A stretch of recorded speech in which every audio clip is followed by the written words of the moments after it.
So I don't even know how this patch even works. Like, I have no idea. I haven't looked at anything in PvE. Like, I didn't care about this stuff at all until today. Figure I'm just gonna go into it, blind and just see how everything works. Like, I don't even know how jungle items work. Like, do you still have jungle items? Do junglers still need to build like their own specific items out of their starting, or do you just get 6 item slots as a jungler now? Like, how does it exactly work? Who the fuck knows? All right. Okay, so let's just start with the patch highlight. We'll see how this goes. Oh, Lord. Oh, shut up. Mythic Forge unlocks all new ways to master your favorite champions. Wait. Now with mythic items, Mythic Forge unlocks... Level 9? This guy has his mythic item completed? I guess that's fine. All new ways to master your favorite champions. Now with mythic items, you have more builds, playstyles, and team strategies to choose from, which means more variety from game to game. You can find these No, what that means is there's going to be some fucking combinations of things that they had no idea about that is just going to be absolutely absurdly broken. Like, you're going to find like some random ass build that people that people figure out that's like, oh, now this champion is just turbo broken. Oh, AD Katarina is super broken with this new AD item that they weren't aware of, dude. That's what happens when you change the game this much. Is like random shit becomes broken. Mythic items as well as new and updated legendaries in the fully redesigned item shop. Here, the recommended tab simplifies item buying no matter who you're playing or who you're playing against, serving you suggestions based on your current item build. Okay, so this will be useless. Discover a host of new mythics, legendaries, and more over in the All Items tab. Here you can filter items by stats, class, popularity, or price, and get fast access to consumables, boots, and player inventory in the quick buy sidebars. Each game, you'll choose one mythic item to form the core of your build and adapt your champion to whatever dangers lie ahead. Whether you Immortal Shield though, holy fuck. Solo. Ah, yes, this is exactly the clip you want to show to Assassin players. So if you buy this one item, you can play Jinx and not get one-shot by a Zed. That's just not something that should be reasonable. Like, that's just not something that AD carries should be able to build, right? This just doesn't make any sense. Requires some now I can 1v1 an assassin. Or want to crank up the damage. Mythics provide your champ a new level of customization, meaning your item build has more impact on every game. The same goes for any class. Mid lane mages looking for some extra setup power, assassins picking off enemies one by one, or bruisers who like to bully lane and get away with it. With new high-powered items and a fully streamlined shop, this preseason brings everything you need to level up your game. Learn more about all Mythic Forge updates at the links below.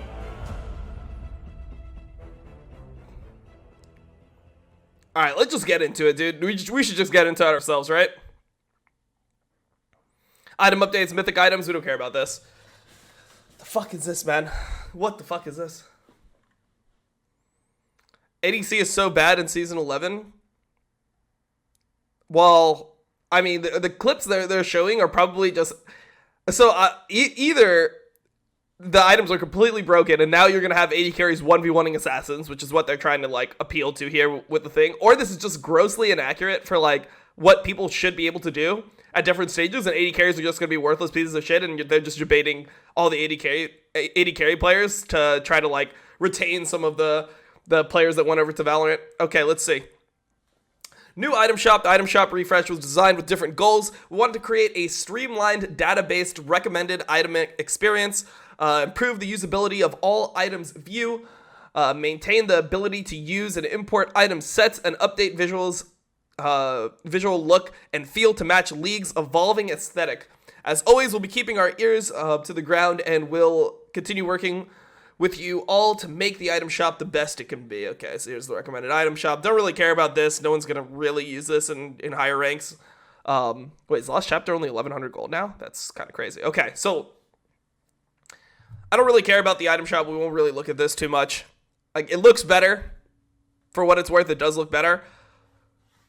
It seems like things are supposed to be more streamlined. Like, you're supposed to just build, like, in the tiers, right? Like, I'm not sure, like, how these items interact, but I'm assuming that Lost Chapter builds into... Oh, it doesn't build into anything? Okay, so there's going to be different tiers of items. So the thing that I worry about is if there's going to be, like, how much of a power gap there's going to be in between the items. Like, are people going to just, like, stack the epic items? Or, like, how are people going to use their slots efficiently to, you know, come up with something? Because it feels like if there's this many different classes and the items don't build into each other, then there's not going to be, like... It's just going to be something is going to be OP, right? The mythic item is going to be OP and everyone's going to have to rush it. And then they're going to either surround it with epic items, just stack epic items that would amplify the mythic item's value and they'll play solely around that. Or like it'll be, the type of thing where people are actually balanced and they have to build one mythic item, one legendary item, like 2 epic items or whatever. So we'll have to see how this all works. Okay. This is all going to be just dependent on the stats of the items. You may have noticed some tabs hanging out on the left side of the shop. Okay, we don't care about that. Mythic items. Okay, so we know what these are, but we'll just read this excerpt. Anyway, who cares? They build into each other, bro. I mean, here they're clicking on Lost Chapter, and Lost Chapter doesn't build into anything. So that's interesting. What do you mean? How is my brain 2-head when I'm literally just looking at the screenshot that they provided? So either they're giving me a bad screenshot and then I'm just like, yeah, then how could I know, right? Like if they give me a screenshot that's inaccurate, then there's no way for me to actually know based off this. Like I'm first looking at it. So if I say things that are wrong based off this, then how could you ever know? Like, I mean, how does that mean that I'm stupid if I'm looking at a screenshot where it says Lost Chapter doesn't build into anything, and then I'm assuming that the screenshot that they're publishing is correct? That's just like a weird take, dude. Like, sure, I could be incorrect. Like I'm saying, I haven't looked at any of this before, so I'm going to have to like go off them not lying to me, right? Okay. So let's see how this stuff works. So why are they starting with legendary items? Is what I'm wondering. Why are they starting with the legendary item? Wouldn't it be easier to start with the like epic items, whatever the tier is, where it's like, so you have the starter items and then you have epic items, which are like the 1100 gold items. Wouldn't it be easier to start with the epic items and show all the things the epic item build into? I feel like that would be more synergistic, but I guess they want to just reveal the mythic items first because they're probably the most popular. All right. Mythic items are the new highest item tier that will become the cornerstone of your build. With big effects that define your playstyle in each game, you can only own one at a time, so selecting the mythic item and the effects it grants depends on your opponents and the game state. This is just inaccurate, by the way. It's so hard to balance this where you're actually able to select a different mythic item in every single game. Like you're just like, oh, like they're all so good. It's just going to be that one of these ends up being OP, most likely. That's how it always works, right? Like you can say there's a bunch of different like starting items or whatever, or like you can look at champions, like jungle champions, and you can be like, oh, there's gonna be like all this diversity in your build path. But when it comes to like really expensive items, it's normally there's only like one correct choice, you know? Maybe for AD carries will be different with these 3, but we'll see for other classes. Normally just one of them is gonna be stronger than the others. Okay, so let's see. Even with the addition of the new tier of items, our goal isn't to inflate the power level of items overall. I would be really... So like I said, I haven't looked at anything yet, right? It's just like, I just don't believe this. Knowing Riot Games, I would assume that the items are just going to be OP. Like, they're going to be just stronger than the last items. Because what happens is, like, you want to make the items cool. And if you take 2 items that are, like, the same value, right? Like, whatever IE is right now, a 3,400 gold item that gives you whatever it is, like 80 AD, 20% crit... all that, or 25% crit, the increased crit chance, you compare that, and then you have one of these that has like a massive ability on it, or like a massive like passive on it. That's gonna just make the item better than what the old items were. Like I just don't believe it. But maybe they'll end up doing a good job of it. So this is just my take when I read something like this. Mythics make your first choice more powerful than in the past, but we're borrowing that strength from the other item tiers to keep the strength relatively similar as a whole. But like, okay, so I understand that sentence, but in reality, it's not like people were building a bunch of really, really high tier items at the same time, right? It's not like AD carries would build like a lot of them wouldn't build like an IE and an Essence Tree for first 2 items. Like some people would, but it was generally speaking like people would surround one really strong item. Like so they would go IE into like a rapid fire, or like Storm Razor into, into like a rapid fire or another legendary class item from before, because that's what I assume legendary items will be. It will be that like 2600 gold item class, which was pretty strong to amplify the damage of like whatever your first item was. So if you went Storm Razor, you went an attack speed item. If you went IE, you went an attack speed item. That was just generally how it was. Okay, let's get into the items themselves and see if they actually make sense. Gale Force. Gale Force gives marksman champions a way to dodge high impact skill shots or aggressively finish off low health targets. So this is the one that I've seen on Twitter that blasts you like a little bit. Okay, so the cost is 3,400, so the cost of an IE. Noon Quiver. Your guess is as good as mine. This is why I think it would have been better to start with the epic items, right? Noon Quiver, Cloak of Agility, Pickaxe, and 625 gold. So is Noon Quiver like a recurve bow or something?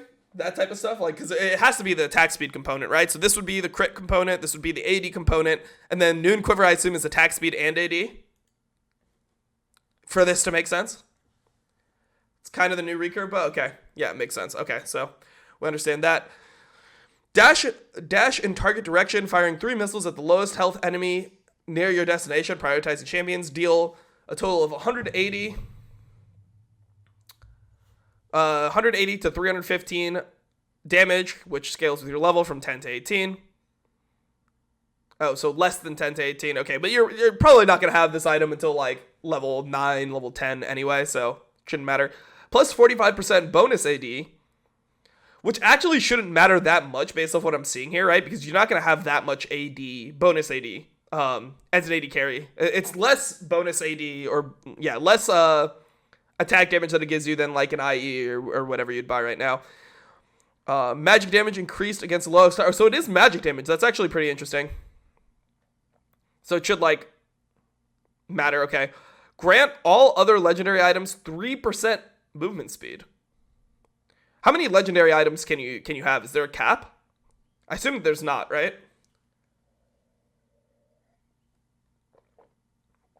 Usually get mythic items around level 6, level 7. I don't believe that. I mean, how do you get 3,400 gold by level 6, level 7? I mean, I don't have 3,400 gold as a jungler by that amount. Okay. No cap? Okay, so there's actually just no cap. So this is going to be really interesting because this is going to scale with like the other items. So the crit chance is only 20%. So this is actually something that I'm seeing here is that crit is going to be more like RNG based, I guess is the best way to say it, because before all these items had 25% crit, right? When you look at IE, Essence Reaver, Rapid Fire, whatever, all the items had 25% crit. Now they all have 20, which means that you're actually going to need 5 of these crit items to actually get that 100% crit. So you're going to see more of like people on 40% crit, which I never really liked that much.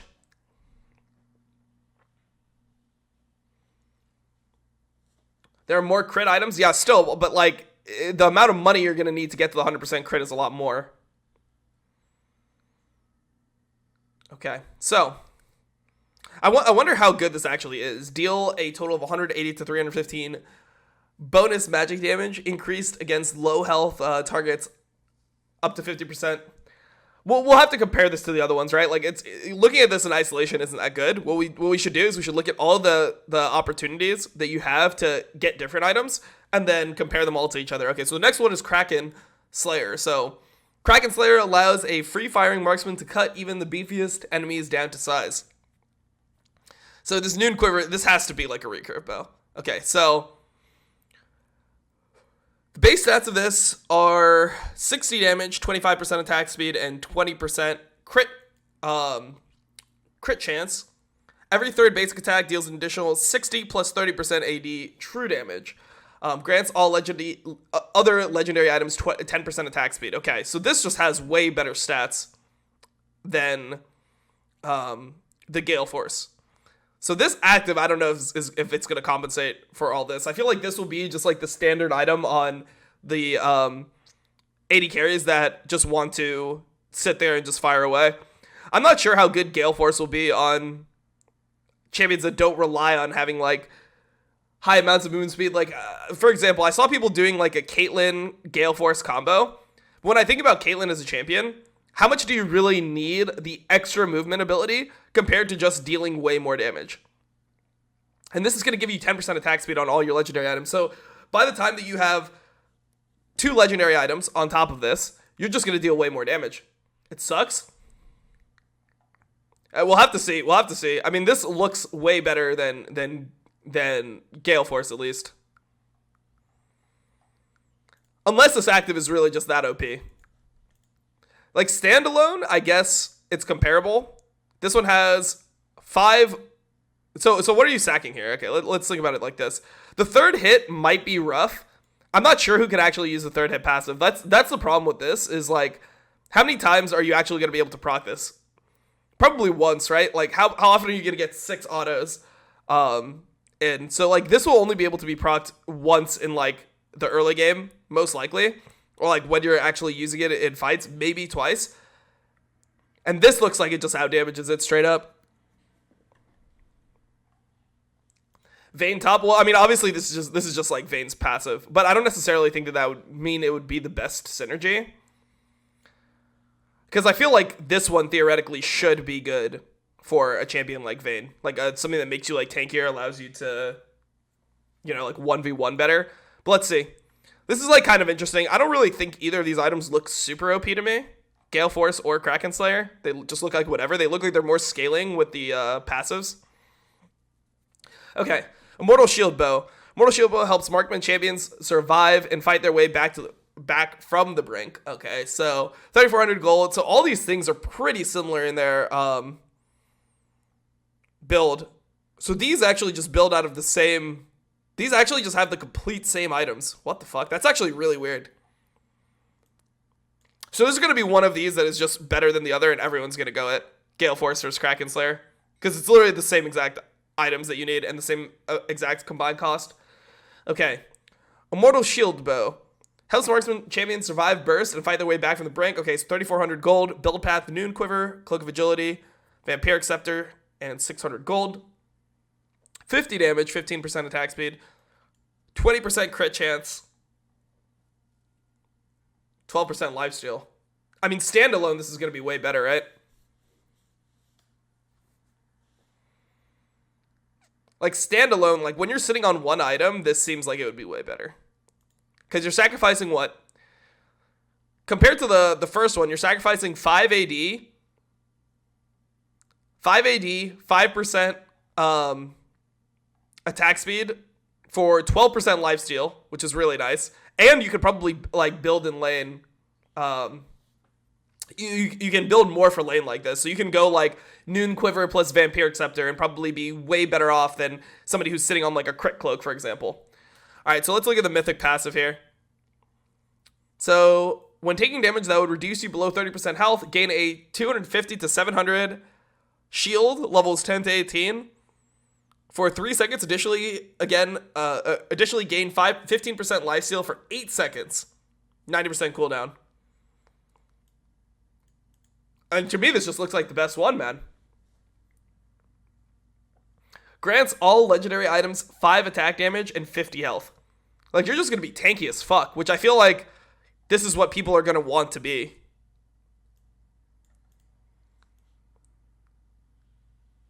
.90-second cooldown. So, it is? Okay, so this is the best one. This one looks like it's the best one, but I don't understand how, like, they even put this in the game. Like, wouldn't you just want to be unkillable as an AD carry? Your one weakness as an AD carry is being one-shottable. Just imagine this item on, like, you know, the champions that are going to build it. A fucking... How annoying is this item going to be on a champion, like... I mean, Vayne is an obvious one, but just, like, champions that can stand there and fight you. Like, I mean, I assume Ezreal won't build this item, but, like, I don't know, man. I'm just thinking about AD carries in general, just being able to stand there and fight you. Like, the amount of lifesteal that you gain, right? So you have Bloodline, which I think was nerfed to 9%. So you have Bloodline, that's 9%. You have this, which is 12%. That's 21% lifesteal. Then you gain another 15% lifesteal on top. You have 36% lifesteal when you're under 30 health with a massive shield. Yeah, Draven would be insane with this, for sure. This is totally a Draven item. It's totally a Draven item. This is just going to be like built every game, I think. Grant all legendaries, 5 attack damage and 50 health. I mean, that's really nice too, right? It's a cool little increase. I would take that over like the 3% movement speed, because you're probably not going to... Oh my god, it's Samira. I forgot about Samira, guys. Samira would be insane with this. And like the thing that's so nice is when you look at like other champions, so I assume that Noon Quiver is going to be around 1300 gold. Let's see. Yeah, 1300. Dude, of course. So Noon Quiver is going to be around 1300 gold. So some people are going to go back and buy a Noon Quiver. That's going to be your equivalent of your BF sword back. But so many champions are just going to be able to just take a Vamp Scepter in lane and just chill.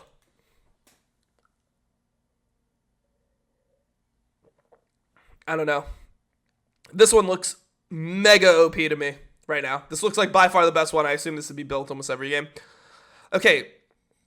Sunfire Aegis. Sunfire Aegis turns tanks into dangerous threats for enemies who take extended fights. So this is going to be like a Sunfire cape mixed with an Aegis, I guess. All right. Base stats. Total cost. Hey, nerd. Hey, I'm trying to be nerdy about this shit. But yeah, I mean, so what I'm kind of seeing here is this might indirectly nerf assassins, because so assassin items must, we'll get to assassin items, we'll see how OP it is, but everyone's going to have a built-in fucking like Maw / Sterax, whatever the fuck here. Like all the 80 carries are going to have this, so it's going to be harder to kill them, and they're going to scale probably pretty well with the attack damage and health. Like this looks like real, like the best one is the anti-assassin one. So it feels like because of that, now sustained damage champions are going to be better. So like champions like Lilia will be better junglers than champions like Eve based off what I'm seeing here. Okay, so let's see. Bami's Cinder, Aegis of the Legion plus 700 gold. Alright, so you gain 450 health. That's not that much health from a 3200 gold item. 30 armor, 30 magic resist, 15 ability haste. We have to see what ability haste is. So I know it interacts with CDR, but we have to see exactly what ability haste is and how it relates with CDR, because this is just like a new concept. Okay, so I'm elite. Deal 20 to 40 damage from levels 1 to 18. Plus 1% bonus health magic damage per second to nearby enemies, increased by 50% against minions and 200% against monsters. Okay, so maybe some junglers will buy this. Damaging champions or epic monsters with this effect adds a stack, increasing subsequent immolate damage by 12% for 5 seconds. Max 6 stacks. Damaging champions or epic monsters gets a stack. So, like, this would be really nice to like start on Dragon. So you could like start Dragon and turn if this is like that good. So immolate damage, like let's say you're level like 9. It's gonna be 29 damage, roughly. Like we'll just estimate 29 damage plus 1% bonus health magic damage. So I'm not sure how much bonus health you'll have. Let's say you have like 300 bonus health. So that, and then you take 12% for 5 seconds, and you max it at 6 stacks. I mean, that looks actually pretty good. So it should actually like burn pretty highly. Like that's actually going to deal way more damage than Sunfire Cape, I believe. And max immolate stacks, your basic attacks burn nearby enemies for your immolate damage per second for 3 seconds. Ooh, that's interesting. Grant all legendary items 5 ability haste. Okay, so this is just going to give you a bunch of CDR. So I don't know what ability haste is or how it like interacts. They haven't went over this in the patch. It's kind of weird that they didn't go over ability haste and all that stuff as the first thing when they're gonna add it to items. Like, so this is just going to be your thing that allows you to just build tanky and get CDR, which I mean most tanks love, because a lot of the times you have to decide between like innate tankiness and getting CDR. When you build a Frozen Heart, for example, you're putting money into things like mana. Well, for example, on old patches, if you're building a Frozen Heart, you're putting money into CDR, money into mana, and you'd be directly tankier in a lot of situations if you just bought like a Randuin's, for example. So, yeah, we'll have to see. But I mean, I feel like this is just going to be like a very neutral and like good item, especially when you look at the combine. Like an Aegis of a Legion, assuming Aegis is 1100. Okay, so the Bombing Cinder is going to be different. So these items are going to be different costs because Aegis would be 1100. This would have been 900 on the previous patch. Together it'd be 2000 plus 700 gold, 2700. So it's 3200. So that means that they adjusted Bombing Cinder and Aegis. 10 ability haste is 9% CDR. 50 ability haste is 33% CDR. 100 ability haste is 50% CDR. Is there a cap though?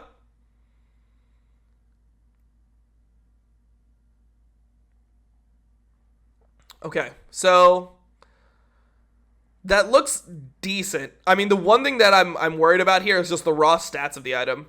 Like 30 armor, 30 magic resist, 450 health. Like this will deal some damage. Like the damage looks pretty good, but the overall stats look really weak.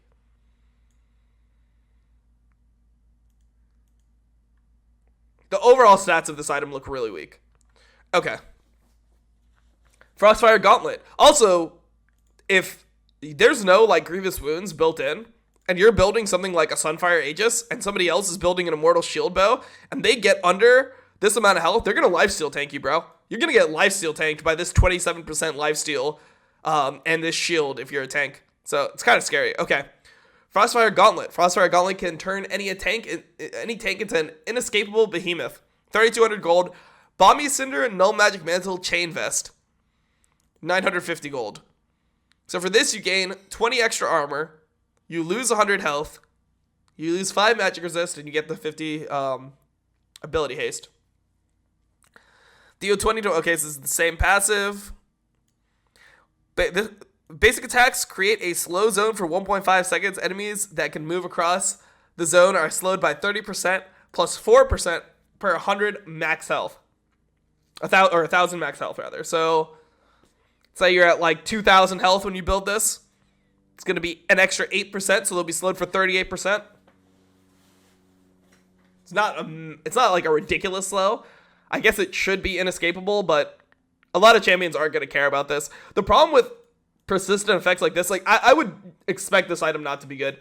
Because the problem with effects like this is that there's so much mobility in the game. Like, there's going to be so many champions that don't really give a fuck about this. Like, Samira, Ezreal, Vayne, like, all that stuff isn't going to care.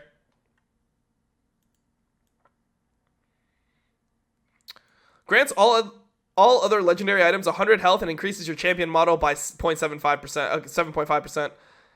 I mean, I would probably rather take the 5 ability haste.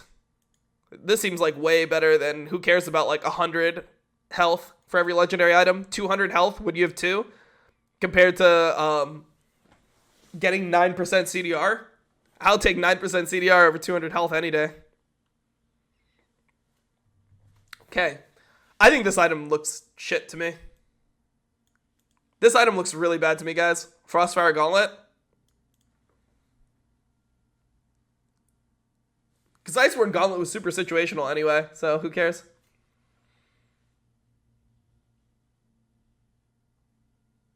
The hell does Ezreal build now? We'll see.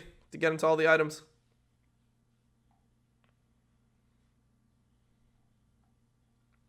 Okay.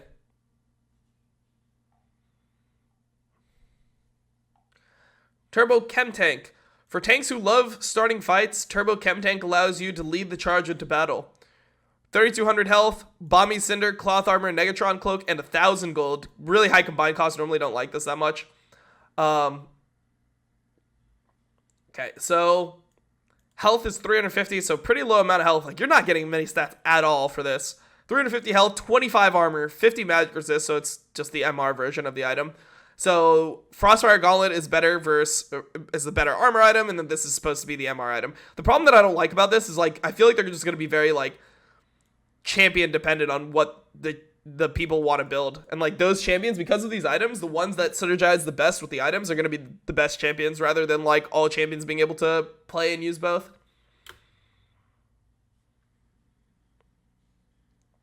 Okay. Do 20 to 40. Okay, so this is the same passive as the other one has. Active. Grants 75%, so it's going to be like a Righteous Glory or something. Grants 75% towards enemy champions or turrets for 4 seconds. Once near an enemy or after 4 seconds, a shockwave is emitted that slows. Okay, so it's literally Righteous Glory. All I don't know. The thing about these tank items is they look really low in stats to me for the gold. Oh, I mean, it does look like a singed item, but yeah, I don't know. Just the raw stats of it are bad. Grant all other legendary items 5% tenacity and slow resist.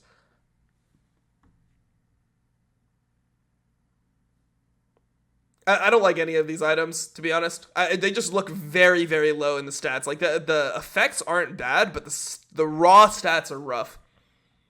Especially when you compare it to like, what other people are going to have. The thing that I foresee is, like, tanks need to be able to... Because they're all going to be melee for the most part, right? All the tanks are going to be melee. They need to be able to, like, pressure 80 carries and things, like... with their body, like 1v1, and I feel like everyone's just gonna build this immortal shield bow because it looks better than the other two. Everyone's gonna be building a mortal shield bow, and they're just gonna sit there and lifesteal tank and not care about this stuff. Yeah, I mean, we'll see. Okay, so these are your 3 tank items. I think tanks are gonna be bad. That's my first take. Obviously, we don't know. Maybe the legendary items are better for tanks and it works top. But when I see this, it looks bad to me. Okay. Duskblade of Drakthar. Multi-kill. With Duskblade, assassins can keep their enemies guessing while wreaking invisible havoc in teamfights. Base stats, 3200. Build path, Serrated Dirk, Caulfield's Warhammer, and 1k gold. So... okay, so it's just the same item for... So, Caulfield's Warhammer and Serrated Dirk are the same. 55... damage, 18 lethality, 20% or 20 ability haste. And we have to see how ability haste functions with CDR because they haven't done this. Okay. So attacking a champion deals 100 plus 30% bonus AD physical damage and slows them for 99% for 0.25 seconds, 15-second cooldown. Oh, so it has a cooldown now. When a champion that you have damaged within the last 3 seconds dies, that cooldown is refreshed, and you become invisible for 1.5 seconds. Okay. So instead of it being, like, proccable by you going invisible, so before what would happen is every time you went invisible or you went, like, out of vision, then you could re-proc it. But now you go invisible based off this. This just looks like such a Kha'Zix item, right? When you look at this, it looks like such an insane Kha'Zix item. So, because you'll be able to attack once, right? Do your damage, burst them, slow them, do it, and then, like, finish them off, most likely, because it looks like a pretty high damage proc. And then, if you kill them, then you just are able to get out or continue fighting. Honestly, it'd be nice for Rengar, too.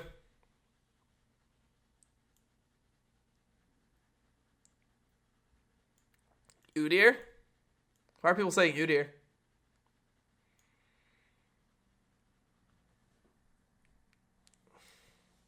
Ability haste doesn't decrease your cooldown, but makes your abilities recharge faster. That's like different wording for the same thing, though, right?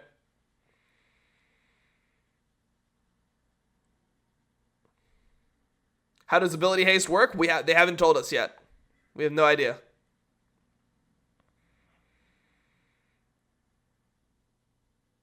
Yi, invis, and resets, but I mean, this is not what Yi would want, most likely. We'll see other items, but assuming that there's like some type of like sustained damage item, that's generally what you'd want. Explained ability haste. Not in this patch notes yet, and this is like the first patch with ability haste, so maybe they talked about it before, but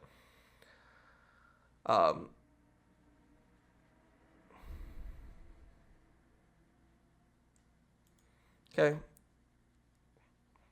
So, I mean, this looks pretty good. Okay, Eclipse, dueling. Eclipse helps assassins weave in and out of fights and take down tankier opponents with drawn-out encounters. 3,200 gold. So this is going to be like... This is going to be like I'm trying to remember the item's name. It could be like the attack speed, whatever item. yeah, whatever. I'd never build that item, but yeah, the attack speed, lifesteal item. There was an item in the last patch that I'm just forgetting the name of. Serrated Dirk, Vampiric Scepter, Longsword. Yeah, Sanguine Blade or some shit. Yeah, that's what it is. Looks like it should be like that. Okay. Attack damage, lethality, Omnivamp. Hitting a minion with 2 separate basic attacks or abilities within 1.5 seconds deals an additional 8% max health as physical damage, grants you 30% movement speed, and 150 plus 40 bonus AD for melee champions, or 100 plus 30% bonus AD for ranged champions, shield for 6 seconds for melee champions, and 12 seconds for 6-second cooldown for melee champions, and 12-second cooldown for ranged champions, and it is a 2-second shield. Grants all other lethality items 4% armor penetration. All other legendary items 4% armor penetration. Okay, so this will be like, I don't know, this looks actually really strong, to be honest. 10% Omnivamp. So this is like, dude, this is actually going to be good on some mages, isn't it? Omnivamp. This is going to be good on some mages, probably. Not mages, but like, yeah. Magic damage dealing assassins. So how much damage is this actually going to do? I mean, the thing about this is that they're cheaper than the other items. These look way better than the old passives, though. The shield is going to be super nice. The thing is, like, now, like, certain champions are going to be able to actually, like, duel you in melee range instead of assassinate you. That's kind of weird. This one looks better, though, than Duskblade. Because you'd rather prefer, like, all these upfront stats than the, like, reset in fights. Like, when you're really strong, this item looks like it would be really broken. Like, let's say you're just one-shotting everything and you can just kill somebody, reset, get the invisibility, move on to the next target, kill them, you get another reset. Like, that seems like it would be insanely broken, right? But assuming that you build your mythic items first, I feel like this would just be more consistent. Prowler's Claw, Assassination. Prowler's Claw lets assassins get up close and personal with their prey, amplifying their damage for one fatal combo. 3,200 gold, Serrated Dirk, Coffee's War. So they all build out of the same thing? Oh, okay. So this one's a little bit different. So Duskblade and Prowler's Claw are going to build out of the exact same components and combined costs. This is a little bit more lethality, less ability haste. See what it says. Dash through target enemy, dealing 100 plus 30% bonus 80 physical damage. For the next 3 seconds, you deal 15% increased damage to the target. 60-second cooldown. Grants all other legendary items 5 lethality. Can't tell if this is good or not. Okay, dash with the enemy, dealing 100. What is this one? So it does the same thing, but it slows them. This looks like it would be okay. Doesn't look like it's massive disparity. I feel like this one's the best, though. Eclipse looks the best to me. 3,200 gold, Serrated Dirk, Vamp Scepter, Longsword. Omnivamp sounds really nice, especially because a lot of these assassins have, like, magic damage components. So, for example, like, Kha'Zix, the auto attack passive for Kha'Zix is actually magic damage. Like, most assassins have some component of magic damage in their kits. Like, Zed's passive is magic damage. There's just, like, things that would work well with this. Also, the Omnivamp looks good.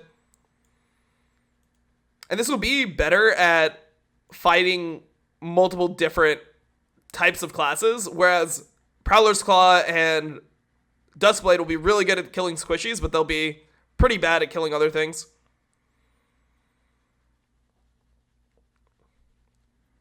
Blue Cane too. Yeah, Blue Cane is magic damage passive. There's a lot of passes that are magic damage. I don't know. We'll have to see. But to me, when I'm looking at this, so what I'm seeing so far is I think all the tank items suck. So this is my analysis so far. Immortal Shield Bow looks like the best one. Looks OP for 80 carries. All the tank items suck. Tanks are going to be bad. And this Eclipse one looks like the best one for assassins. Mainly jungle assassins, that's what I would think. Okay, so yeah, we'd have to see how this actually feels. This would be mainly a feel thing. You look at Prowler's Claw, you compare it to the Dust Blade, and you see like how much damage you actually need to kill people. Because this could be nice for, like, the 15% increased damage to the target that you're going on could be pretty nice eventually. And it could, I guess it could theoretically be anti-tank if you get other items to buff it. I know what Omnivamp is. Spell damage and attack damage. But yeah, this looks good. This looks good to me. Okay, Liandry's Anguish, anti-tank. Liandry's Anguish allows mages to burn through health and resistances and excel in longer fights. Base stats, total cost 3,400 gold. Lost Chapter, Fiendish Codex. That's a weird build. So this doesn't give health anymore. Gives you 80 ability power, 600 mana, 20 ability haste. Dealing damage with abilities causes enemies to burn for 15 plus 2.5 AP plus 1% max health magic damage per second for 4 seconds. Gain 5% magic penetration per second against burning targets up to 25%. Ooh! Wait, hold up. This actually looks really good. Like, I mean, I just think about champions that already use these types of items, right? This makes Lilia look really fucking good to me. Except you won't be as tanky with Lilia. But I mean, the way you gotta view it is this, right? So apparently there's no, like, jungle items anymore. So this is going to be your first item. And your first item on Lilia is normally no defensive stats anyway. So you can probably get away with just, like, rushing this on Lilia and being, like, fucking god.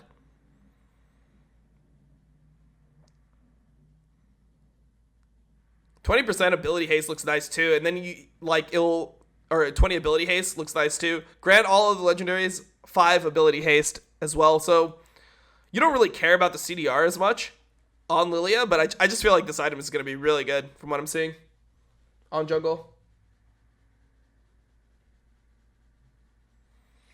Okay. Luden's Tempest. Luden's Tempest offers mages upfront burst power and speed to reposition for another round. So this is going to be kind of like the Gale Force. This is going to be like Gale Force, but for, I guess, mages. 3,400 gold, Lost Chapter and Blasting Wand, and 1,200. Oh, that feels probably bad.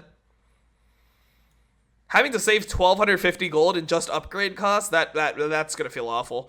Ability power, magic penetration, 10. Flat magic penetration. But this one gives 5% magic penetration per second against burning targets up to 25%. I mean, this will be better for burst. And then this one will be better for sustained fights. But I mean, it just looks like this looks better to me. Okay.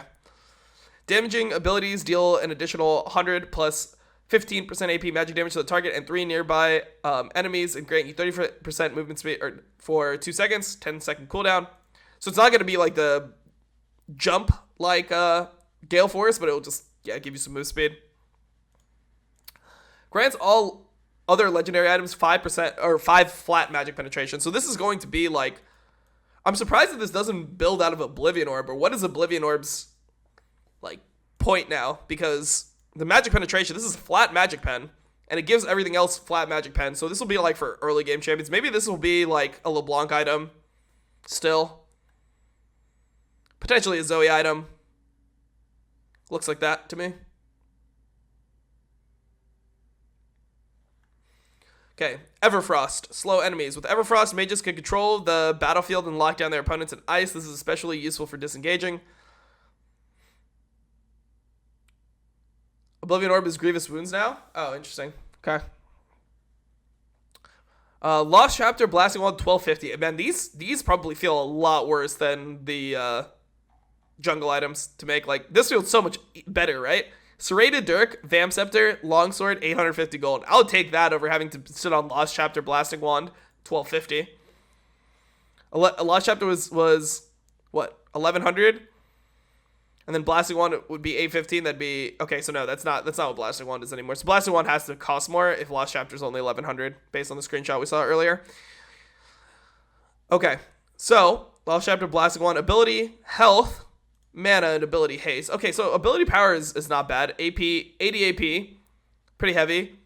200 health, 60 mana, 10 ability haste. Deal 100 plus 30% magic damage in a cone, selling enemies. So this will be like GLP. Slowing enemies by 65% for 1.5 seconds. Enemies at the center of the cone are rooted. Instead, 20-second cooldown. Grants all legendary items 15 AP. So this will be like GLP. Not sure about it. I feel like items like this are going to be kind of underused. I mean, just the raw damage here looks better. Lost Chapters is 1300. Oh, so it stayed at 1300? Because here it says 1100. Wait, but then the math doesn't add up. Oh, wait, so they just give you, like, a faulty screenshot that just doesn't, like, have any impact on anything. Nice, cool. I love that when they just, like, give you a screenshot to, like, give you the framework for how the whole patch is going to look, and then it's just wrong. 20-second cooldown is nice. Maybe this will be the standard on, like, control mages. It's just a layout example. Yeah, why wouldn't you just put the correct amount of gold in the layout example? I don't understand. I think that this could be like the more standard mage item. I don't know. The thing about this is like the burst is going to be so nice. So like Zoe LeBlanc are going to love this shit. The fact that you're just getting flat magic pen too. 10 flat magic pen just like, yeah, helps all those champions. Assuming boots, you can do it. Because it changes frequently? What do you mean? Lost Chapter has literally been the same item. Lost Chapter has been a 1300 gold item for how long?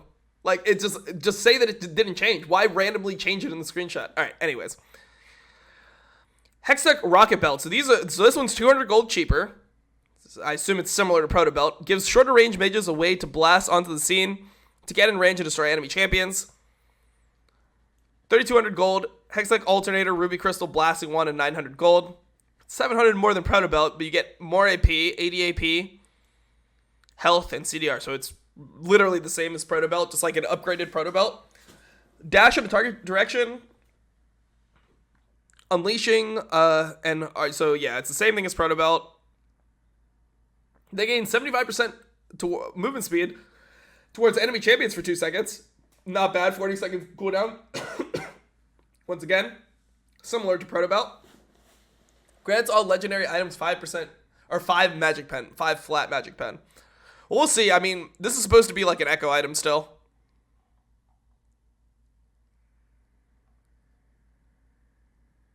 This only gives you 30% move speed for 2 seconds, but it's a 10-second cooldown, and this one's a 40-second cooldown. The move speed bonus is pretty nuts, though. I assume that it's still just like Echo's preferred item, 250 health, 80 AP.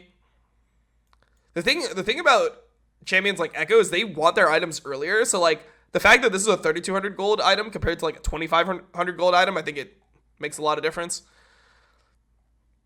Rift Maker. Oh shit, Rift Maker. Mages and tankier magic damage dealers can dominate fights that go long with ramping damage and healing. Total cost 3200 gold. Leeching Leer. I don't know what that is. It sounds like a fucking name for Greek God X when it comes to like streaming in 2018. Blasting Wand and 1050 gold. 80 ability power, 150 health, 15 ability haste, 15% Omnivamp. That's actually pretty nice. For each second in champion combat, deal 3% bonus damage, max 50% damage at maximum strength. The bonus damage is dealt as true damage instead. Ooh. Interesting. Grants all legendary items 5% magic penetration. This actually looks pretty good. I actually like how this looks. Gives you health, gives you AP, gives you your ability haste, gives you Omnivamp, gives you a little bit of everything.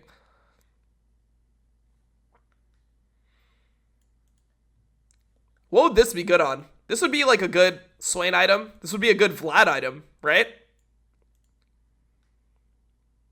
This looks like a Swain item, like a Vlad item. At maximum strength, the bonus, like, ooh. Mordekaiser, yep, Mordekaiser too. Akali, I assume that Akali will, like, there has to be a Gunblade replacement or something here that we'll see. Maybe Akali, though. Yeah, Rumble could be nice on. What's Leeching Lear, though?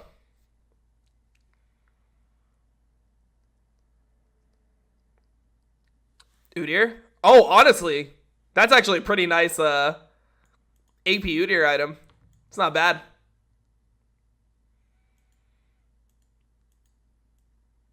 Well, I don't know how Akali's going to actually want to play, to be honest. I don't feel like any of these really synergize with Akali. Like, they're probably going to have to change those types of champions. Like, what is Katarina going to build? What is... Yeah, okay, so what is Katarina going to build? What is Akali going to build? Because those items were balanced around Gunblade. And then you just remove Gunblade? I don't know. Makes no sense. Cassio? Not sure about Cassio. I think that this item looks like the best overall. Also, when you consider it's cheaper than the other items, this item looks the best to me overall in terms of just like raw stats. Evelyn? No, Evelyn wouldn't want like these types of stats. Evelyn would be better with either Ludens or Rocket Belt, probably. This looks pretty nice. Dash and target direction. Because Protobell was always like secret good on Evelyn. And then the flat AP. Pretty nice.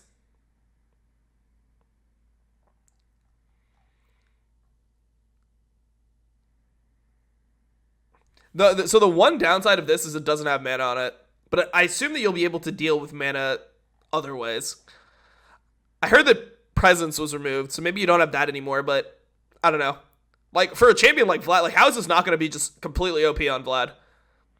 How is this not going to just be insane on Vlad? Okay, Night Harvester, multi-kill.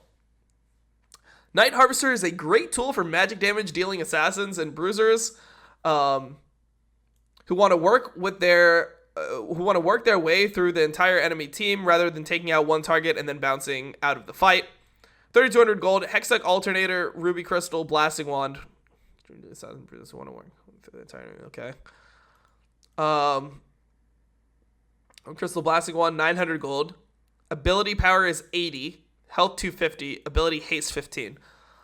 Soul Rend. Damaging a champion deals an additional 175 to 250 damage at levels 1 to 18. Plus 50% AP magic damage. It grants you 25% movement speed for 1.5 seconds, 60-second cooldown per enemy. Wait, what? Damage champion. So you'll be able to proc this on multiple people at the same time. But it just like has... Yeah. So the problem here that I could see is if you deal AoE damage, right, and you hit two people with it, then ideally... So by the wording of this... It'll probably like hit simultaneously, but will it stack? Will that stack then? Because by the reading of it, it sounds like it would stack. Lilia, what the fuck? Nah, I think Lilia's gonna enjoy the Leandre's one too much. This looks too good for Lilia.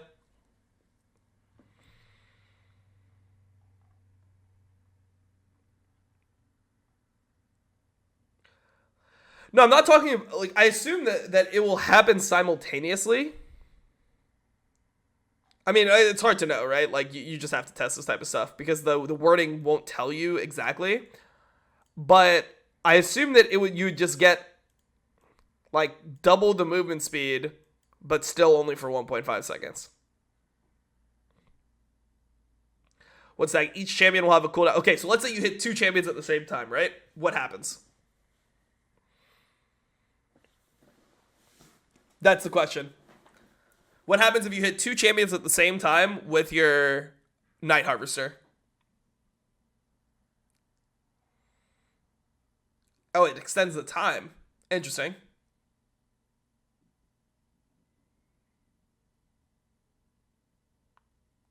Well, no, I know it procs 2 times. Like, I understand the damage will just hit both, but it's just like, what happens with the 25% movement speed for 1.5 seconds? Do the second stack, or does the movement speed stack for this amount of time?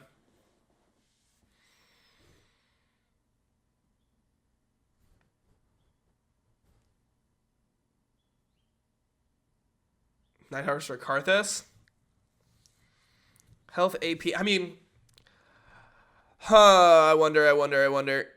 I feel like Karthus, you're probably just going to want this.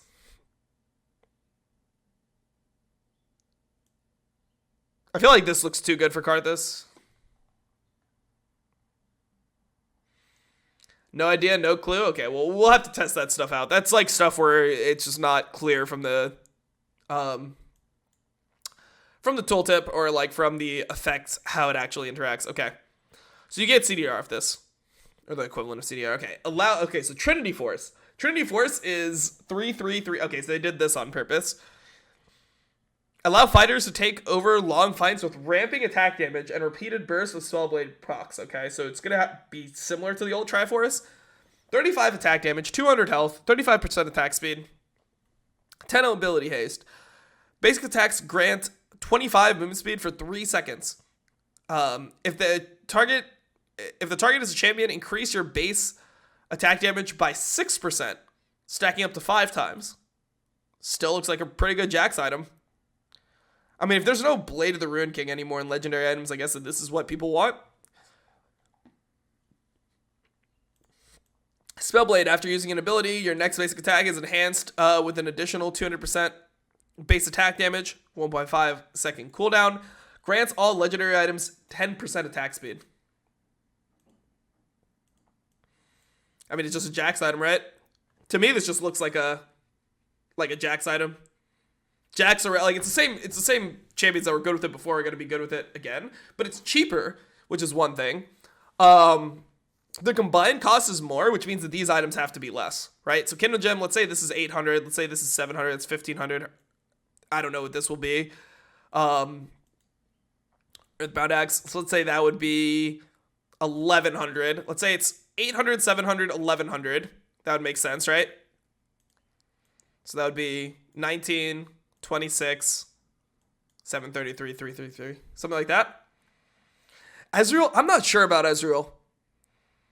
Dude, maybe AP Ezreal will honestly be good. Who knows? Some of these items look like they could be really good on AP Ezreal. Like, what about this one, dude? What about Rift Maker Ezreal? Holy shit. AP, health, ability haste, Omnivamp. For each second in combat, 3% magic damage at maximum strength. I don't know. Who knows?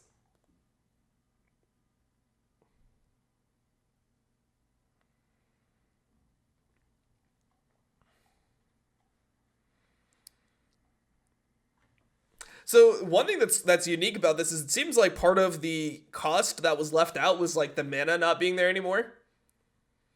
So mana used to be part of what you were paying for Trinity Force. Now you're not paying for mana. How many of those champions actually need mana to play? I don't know.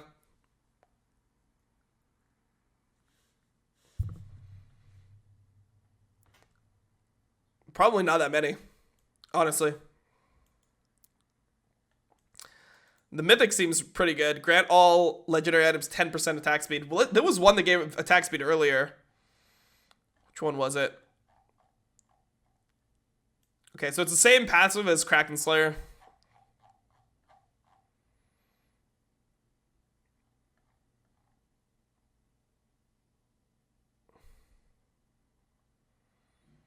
All champ mana got buffed. Okay, interesting. So that's going to open up different options. Like, you're going to be able to go things that you couldn't go before. That's going to make this item even better, right? Because this item has no mana on it. Rift Maker. Rift Maker seems really OP, dude. The more I look at this item, the more I think this item is just going to be godlike. Okay. Okay, Gore Drinker. To survive burst, fighters can come back from the brink of death with a well-timed thirsting slash and increased attack damage while injured. Total cost 3,300 gold. Build path, Iron Spike Whip, Phage, and a Kindle Gem. So Phage isn't in this one, right? Okay, so Phage is no longer in this. Okay, so health regen ability. Okay, so deal 110% of your attack damage to nearby enemies. Restore health equal to 20% of your attack damage plus 12% of your missing health for each champion hit. 15-second cooldown affected by ability haste. Wait, what? Restore health equal to 20% of your attack damage plus 12% of your missing health for each champion. That's going to be such a big heal, isn't it? Gain 1% attack damage for each 5% of your missing health. Dude, isn't this just a trend item? Deal 100% of your attack damage. What?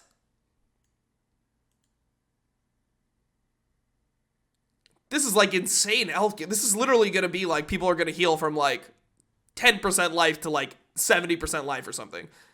12% of your missing health. And then if you're building AD on top, like you could literally get to full health with this maybe. Like what? Like you're literally going to go from like 10% health to full health based on these numbers. It's supposed to be like New Death Dance. Well, it's not like New Death Dance because it's just like burst heal. Watch Malice video on it. Yeah, Aatrox could be nice. Interesting. We'll have to see how the thirsting / active actually works. Like how clunky it is. If it just comes out instantly. Can you like combo it in between your abilities? Can you animation cancel with it potentially? The same way you could animation cancel with Tiamat. It looks like it's going to be like a Tiamat proc. Like a forward-facing Tiamat proc that heals you a fuck ton. That's what it looks like. It's like Tiamat.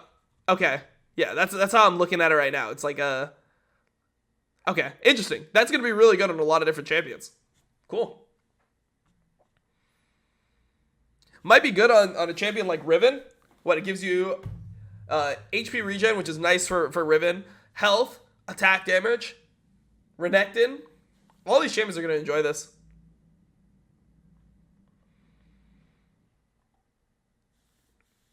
I don't know. This looks like it's going to be really nice. I wonder what junglers this could be good on. Olaf, maybe? I don't know. We'll see. Stridebreaker. Engage. There's no escaping a fighter wielding Stridebreaker. 300 gold, or 3,300 gold. Iron Spike Wisp. Hearthbound Axe, Kindle Gem, plus 200 gold. Health, 300. Attack damage, 50. Attack speed, 20. Ability haste, 10. Lunge a short distance and deal 100%, 110% of your attack damage to nearby enemies, slowing them by 60%. Decays over 2 seconds. 20-second cooldown affected by ability haste. Okay. Dealing physical damage grants 30 movement speed for 2 seconds. Grants all legendary items 3% movement speed. I don't know, bro. This just looks way better. For the same gold, like, I don't know. These items are supposed to be comparable. But I mean, all the champions that are supposed to engage already have built-in like Renekton has a stun, Darius has his pull, Tryndamere has his W. Like, I don't feel like this is necessary for a lot of the champions. I feel like this is just way better. Goredrinker looks way better. Probably insane for Hecarim. Well, I think Hecarim is not... Like, I would assume Hecarim is still going to go for Triforce.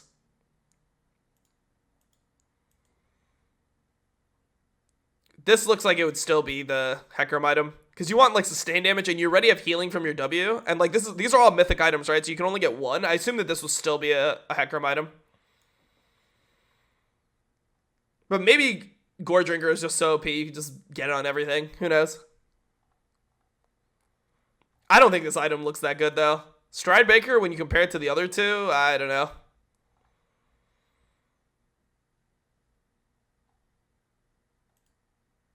Everything is an Udyr item. Season 11 is League of Udyr? Maybe, man. Goredrinker 80 carry? Probably not. I think that you'll just go the, whatever it is, Shield Break or whatever. Okay. Divine Sunder. Your health, my health. This item allows fighters to steal chunks of their opponent's health with Spellblade and chew through tankier targets. So this is going to be like a Sheen item that heals you. 3,300 gold, Phage, Sheen, Kindle Gem, 400 health, 40 attack damage, 20 ability haste. After an ability, your next basic attack is enhanced with an additional 10% target max health physical damage. 1.5 second cooldown. Oh, that's pretty fast. It's like a permanent grasp. If the target is a champion, restore. Wait. Your next attack is enhanced with additional 10% target max health physical damage.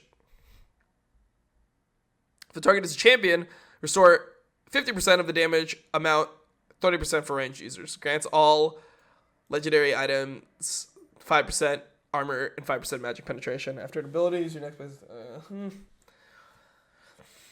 Not super hyped on it.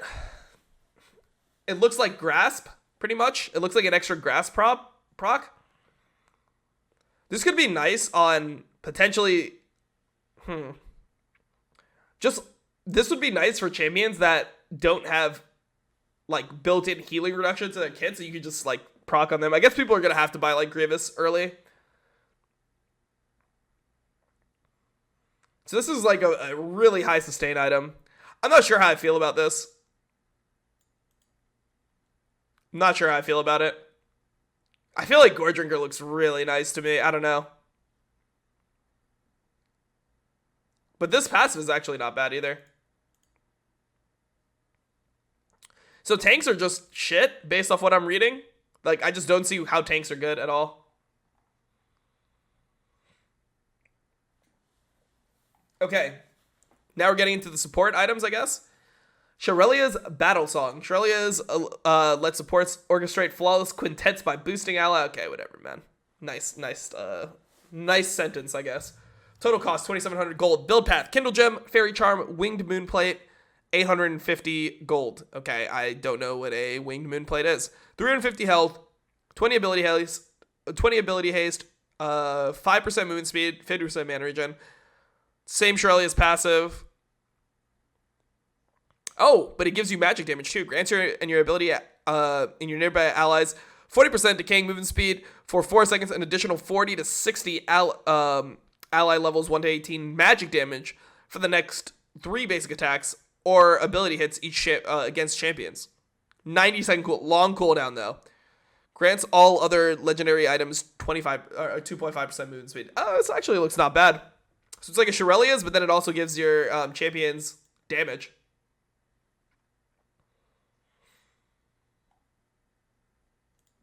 Okay, Locket of the Iron Solari. Help your team withstand the enemy offensive with team-wide protection. Total cost, 2,700 gold. Build path, Kindle Gem. Aegis, 400. So this is going to be similar to the same Locket. One thing I like is the support items are actually costing more gold now. They were way too cheap before. 200 health, 20 ability haste, 30 armor, 30 magic resist. This will be for like a Leona or something. So this will essentially be for like all the enchanters is what it looks like. This will be a Janna item. This will be a Lulu item, a Sona item. Yeah, it's like a really good Sona item, I guess. Yeah, all that stuff. Based on what we're seeing so far. Maybe the other items will outclass it later on. Grants nearby allies 250 to 420 health shield decaying over 2.5 seconds. 90-second cooldown. Grants nearby allied champions 5 armor and 5 magic resist. Oh, this is actually super OP then. Grants all legendary items a 2 armor and magic resist increase to consecrate. Wait, this is so OP. What? This is crazy good. This is crazy good, man. This is old Locket, man. This is OP. Everything is so OP. Well, there's some stuff that doesn't look that OP. Like, this doesn't look crazy OP. This one doesn't look crazy OP. This looks OP to me. This looks OP. Okay. OP. Not that OP. Not that OP. Like, pretty bad, actually. Fine. OP. Not that OP. OP. Not that. Like, it just seems like there's, like, clear good options and everything.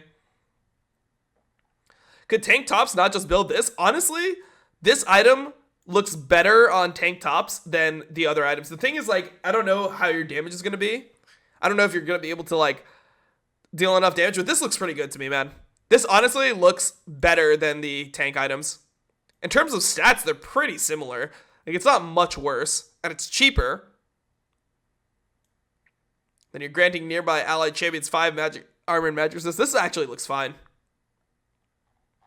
How is Everfrost bad? It just doesn't look good to me. With Everfrost, mages can control the battlefield. 3,400 gold, Lost Chapter, Blasting. Oh, this isn't the one I thought was bad. Never mind. I was thinking this one. This one's bad. This one's bad. Everfrost looks okay. It looks okay, but I would probably rather have Leandri's on most champions. Leandri's looks really good. Riftmaker looks really good. Like, this one, I'm telling you, Vlad is going to be insane with this. Vlad is going to be insane. Swain is going to be insane with this. They're all going to be good.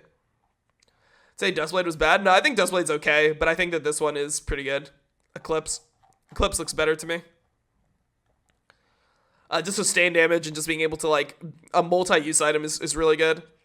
Okay, Moonstone Renewer, healing over time. Dish out constant heals that ramp up over a team fight. Oh. 2,700 gold, Kindle Gem, Bandle Glass Mirror, and 850 gold. 40 AP, 200 health, 20 ability haste, 100% magic mana regen. Okay, so this is going to be your Sona item instead. This is going to be your Sona Seraphine item instead of this, now that we see this. So this will be for, like, I don't know who will build this, man. This will be for, like, Janna more, I guess. But, I mean, I don't know. We'll see how much the healing is. When affecting champions with basic attacks or abilities... Oh, okay. When affecting champions with basic attacks or abilities in combat, restore 30 to 60 allies level 1 to 18 health to the most wounded ally. 2-second cooldown. Oh, so it's very quick that it just keeps on going. Each second spent in combat with champions increases the healing effect by 37.5%. Grants all legendary items 5 ability haste. So this is going to be your Sona, Soraka, Seraphine. All those champions are going to build this.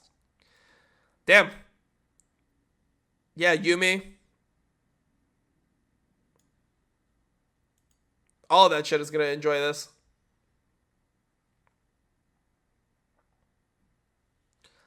Okay. Imperial Mandate. Ally Burst. Use your CC to call the shots as you mark enemies to be cut down by your team. Base stats, 2,700 gold. The cost is 2,700 gold. Kindle Gem, Bandle Glass Mirror, 850, so it's the same items as this. 40 AP, 200 health, 20 ability haste, 100% mana regen. Abilities that slow or immobilize a champion deal 60 to 100 magic damage and mark them for 4 seconds. Allied champions detonate the mark, dealing an extra 60 to 100 magic damage and granting you both 20% movement speed for 2 seconds. Grants all other legendary items 15 AP. This one looks better to me. Moonstone Renewer. Being able to, like, heal your allies constantly every 2 seconds seems way better than this, which has, well, I don't know. I guess it depends.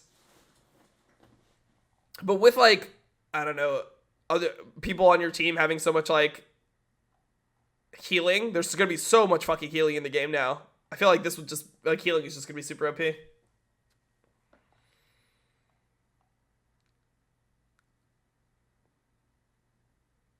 Has Helso Rakan? I mean, I feel like Shirelia's will be pretty good on Rakan. Ability haste, movement speed, allow everyone to follow up. Like, this will be probably your Rakan item. This is going to be nice on, I don't even know. 100% that's a Nautilus support item. Health AP. I mean, if you're going like AP Nautilus, but I feel like Locket is just too good. On champions like Nautilus, this would be so fucking good, man. Old Locket, you give your teammates armor and magic resist. I think Locket will just be OP on Nautilus, man. AP Leona, nah, Leona's gonna build it. Like, Locket's just gonna be so good, man. Look at the shield, right? If somebody has the Imperial Mandate, your Locket, even though it's one-time use, is gonna straight up counter this. So unless it's a super long fight and they're able to get multiple procs off, the Locket's just gonna be better. And then also when you combine that with the armor and magic resist that you're going to be giving everyone, that will also be reducing the Imperial Mandate damage. Like, Locket should just counter it. Yeah, Locket has 250 shield level 1, yes. It's based on your ally levels. So yeah, it's based on your allies' levels. So like even if you're like under leveled, like this is gonna be too good.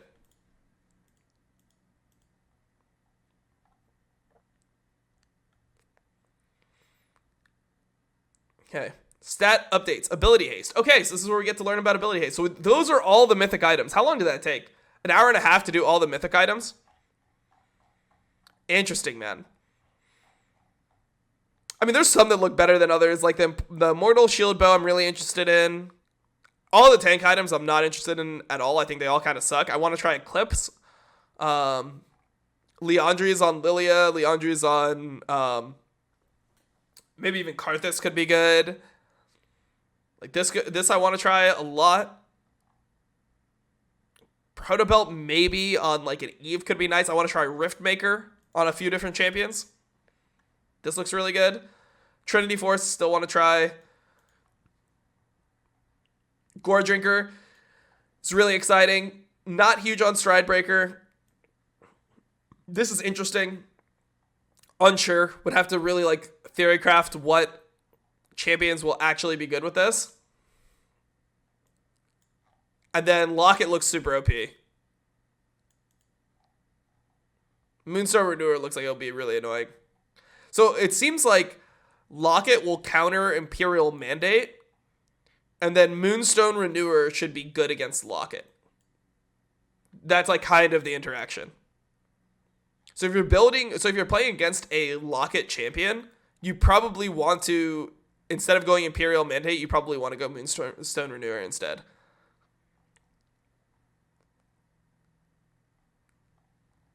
Okay. Let's get into the stat updates. Ability haste. Why did the mythic section above talk about ability haste rather than cooldown reduction? And why didn't we explain ability haste first? Because mythics are cooler, so we put them first for people with short attention spans. Okay, nice, man. Great. Cooldown reduction was more valuable the more of it you got. Every percent reduced your cooldown by the same amount, say 1 second off 100 second cooldown. That 1 second didn't change, even as the cooldown shrank. For the same 100 second cooldown, your 31st point of CDR took 1 second off the remaining 70 second cooldown. So yeah, so that's the thing about CDR is CDR scales like multiplicatively. So yeah, I mean, if you have 20% CDR on a 100 second ability, you're reducing that 100 second ability by 20%. And then like if you add another 20%, it's another 20% on top, you know? So it's just like, it's way more percentage wise, where this is just going to be like 1-to-1 in terms of like, it's going to be more like additive, I guess. And the other one was multiplicative. Your 31st point of CDR, which is more than 1%. As such, CDR had to be capped at 40% to avoid going out of control, locking you out of items once you reach that cap. Every point of ability haste lets you cast 1% faster. On paper, that makes it look like it gets less valuable the more you have because your cooldown shrinks less and less each time. It's actually the same amount of power. Okay. 50 ability haste lets you cast an extra half a spell during the original cooldown. The next 50% lets you cast a full extra cast 100% faster. So like 100 ability haste would be like 50% CDR, something like that. If you get another 100 ability haste, you get another whole cast 200% faster. The linear scaling allows us to remove the cap, so you can build as much of it as you want, but it would be like almost impossible based off items to actually get to the 200%. Right? That's how it should work.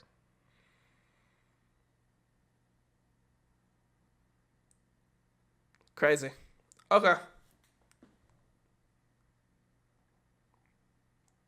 I don't think it will matter that much, dude.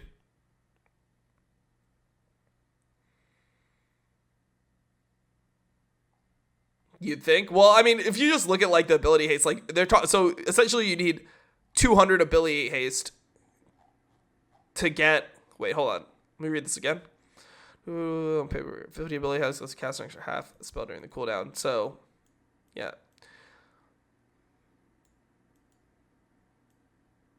20% faster. Yeah, I mean, if you get another, so 200 ability haste would be probably unattainable because all the mythics just have like 20 and they give you 5 ability haste on the other one. So you're probably going to get around 100 ability haste even if you're like stacking it, right?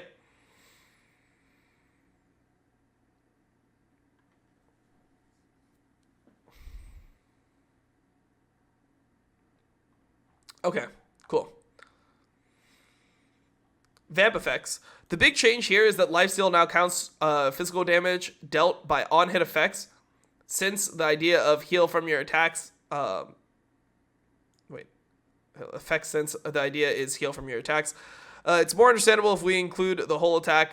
The other note is the addition of physical vamp, which currently exists on Sanguine Blade, so its sustain can apply to Assassin's abilities too. If you're curious whether that means we'll eventually bring back Spell Vamp, the answer is maybe. But isn't it already like Spell Vamp pretty much? Like, Omni Vamp is essentially Spell Vamp.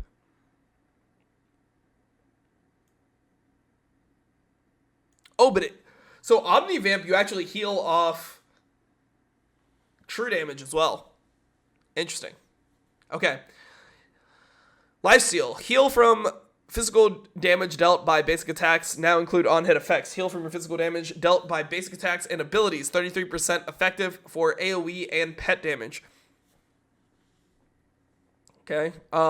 Heal from all sources and damage types. Still 33% effective for AoE and pet damage unchanged. Yeah, so that's how they have to balance it, because if not, Omnivamp would just be ridiculous on AoE champions, which it is still good even with this.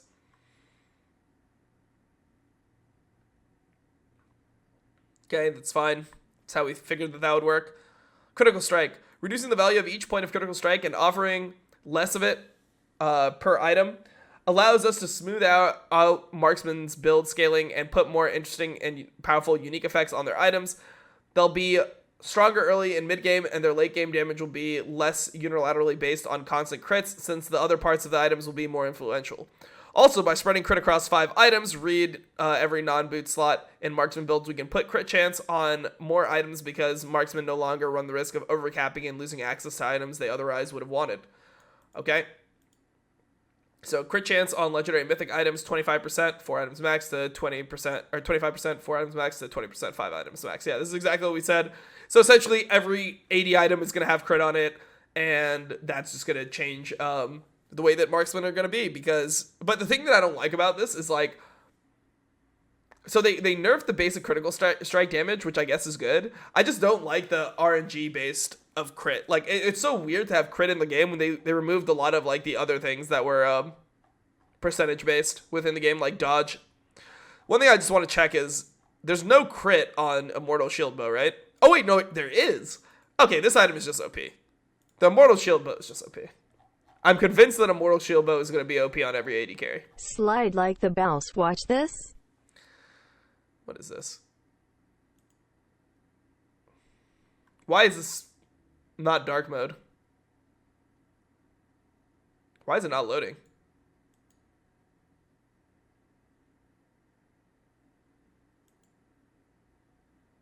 I don't know. It just doesn't load for me. Okay.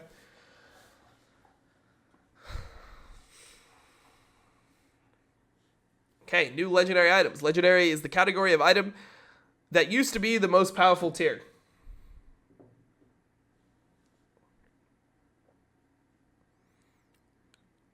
Used to be the most powerful tier.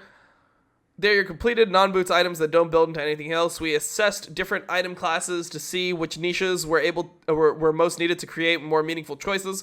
We also ensured that tools that were taken out of the item pool had good replacements when it made sense. Since Leandri's is now a mythic, for instance, Demonic's Embrace fills the niche for tankier champions who can't pick Leandri's every game, but still need a burn effect to deal relevant damage in fights. Because Mercurial Scimitar is now geared more towards marksman champions, we created a version for fighters and assassins. Grievous Wounds warrants a special callout. We want to give more people access to it in ways that feel appropriate for their playstyles. Okay. Interesting. The Collector, burst damage. The Collector offers marksman champions a more aggressive option for when they find themselves facing squishy foes. 3,000 gold. Serrated Dirk and Pickaxe and Cloak of Agility. 50 attack damage, crit, and lethality. So this could be pretty good on Draven too, honestly. Dealing damage that would leave an enemy below 5% health, executes them. Champion kills, grant additional 25. This is such a Draven item, dude. I want to see a Draven with the shield, whatever. Let me actually get the items down. Okay, so shield break. What is it? Immortal shield break. Immortal shield bow. I want to see a immortal shield bow and the collector on Draven. Isn't that just like something that makes sense? Also, yeah, this would be still a Jhin build.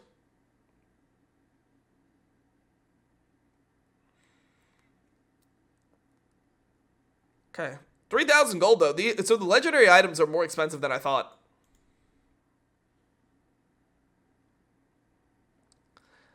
Okay. Navori Quick Blades. Reduce cooldowns. Navori Quick Blades allow crit-heavy builds to scale with their ability casting as well. 3,400 gold. Oh, wow. So legendary items can be just as cost-effective, or they could be just as costly as a mythic item, or even more expensive than a mythic item. Interesting. Caulfield's Warhammer, Pickaxe, Cloak of Agility, 825 gold, attack damage, critical strike chance, 30 ability haste. Your critical strikes with basic attacks reduce your non-ultimate ability cooldowns by 20% of their remaining cooldown. What? So it gives you not only ability haste, but also when you crit, and let's say when you build this, you should have 40% crit. So you'll be critting 2 out of every 5 autos. And it will reduce all your basic abilities,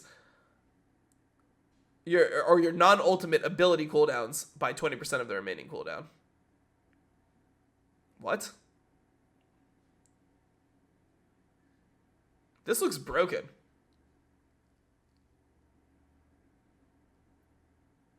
This might end up being OP on champions that it's not supposed to be OP on. This might end up being OP on champions like Jax or something. Like, you never really know. Tryndamere too. You might have Tryndamere's building this item. This might be a top lane item. I think that they think that this is a AD carry item, and it could potentially be a top lane item.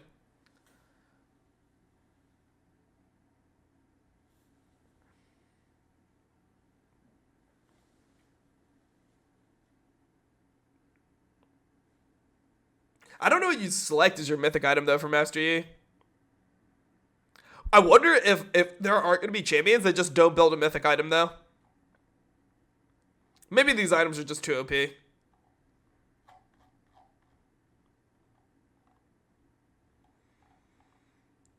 Okay. Force of Nature. Force of Nature helps turn tanks into swift behemoths in the face of ability cast heavy enemy teams. Total cost 2,900 gold. Build path Negatron, Winged Mood Plate, Ruby Crystal, and 800 gold, 350 health. Magic resist 80 or 60 rather. Movement speed 5%. Taking damage from abilities grants you 6 movement speed and 4 magic resist for 5 seconds. I mean, it's a good item. It honestly looks better than some of the fucking mythic tank items. We'll just see how this actually works. I mean, I like the idea of movement speed on tanks, though. I think it looks pretty good. I mean, it would just be a good MR item for when you're against, well, it's actually not even MR, right? Well, I mean, so some of it is MR, but then also the absorb works off any spell casts, right? Taking damage from abilities grants you, so could be okay. The components are kind of lame, but we'll see. Serpent's Fang, anti-shielding. Serpent's Fang helps assassins strike back against shield-heavy compositions that formerly rendered them weak. So this is what every assassin is going to build when the Immortal Shield Bow becomes OP. So Immortal Shield Bow is going to be OP, right? And then assassins are then going to build this to destroy the shield. And then 80 carries are going to be squishy again. Okay. Yeah, I'll probably put this on YouTube. Why not? 2,800 gold, serrated Dirk Pickaxe, 60 damage, 18 lethality. Basic attacks and abilities deal 50 plus 40% bonus AD additional damage to shielded targets. How much lethality is that? It's just 18. So 18 plus the other items that you're going to build. So the thing is, people are going to build this, which doesn't give attack speed and Omnivamp, but like you're going to be able to probably just shit on a Immortal Shield Bow user with these two items. Eclipse into this item. I want to try it.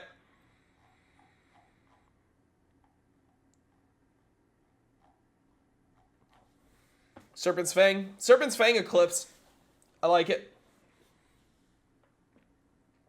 Horizon Focus. Damage Amp. Gives long-range artillery and control mages another damage alternative that loops into their playstyle.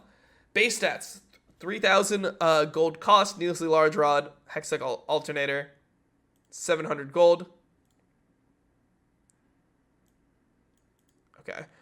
100 AP. So just 100 AP flat. Damage your champion with a non-targeted ability at over 750 range or immobilizing them. Reveals them and increases their damage taken from you by 10%. That's an interesting item. It seems very niche though. Because like what happens if you're not fighting it over that range? Like what happens if people just close that range? Like, obviously, if you're playing a front-to-back team fight, like around a dragon, you're able to poke with it, it could be really nice, but, like, if somebody just gets on your face, this item is going to be kind of worthless. I don't know. I feel like this is too niche. The non-targeted ability over 750 range, I think, is kind of weird.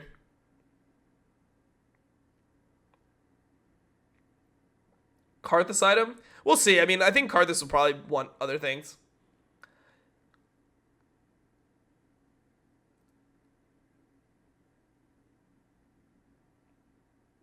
And also the effect is not even that good, right? 10% for 6 seconds doesn't really matter. Cosmic Drive, Ability Haste. If you want to deal death by 1,000 spells instead of one needlessly large burst and move fast while doing it, this is for you. Fiendish Codex, Kindle Gem, Amplifying Tome. 70 ability power, 200 health, 20 ability haste. Effects, Spell Dance. Dealing damage with abilities grants 10 plus 20% ability haste. Movement speed for 4 seconds. So assuming you have this plus your other ability haste item, which is going to be like 20 on most of them. Yeah, most of these are like 20 ability haste. I think they're all like 20 ability haste. 15 ability haste, 15 ability haste. So you have 15 to 20 ability haste. 15 and then plus 30. So let's say you have around 50 ability haste. 20% of that would be 10. So it'll grant 20 movement speed for 4 seconds. In most cases when you use it, it'll be 20 movement speed for 4 seconds. It's not crazy. It doesn't look that good to me.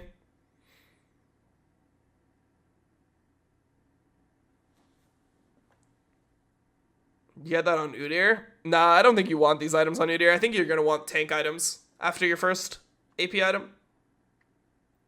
Cosmic Drive Lily. I mean, you already get so much movement speed. I feel like this is kind of not what you want to spend your 3,000 gold on.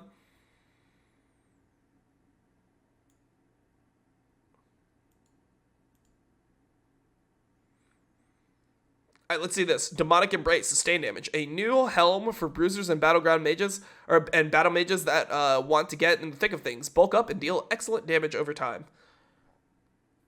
This already looks better on Lilia, right?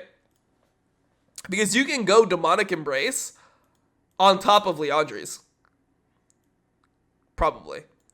Total cost, 3,000 gold. Battle, Blasting Wand, Giant's Belt, Amplifying Tome, 815 gold. Ability power 70, health 350. It's not bad. Honestly, this is more of a Lily item. I already think this is a Lily item. Those two items, I want to try that instantly. Dealing ability damage burns enemies for 1.5% max health, magic damage every second for 4 seconds, gain 10 armor and magic resist while a champion is affected. Oh, it's broken. Alright, this is a Lily item. Okay, so this is 100% the Lily item. We will go Demonic Embrace and Liandry's on Lilia every game, and it looks just turbo broken, man. What else would this be good on? I mean, anything that wants to go into the middle of the enemy team that's like a sustain mage will be OP. Mordekaiser, sure.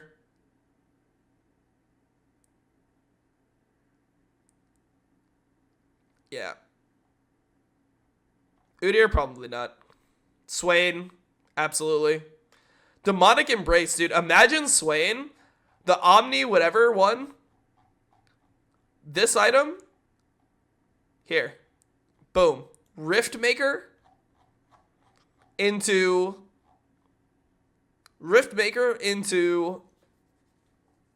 Demonic Embrace. Rift Maker into Demonic Embrace with like a tier or something for mana. Looks crazy good. Looks crazy fucking good, man. Alright. Cerildia's Grudge, anti-armor. Cerildia's Grudge caps off assassin builds, slowing enemies into their graves with the rest of their items providing lethality to deal with carries early and mid-game. Grudge's percent penetrations, this will be like your last Whisper item, gives its users the means to threaten tanks in the late game as well. Dude, why are all the items so much more expensive? I'm like, how strong do they want people to be at 6 items? People are going to be so insanely strong at 6 items compared to what they used to be. And the damage items look so much better than the tank items so far from what we've seen. So, like, what? Damage is just going to be super OP. Caulfield's Warhammer, plus Last Whisper, plus 850 gold. Attack damage, ability haste, armor penetration. Damaging abilities slow enemies by 30% for 1 second. Wait, what? Damaging abilities slow enemies. Wait, what? That sounds so good. So you don't even need to, like, so the whole tanks that perma-slow you, these guys are gonna perma-slow you as well.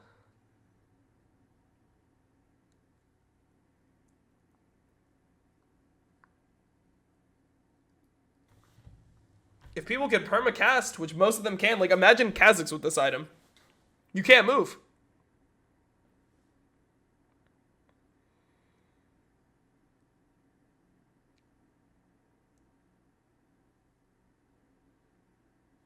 Damn.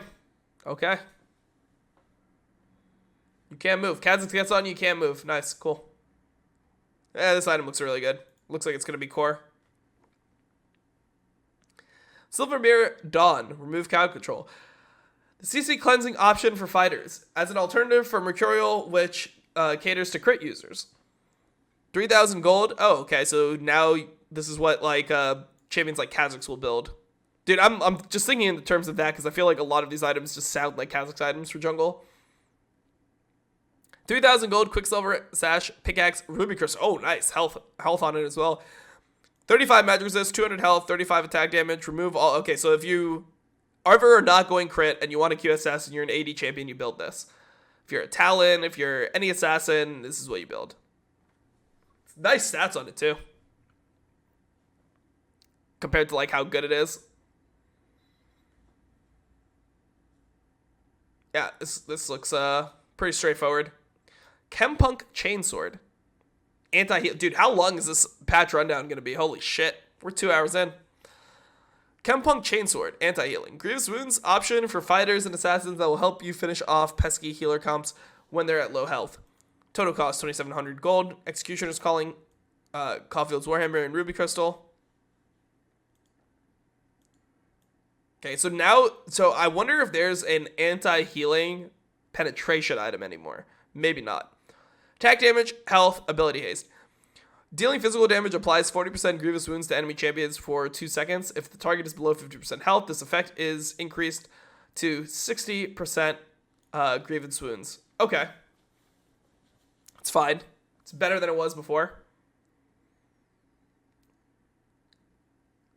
With the grievous wounds, so like, yeah, I mean, it's just very specific.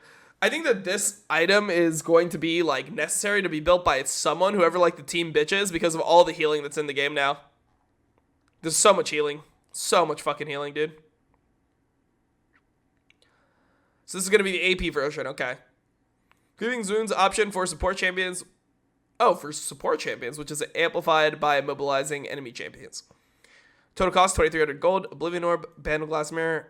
450 gold, 50 AP, 15 ability haste, 100% base mana regen, dealing magic damage applies 40% grievous wounds to champions for 2 seconds, immobilizing champions applies 60% for grievous wounds instead. So you'll get Chempunk Putrefier if you are building the AP version. So like a support can go Chemtech Putrefier and this item, Imperial Mandate, so they can actually deal with somebody who's building Moonstone Renewer, because Moonstone Renewer theoretically would just counter Imperial Mandate. So that gives you at least an option to not... Like, we'll have to see how good it is, though.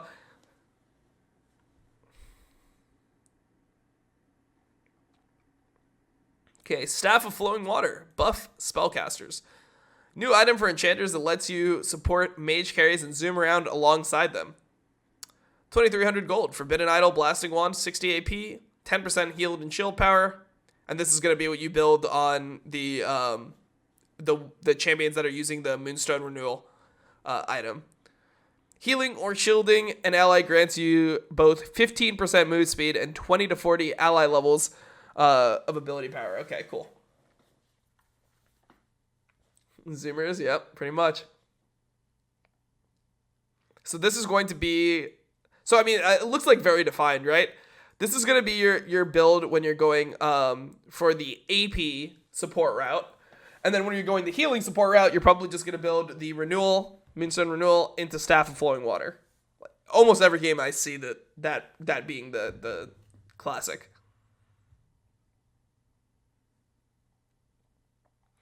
Stirring Wardstone. Hold control wards. Ever needed one more pocket? We're taking a swing at solving the age-old inventory crunch for support players by giving them access to a growing item that can hold control wards. 1,100 gold. Must be level 13 for purchase. This item can store up to 3 control wards. This item transforms into Watchful Wardstone once you've placed 20 stealth wards. Okay, so this is going to be like your Sightstone, kind of. Watchful Wardstone holds control wards. Keep your final slot for some combat power while establishing your dominance as the Vision Controller. Upgrades from Stirring Wardstone, so it's this one, obviously, like it said. Once you place 20 wards, right? Yeah, once you place 20 stealth wards.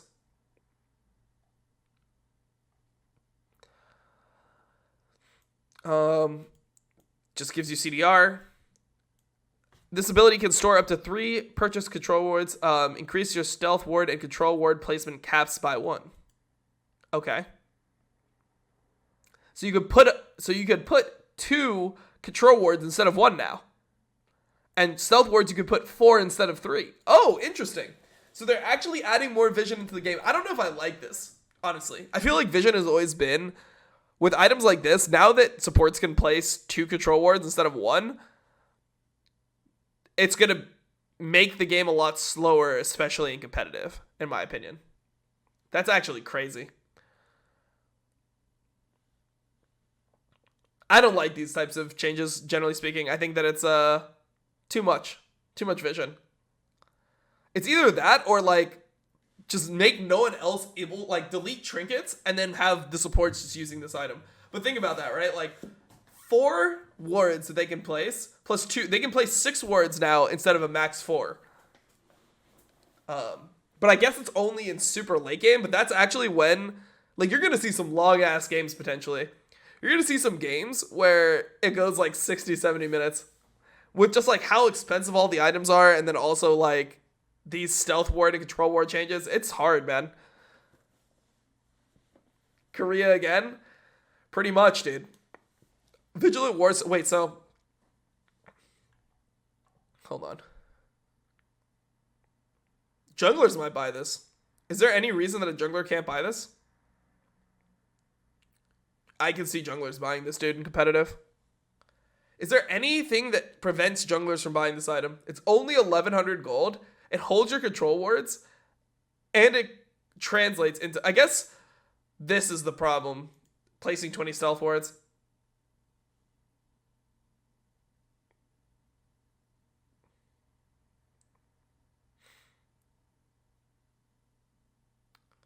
But can you place, like, we haven't seen, like, if there's, like, ward items yet, other ward items.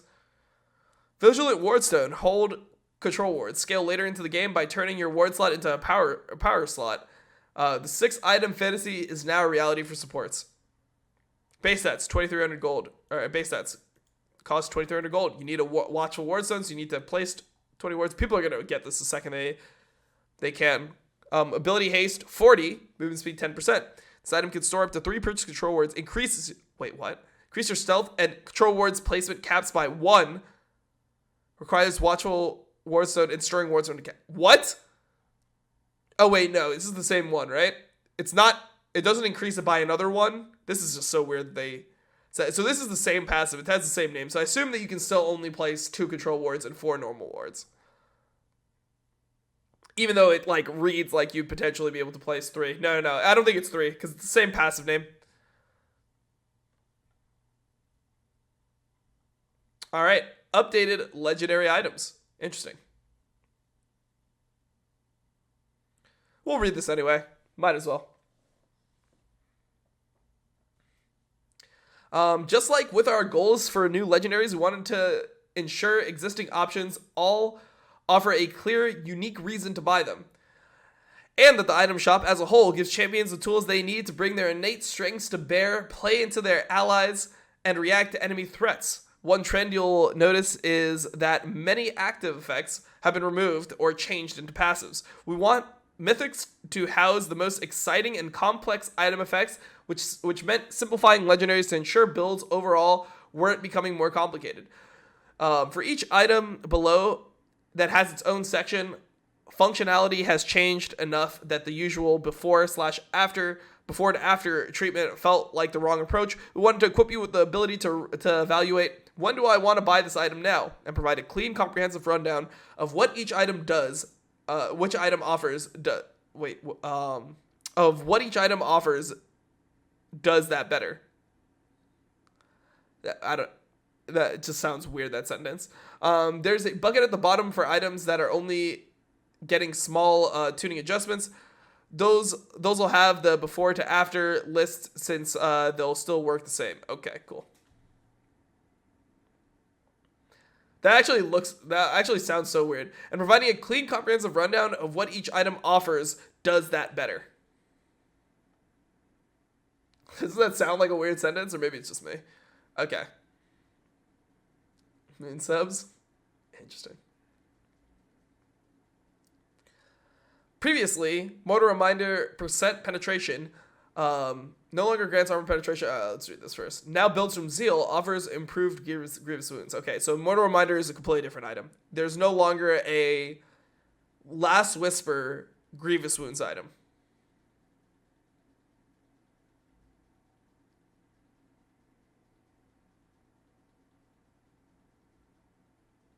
Yeah, it's not right English. It sounds so weird to me, man. I'll just read it one more time. And provide a clean, comprehensive rundown of what each item offers does that better. Yeah, maybe a comma. Which item offers does that better. Okay, whatever. Enough of that. Previously, Mortal Reminder % penetration usually meant that completing it early was worse than buying more damage since enemies needed to stack armor before the penetration really mattered. Now Mortal Reminder's more favorable build path and upgraded wounds on completion offer additional incentive to complete it at all stages in the game. Okay, cool. So now if you want healing reduction for your lane, you're going to sit on a Executioner's Calling, and then you're going to try to build that into your first Zeal item. So from Mortal Reminder, you now, it's 2,700 gold. So it's like around the cost of your normal attack speed items, which are like 2,600 gold. Executioner's Calling plus Zeal plus 700 gold, 20 attack damage, 25% attack speed, critical strike chance, 20%, obviously coming from the Zeal, movement speed, 7%. Okay, very straightforward. Dealing physical damage applies 40% grievous wounds to enemy champions for 2 seconds. Dealing a 3 consecutive basic attacks to an enemy champion enhances that effect to 60% grievous wounds against them until the effect is allowed to elapse. Okay, so hitting the same target is going to increase your healing reduction on them eventually. That's going to be nice.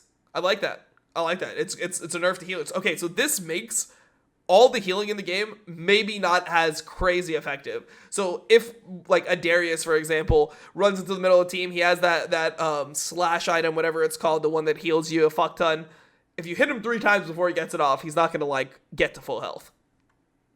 It just, you need the whole Mortal Reminding completed, and the other, so there's gonna be a point where it's gonna be super OP when you have your mythic item and they have their mythic item, but then once you get this, then their mythic item is not gonna be as OP.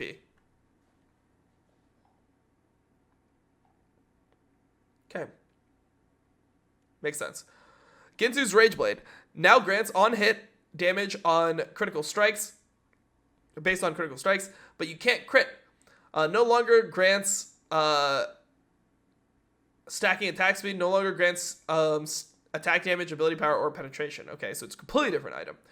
On hit builds didn't have many options since so much of the attack focused portion of the shop is focused on the crit system. Rather than continuing to have on hit and crit continue fighting for item niches, Ginsu's Rage Blade now acts as a bridge between crit and on hit ecosystems, allowing Kog'Maws to access effects like Phantom Dancer or Rudan's Hurricane without wasting stats. Okay, interesting. So now you're going to deal more damage. Now grants on hit damage based on a critical strike chance, but you can't crit. So it'll be like, kind of like Ashe, is what I'm getting here. It's like how Ashe's passive works. Base stats, total cost, 2,600 gold. Build path, Rage Knife, plus Cloak of Agility, plus Dagger, plus 900 gold. Attack speed, 40%. Critical strike chance, 20%. Effects, Wrath. Basic attacks apply 45 physical damage on hit per 20% critical strike chance. But you can no longer critically strike. Every third basic attack applies your on-hit effects twice.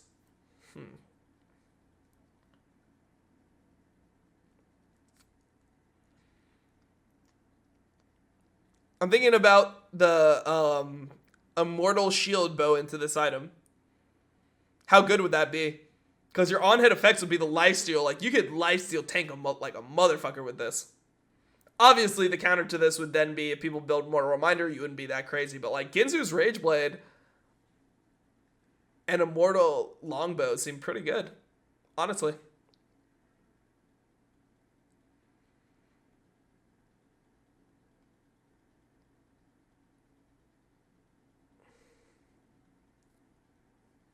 How would Ginsu's work with Ashe? I assume that it's like the same, it's like a double Ashe passive. It would just give you more like flat damage.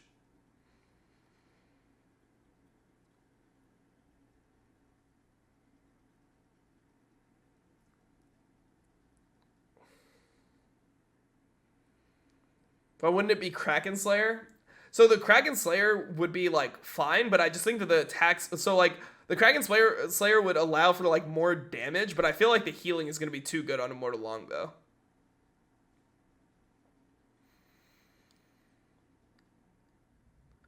I think that double effect would be super nice. Yeah, Ashe Ginsu is just banned, true. No crit cap with Yasuo.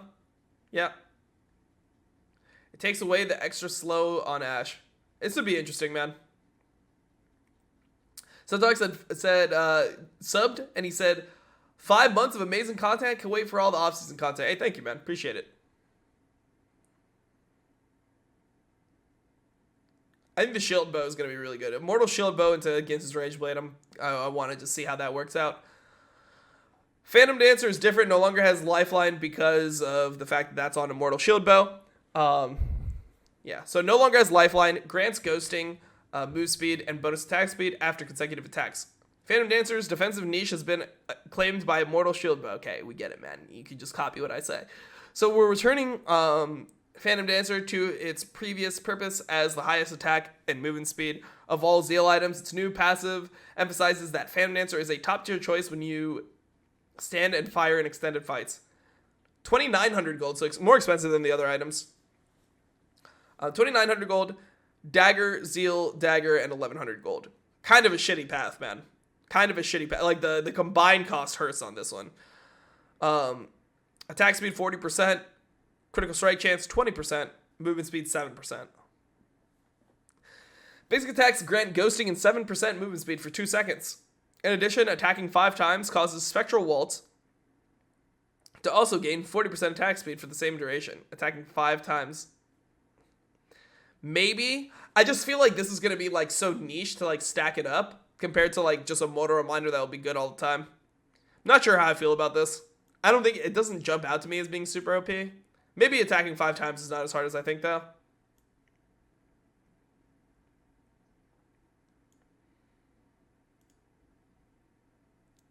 Okay, Lord Dominic's Regards.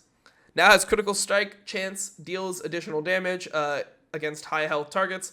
Lord Dominic's Regards and the OG Last Whisper from years ago has occupied an anti-tank niche, but has also flip-flopped between marksmen and assassins, always stronger for one class than the other. Situational items like this should feel rewarding to purchase when the occasion arises, meaning their stats need to be appropriately powerful for the class they're meant for. So, Lord Dominic's Regards has acquired some crit and is balanced for marksmen alone, while assassins have the new Cyrilda's Grudge item above. What? Where's Cyrilda's Grudge? Oh, this. Yeah. Yeah, no, true. Okay. This is definitely the armor pen item for assassins. True. Wait, that had percent pen on it, right? Cyrilda's Grudge, it has percent pen? Because that's going to obviously be necessary. Yeah, 30% armor pen. Yeah, exactly. Okay, perfect. Makes perfect sense. It's going to be, like, more defined. It's going to be easier than you probably think. It's going to be easier than I think, too, because you can, like, every 80 carry is going to go Lord Dominic's Regards at some point, most likely, right? And if you want, so, like, your 3-item build is most likely on a lot of 80 carries if you're trying to deal with healing. There's going to be Immortal Shield Bow into Mortal Reminder into Lord Dominic's Regards. That's, like, pretty solid. You get 60% crit, 25% armor pen, you get all the damage, you get attack speed, you get your Last Whisper. It's not going to be super, super bad. Giant Slayer deals 50% bonus physical damage against champions with greater max health than you. Bonus physical damage against champions with greater max health. That's going to be a lot of people. Except for the fact, maybe it's not as good then with the shield bow. That's kind of anti-synergistic with what I was thinking the build would be. Because when you look at the shield bow, it gives you, its mythic effect is that when you build extra legendary items, you get health.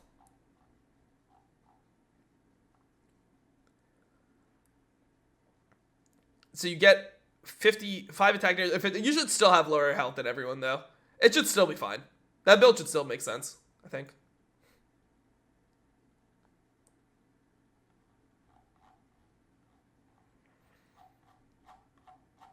Should still have less health than other people. It was up to 50% basic physical damage. It should still be fine, I think. Essence Reaver now builds out of Sheen and has a Spellblade passive. The ability Weaving Pattern of Sheen has always been fun and popular on some marksmen, but Trinity Force or marksman champion. But Trinity Force frequently fell below the visibility or the viability bar for those champions since it was balanced for fighters. Enter Essence Reaver, which has been revamped to double down on the fantasy of spell slinging basic attacks.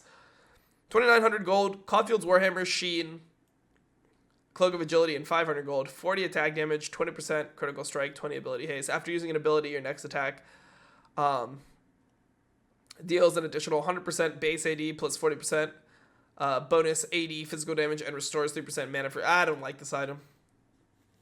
I don't like it, really.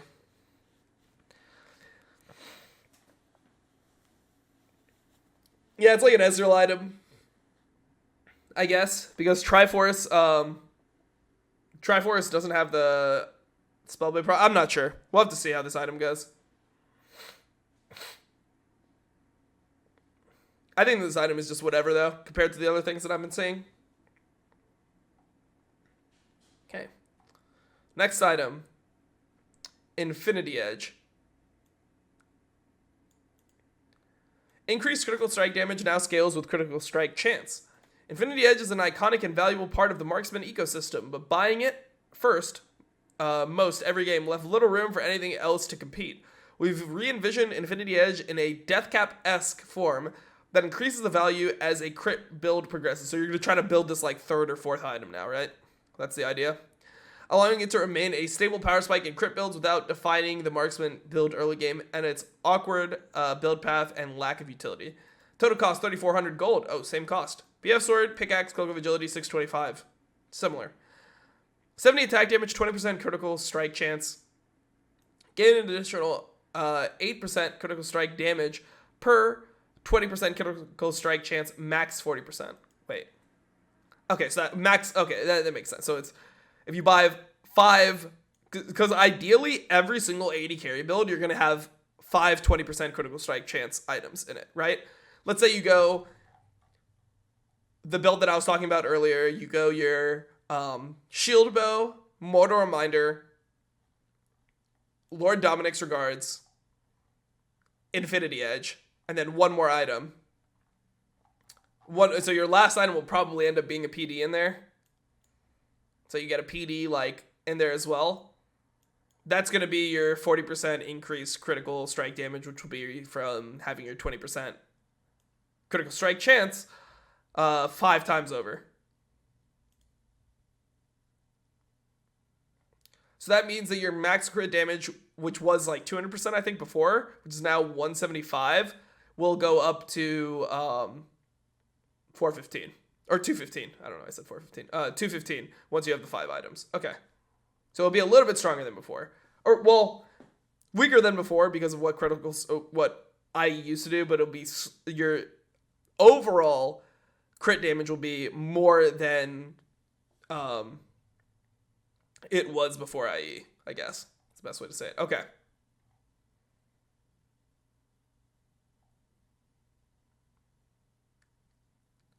$225? Why $225? Wouldn't it be just, it's 40. Wait. No, it's 175 plus 40, right? Wouldn't it be 215?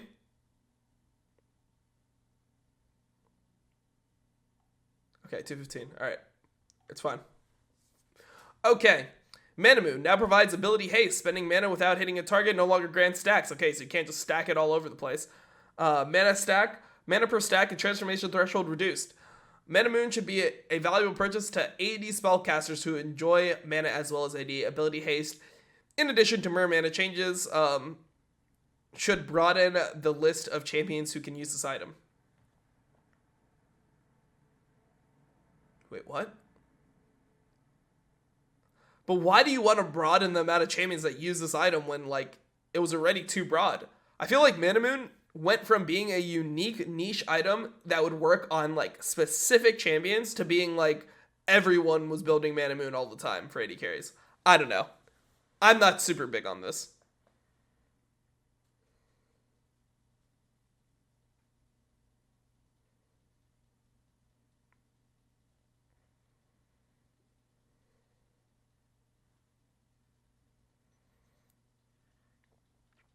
Like, I feel like this, okay, whatever. 2,600 gold, so a little bit more expensive than it is right now. I'm pretty sure it was before. Tier of the Goddess, Carfield's Warhammer, and Sapphire Crystal, plus 750 gold, 35 attack damage, 400 mana, 15 ability haste. Gain bonus AD equal to 2% maximum mana.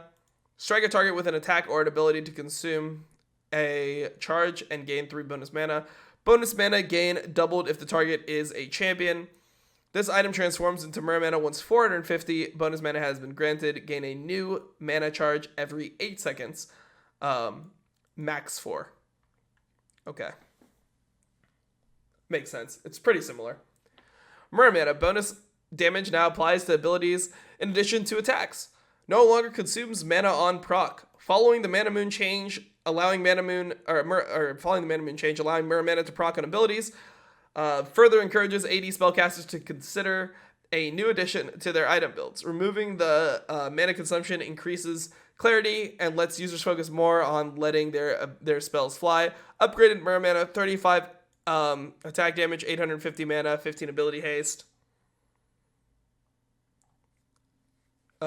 same awe. Oh, it's on shock, shock, and awe. Nice. When targeting champion's ability strikes and basic ability attacks deal additional physical damage equal to 4% maximum mana. I'm not sure if this is that good. Seems like they did nerf it a little bit. Okay, Archangel Staff. AP per mana increase no longer grants ability haste or mana refund on cast. Spending mana without hitting a target no longer grants stacks. Mana per stack and transform threshold is reduced. Okay, so you can't stack by throwing your abilities around randomly. That's essentially the gist of this. But it costs less mana to stack. So if you're actually stacking your Archangels by fighting enemy champions and CSing on waves and things like that, it should still be fine. You still should get it relatively quickly. Base stats, 3,000 gold. Tear of the Goddess, needlessly large rod and a sapphire crystal at 1,000 gold. Ability power, 600. Or, sorry, 60. Why did I say 600? Mana, 400. Effect, shock and awe. Okay, same thing as the other ones.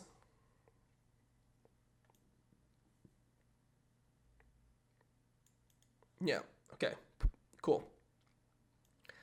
AP per mana increase now grants mana per AP, no longer grants ability haste or mana refund on cast, no longer grants a shield. Seraphs now gives purely offensive stats as a scaling item for mages. No shield, that's actually big. Instead of an on-demand shield, which allows Seraphs to provide both offensive and defensive options, Seraphs no longer gives more scaling AP and mana. One thing you have to consider is part of the reason why Seraphs and Mana Moon were so OP in the previous patches were because Presence of Mind worked the same way as it used to.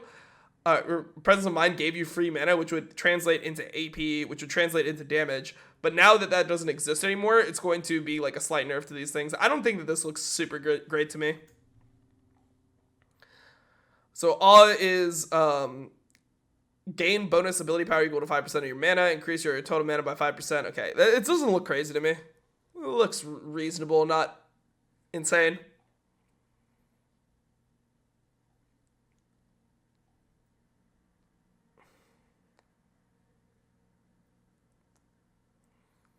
Lichbane. Spellblade damage and cooldown increase no longer grants mana or ability haste. Opening up Lichbane to not just mana users by removing the mana from Sheen and giving it a higher upfront damage at the cost of a slightly increased cooldown. Cool. Okay, so it's only going to be like one-time use in a fight, I guess, with this. It's going to be burst with like one-time use. Total cost, build path, Sheen, Aether Wisp, Blasting Wand, and 600 gold. 80 ability power, 10% move speed. After using an ability, your basic attack is enhanced to deal an additional 150% base AD plus 60% ability power magic damage. Okay. So I think this is different. I don't think it did. Did it used to do 150% base AD? I'm not sure. Affects 2.5 second cooldown. Yeah, I mean, we'll see if this is good. I'm not sure.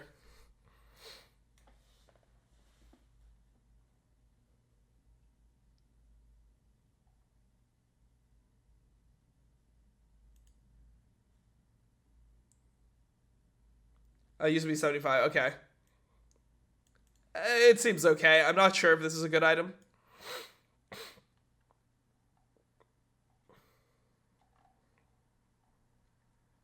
Blade of the Rune King. Movement speed active is now a passive. Wanted to retain this iconic and unique effect, but needed to make some room for the actives and other more complex effects coming through mythic items. Base stats, 3,100 gold is the cost. Build path, Vampiric Scepter, Recurve Bow, Pickaxe. Okay, so you're not going to have the Bilgewater Cutlass. I guess that item just won't exist anymore. Attack damage, 40. Attack speed, 30. Lifesteal, 12%. Basic attack supply physical damage equal to 10% for melee, 6% for range of the target's current health. Okay, that seems pretty good actually. For melee still. Basic attack, you champion 3 times, deals 40 to 120 magic damage, levels 1 to 18, and steals 25% of the movement speed for 2 seconds. Holy fuck. There's so much information in this patch. How the fuck are you supposed to remember all this shit? How are you supposed to remember every single item combination and all this stuff?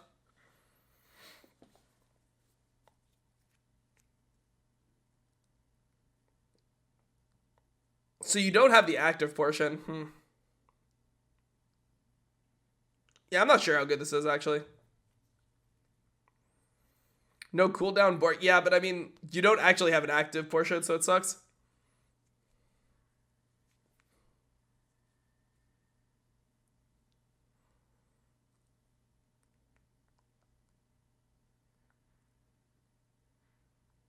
This kind of acts like the... I mean, I will have to see how this works. It's probably fine. The thing is, there's so much attack speed on it. Like, the builds now are going to have so much insane amounts of attack speed. If you take Triforce plus Blade of the Rune King, you're going to have way more attack speed from before, especially considering the item passives. Okay. Let's keep it going. Black Cleaver. Now deals missing health damage against fully stacked targets. No longer grants move speed on hit. Okay, so Black Cleavers did many things decently well, but we want to do fewer things better. Moved its move speed granting effects to more movement-based items and replaced it with an execution effect on targets you fully shredded. Base stats. Total cost, 3,300 gold. Build path.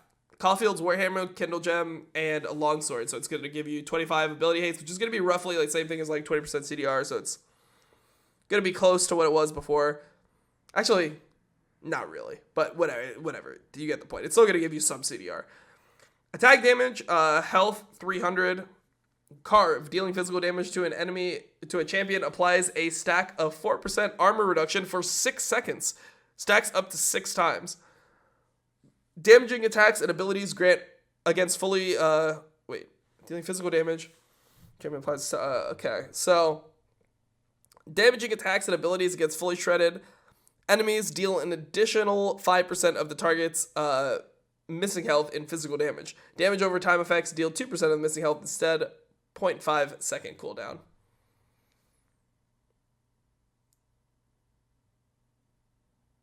I will have to see how that works. It's kind of weird.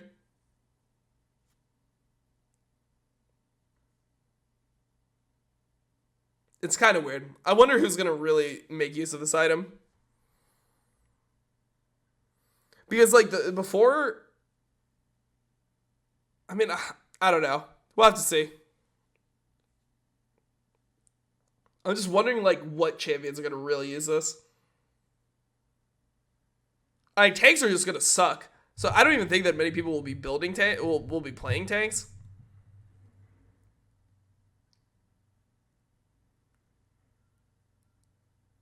Yeah, I mean, it sounds good on Darius. I agree with that. Maybe an 80 carry item? Nah, 80 carries are just going to build all the crit items. There's literally just, like, no room. Like, you're just going to want to stack crit with how crit works.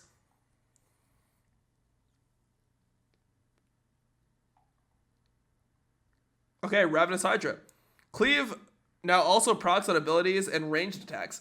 Now grants Omnivamp instead of Lifesteal. No longer grants health regen. Active removed. Active rehomed in Gore Drinker, a fighter mythic with room for an effect of this complexity and power. Ravenous Hydra simplified to be the vamp item for physical damage casters or basic attackers. So Tiamat no longer allows you to like do your animation cancels. So you're still going to do your animation cancels just with like the Gore Drinker. So any champion that needs an item for the animation cancel is just going to build Gore Drinker, I guess. Yeah. Base stats. Total cost, 3,300 gold. Build path, Tiamat, Vampiric Scepter, Caulfield's Warhammer, and 100 gold. Attack damage, 65. Ooh, lots of attack damage. Ability haste and Omnivamp. Damn, so you're going to have some, like, lifesteal. But the thing about lifesteal is, like, we'll have to see how much people are going to want to, like, stack lifesteal with how good Mortal Reminder is now.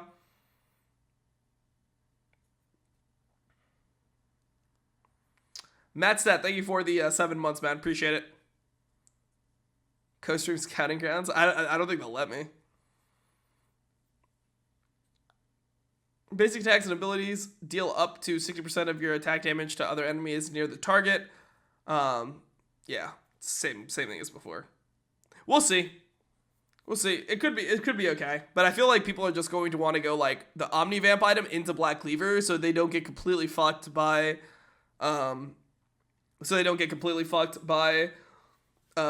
Last Whisper items, or not Last Whisper items, Mortal Reminder, which isn't a Last Whisper item anymore, but you get the point. Okay.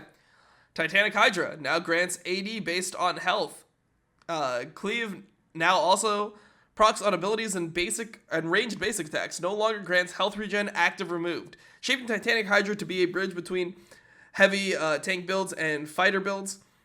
Some power taken out of its on hit and moved to the raw AD to give it a home with champions who don't attack as often but still like AD. Base stats 3,300 gold. Tiamat, Ruby Crystal, Giant's Belt, and 800 gold. 500 health. 30 attack damage. Gain bonus attack damage equal to 1% of your max health. Pretty good, actually. It's actually quite a bit.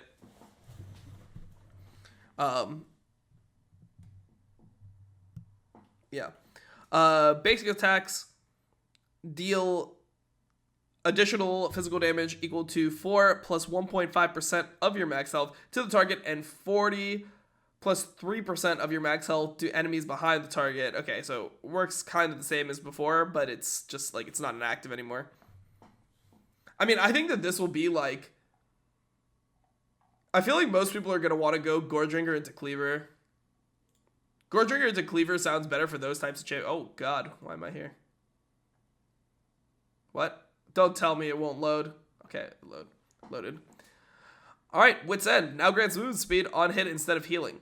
With more healing options in the mythic space, we had to be judicious with other sources of healing, replaced with movement speed to offer light fighters, Fiora, Yi, Echo, etc.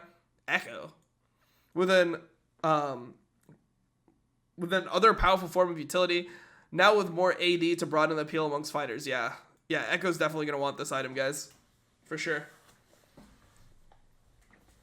Okay, total cost 3,100 gold. Hearthbound Axe, Negatron Cloak, Dagger, and 800 gold here. Attack damage is 30, attack speed 40%.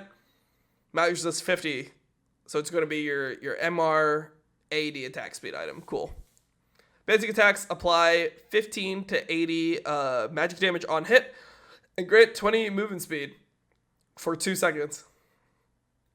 I just don't see why they have Echo here at all. Like, it doesn't seem like it would synergize at all with anything that Echo wants to build. So, I mean, it's still the same thing. When you need MR and you're one of those fighter champs, you're going to decide to build this if you like attack speed. Maul Malmortius. Lifeline shield increased, bonus stats on proc removed with more specialized. Oh, so what you could do also is this could be... I don't know, because AD carries are going to want crit all the time, so maybe they can't even build this item. Like, this theoretically would be better on AD carries than Maw, because if you're going the Immortal Shield Bow, then you would already have a lifeline item, so Maw wouldn't be viable. You'd have to go Wit's End, but then you also lose crit, so it's probably not worth it. It's kind of hard to say. Which is kind of why I liked the idea of AD carries being able to buy, like, only 4 items to get their 100% crit, is then you had like a last item that you could go for a Last Whisper or a GA or a Wit's End in this case. Like, you had more options, where now it just feels like you're just going to be like, I'm building only my crit items. Okay, Maul Mortius. With more specialized healing options elsewhere, we wanted Maw to stand out as the anti-magic burst item. 3,100 gold, Hex Drinker, and Caulfield's Warhammer, and 700 gold. Attack damage, 50 attack damage, 50 magic resist, 15 ability haste. Upon taking magic damage, I mean, it's the same thing. It's a pretty similar item. Okay, cool. All right. Death's Dance. Omnivamp replaced with Bleed Cleanse. Wait, Bleed Cleanse. We'll have to see what that is. Movement speed and heal on takedown. Magic damage no longer reduced and converted to a bleed. Death's Dance was the one-stop shop for everything fighters needed: AoE healing, mitigation against all damage sources, bonus damage, cooldown, etc. We still offer all these effects in the item shop, but the combination requires piecing together a few more purchases. Death's Dance is sharpening its role into the anti-physical damage item. Base stats, 3,100 gold cost. Build path, Chain Vest, Caulfield's Warhammer, and Pickaxe. So it no longer is going to give MR. Attack damage, 50. Armor 40, ability haste 15. Ignore pain. Hey Dom, love your work. Holy shit, it's Did so you loud. hear about all the D4 skipping to D2? Do you think it will affect the future season? No, I did not hear anything about that. I don't actually know what changed there. So I can't really comment. But thank you for your $10 donation. I just assume that climbing is going to be easier up to master. Is kind of what I'm getting out of this. All right, thank you for the donation, though. Okay. I'm going to turn off the sound of the donation, so if you're going to donate, just know that I probably won't read it until the end. Ignore pain. 35% for melee, 15% for ranged of physical damage taken is dealt to you over 3 seconds instead. Champion takedowns cleanse ignore pain's remaining damage, grant you 30% movement speed for 2 seconds, and restore 10% of your max health over the duration. That actually could be kind of nice. It doesn't have a Mar on it anymore, so it's just going to be for, like, if the enemy team has a lot of physical damage and you're kind of one of those bruiser champions, you're going to go this. I don't think it's as good, though.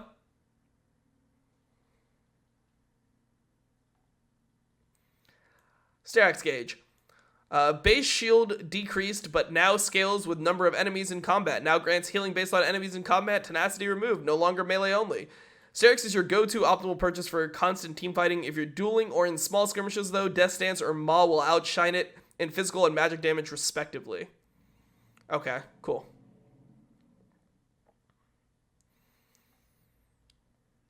Base stats, 3,100 gold. Pickaxe, Phage, and a Ruby Crystal, plus 725 gold was the build path. 400 health, 50 AD. Okay, so it's no longer based on your... it's no longer based on your base AD, which is what it was before. Dealing damage or taking damage from a champion grants a stack, restoring 2% of your max health over 6 seconds. Max 5 stacks, 1 per enemy champion. Healing 60% effective for ranged users. Okay, so ranged can now buy Sterax, but it's probably not good. Lifeline. Upon taking damage that would reduce your health below 30%, gain a shield equal to 200 plus 8% of your max health per stack of rage. So it will go up to 40% of your max. So it should be good in team fights, right? So 40% of your max health. Let's say you have 2,000 health. It's an 800 damage shield, right? It's okay. 60-second cooldown, max health portion of shield, 60% for smaller range users. It should be okay. Lilia, I don't think it'll be Lilia. Graves? Yeah, I mean, the thing about Graves, it's 60% effective for range users, so I don't know if you'd want to invest in this item. Imagine Sterax on Kled? Yeah, it could be fine. Honestly. We'll see. How much more do we have? Holy fuck. Randuin's Omen. Active now reduces enemy AD and crit damage. Now passively reduces damage taken from any basic attack, not just crits. No longer reduces enemy attack speed when hit.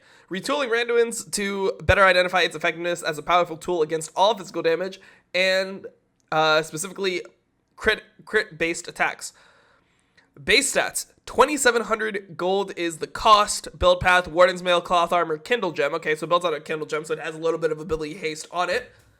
Seems like there's going to be more items that have ability haste in general. 250 health. 80 armor. 10 ability haste. Effects. Humility active. Briefly slow nearby enemies when reduces their attack damage by 10%. And critical strike damage by 20% for 4 seconds. 60-second cooldown. Okay, so this is... yeah, your active now is not an attack speed slow. It is a damage reduction and a critical strike damage reduction. Yeah, so it's more like anti-AD, and it's not as big of a difference on champions that are stacking attack speed. Like on-hit champions don't get affected as much. Okay, Rock Solid. Reduce incoming damage from basic attacks up by 0.5% of your maximum health, capped at 40% of the attack. Wait, what? Let me read this again. Reduce incoming damage from basic attacks by up to 0.5% of your max health, capped at 40% of the attack's damage. That's actually pretty good as it scales throughout the game. So if you have a ton of max health, let's say you have 3k max health, right? 0.5% of your max health would be 150, right? Oh, wait, no. What's 15? Wait, hold on. 0.5% of your max health is only 15. So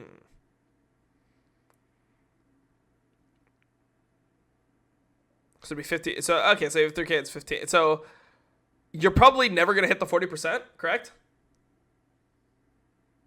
You'll probably never hit the 40%, because how much health would you need for that? You need like 8,000 health.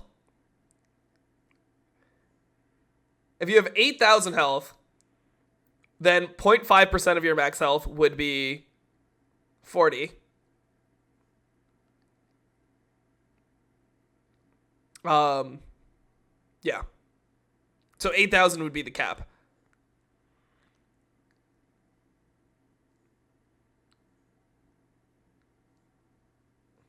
It's 8,000, right?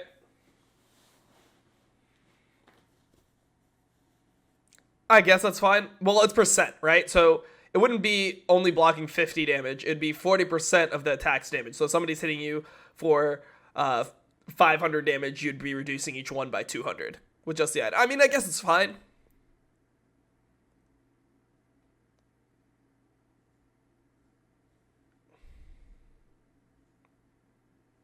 Yeah, it's 40% of the attack's damage, yeah.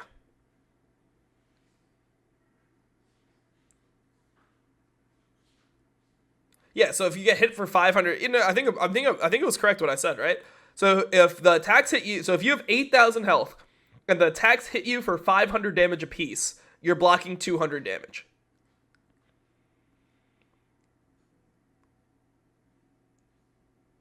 It is to stop small ticks, it's 40%, not 40. Well, that's what I'm doing. I'm doing percent.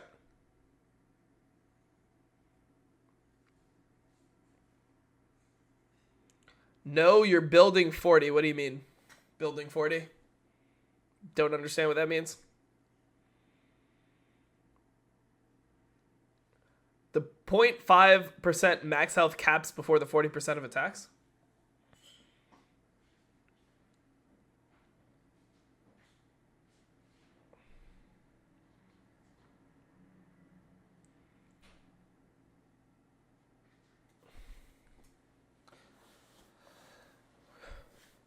Is it flat or percentage? Well, it says 40% of the attack's damage. Thank you. It says 40% of the attack damage.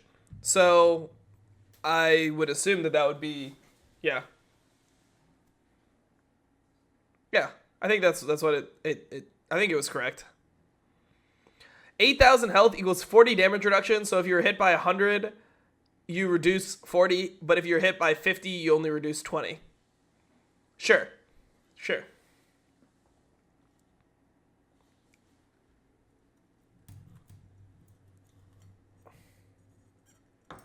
8K would be capping it, would be getting the full 40%.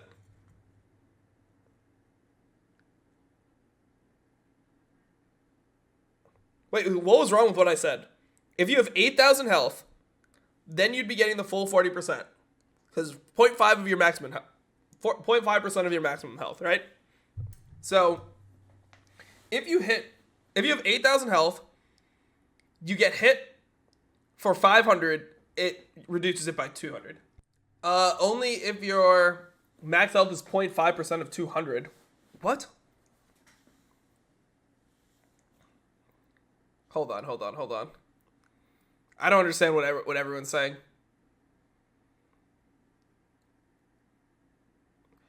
No, it's reduced by 0.5%. I thought that what's capped is so you're going to reduce incoming damage from basic attacks by up to 0.5% of your max health, capped at 40%. So you need 8,000 health. So well, I don't know why people are saying it's only 40 damage.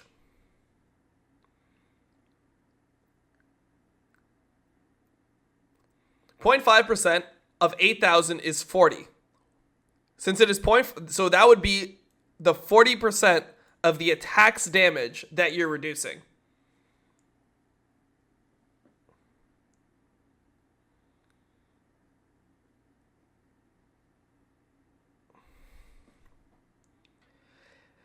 You have 8,000 health, you reduce attack auto attack damage by 40 flat. So if an A hits you for 500, it deals 460. Why do you guys say that? I don't understand why people are saying this. Reduce the A damage by 40 flat. Why are you guys getting flat from? Why do you think it's flat instead of 40% of the attack's damage? Something I am not. 5% of your HP is a flat number. Sure.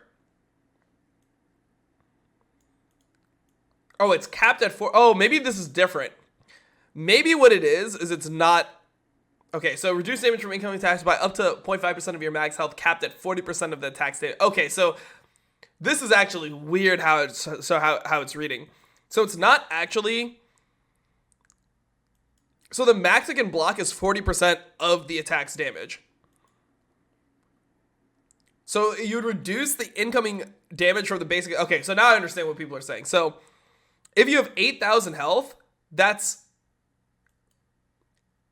So if you have 8,000 health, it would be 40 flat. So it's capped at 40% of the attack's damage. That's so fucking bad wording. Like, I think this reads as the way that I said it. This reads as the way that I said it. That's so bad though. Like, so this is just absolutely terrible then? Like, that wouldn't make sense, I don't think.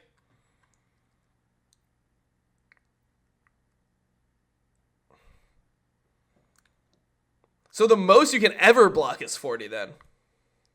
Or I guess you could technically go over that then. So if you have 10,000 health, it could block 50.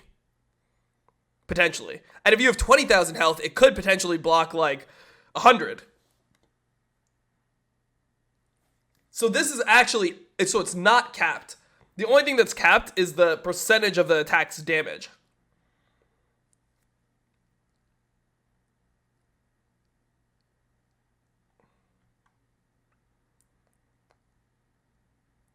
So if a champion is doing 250 damage per attack, and you have 20,000 health, then you could block 100. That's how the math works out. If you have 20,000 health, and their attacks are doing 250 damage, it can block 100. That's so shit.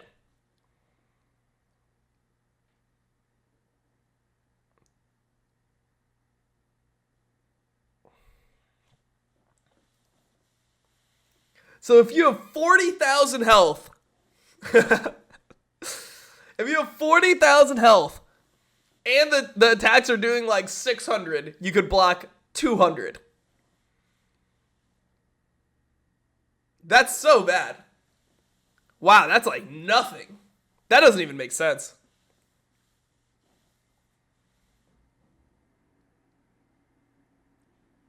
Yeah, that's fucking garbage. Okay. This item sucks. Okay. While randomness fills in the anti-crit space, well, maybe the item doesn't suck, but this part sucks. This part of the item sucks, because realistically, you're going to have 3,000 HP, right? 3,000 to 4,000 HP. Let's say you have 3,000 HP, 0.5% of that is 15 damage. 15 damage is nothing. Whatever, it sucks. Frozen Heart. Now passively reduces damage taken from basic attacks, while random fills in the anti-crit space. Frozen Heart takes the same core effect, but retains its previous niche as an anti-attack speed item. 2,700 gold, 400 mana, 80 armor, 20 ability haste. Not much ability haste at all compared to like how it's going to work. Wooden's Mail, Glacial Shot, and 800 gold reduces the attack speed of nearby enemies by 15%. Reduces incoming damage from basic attacks by up to 0.5% of your max. Oh my god, so it's the same passive. But this is even worse because at least this has some health on it. This has no health on it. This is going to be like such a little amount. Okay. Yeah, I don't know. They both suck. This literally looks like it's in like fucking like I don't know, 112p or some shit. 144p.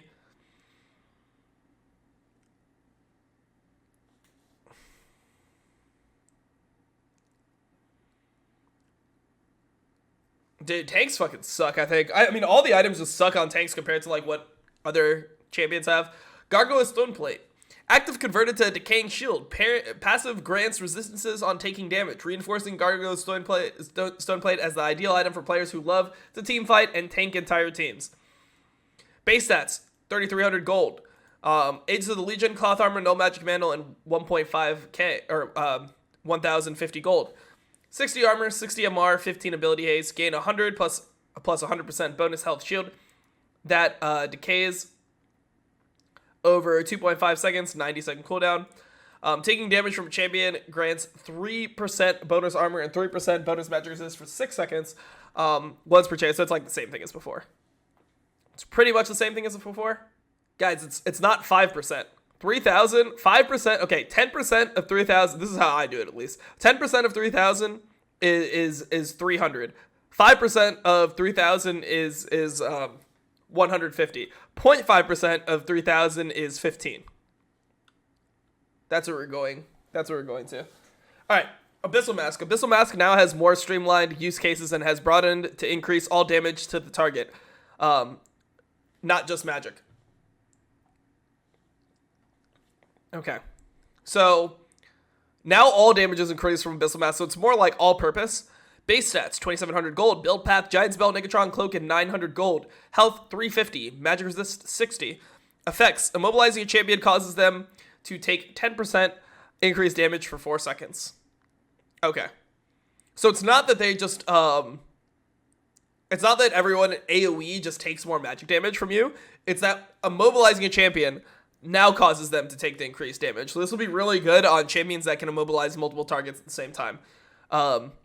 Yeah, so like multiple CC tanks, I think Abyssal Mask would be really good on. It seems like a solid item. I think this looks pretty nice. Like the magic resist is there, so this would be an alternative to like Force of Nature if you have a lot of CC in your kit. Thornmail. Damage reduced now applies improved Grievous Wounds upon immobilizing an enemy. On top of applying Grievous Wounds when hit, Thornmail now gives tanks a way to proactively apply the effect without waiting for enemies to attack. This is actually pretty interesting because the whole problem with Bramble Vest was that you didn't choose when to apply it to the enemies. The enemies would need to auto-attack you, which allowed for a lot of counterplay in lanes. So champions that had a lot of sustain, like Fiora, for example, with Ravenous Hydra, etc., could just choose to lifesteal off the wave, and you couldn't hit them with any healing reduction, and it'd be hard to fight them off. It clearly needs to be calculated with 0.05%. No, it doesn't, dude. You're literally just bad at math. 0.05 is 150. Yes, that's 5%. 10% would be 0.1. So 3,000 times 0.1 is 300. This is 5%. Like 0.5% is multiplied by 0.005. Jesus Christ. Well, I don't understand what the point is, like, correcting my math if you're just wrong. Like, if I fuck up the math, like, it's fine. Like, then correct me.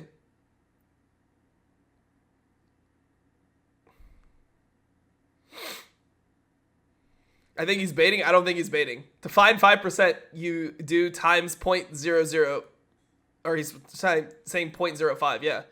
The other guy made a much better point about this. So the thing is, like, I think Randuin's might be fine outside of it. It's just that, like, this last stat, this is, like, very negligible. The last point is very negligible, but this could be good. The brief slow to nearby enemies and reducing their attack damage and critical strike. So if people are building a lot of critical strike, Randuin's could be good still. So essentially, if people are playing like on-hit builds, you're going to go Frozen Heart. If people are playing like normal AD carries and stuff, you're going to go Randuin's. There it is. All right. Thornmail.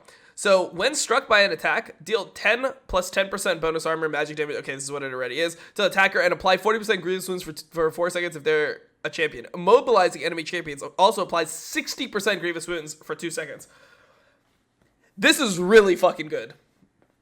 This is really fucking good that people can do this now. Because now an Ornn can choose to, like, apply grievous wounds to you, right? An immobilizing effect would probably be the little, like, mini stun on Ornn Brittle, right? So if an Ornn W's and then taps you, boom. 60% grievous wounds for 2 seconds. It's actually pretty good. When is Ornn complete Thorn Mail. Well, now he has more incentive to, right? But other champions, like, could do it as well.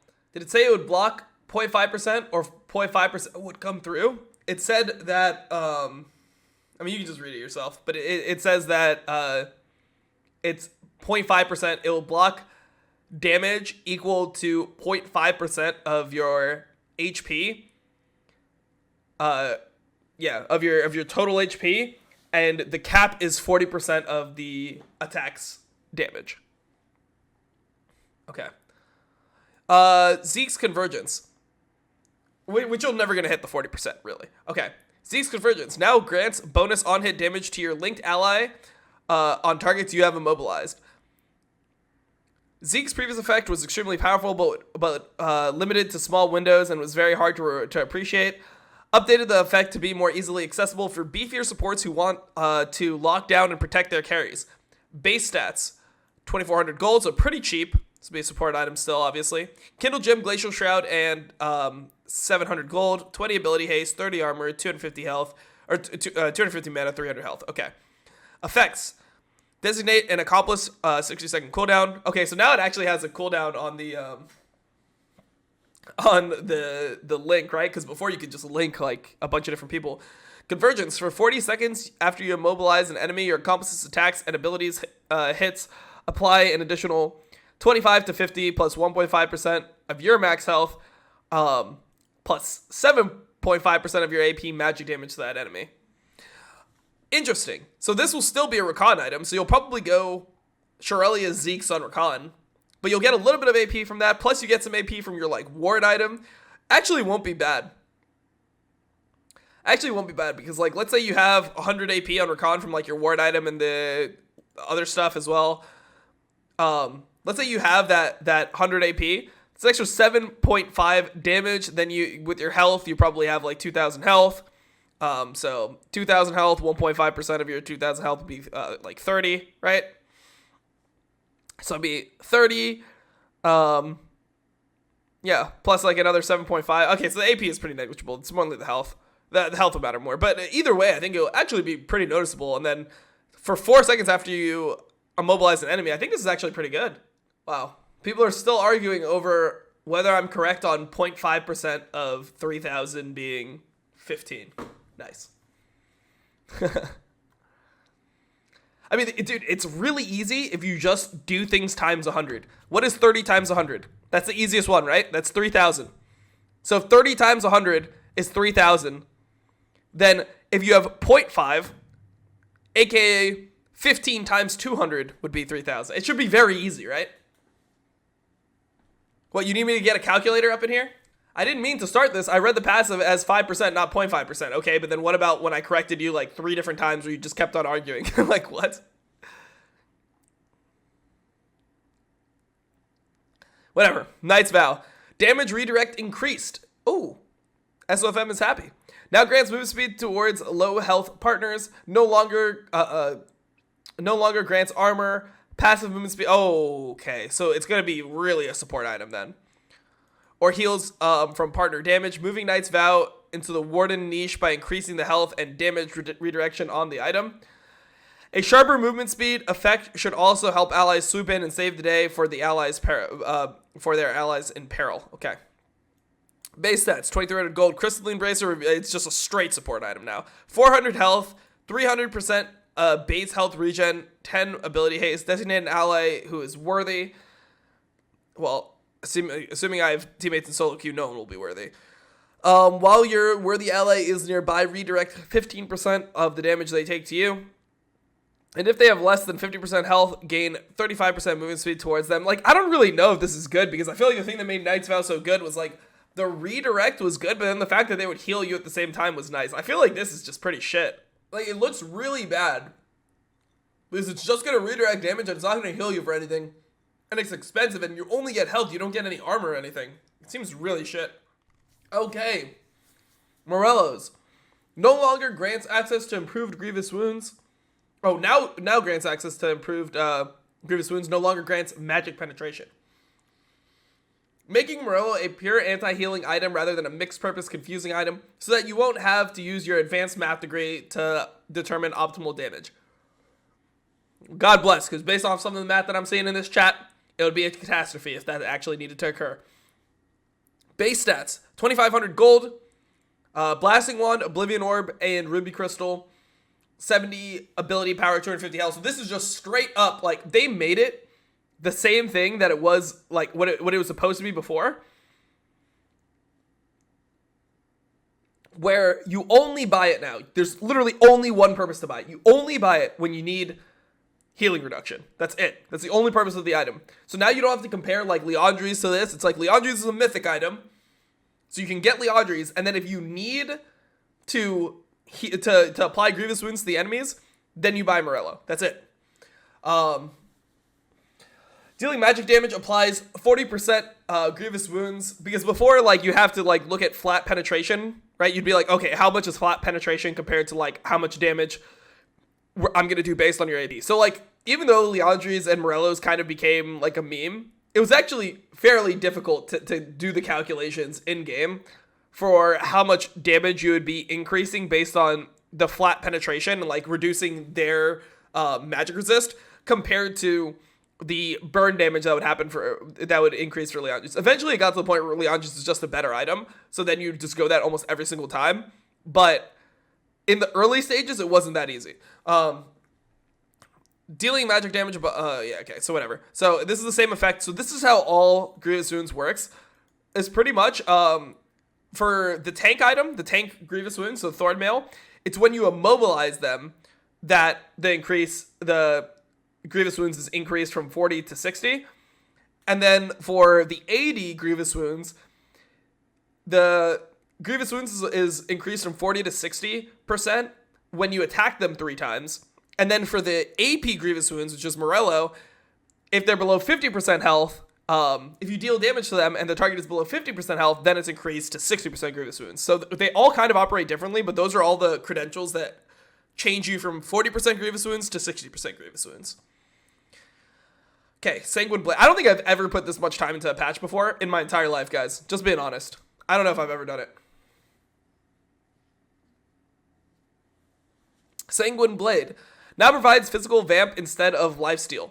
We're promoting Sanguine Blade's lifesteal into the new physical vamp stat, so ability-heavy assassins can benefit from its sustain as well while they clear waves and champions. Base stats, 3,000 gold, Serrated Dirk and Vamp Scepter, so it's going to be kind of the same items as the Eclipse. It's going to be kind of the same build path as Eclipse. 50 attack damage, 10 lethality, 12% physical vamp. While near one or fewer visible enemy champions, gain 8 lethality and 20 to 80% attack speed, decaying over 3 seconds if the enemy champion is too close. I just feel like Eclipse is better than this item.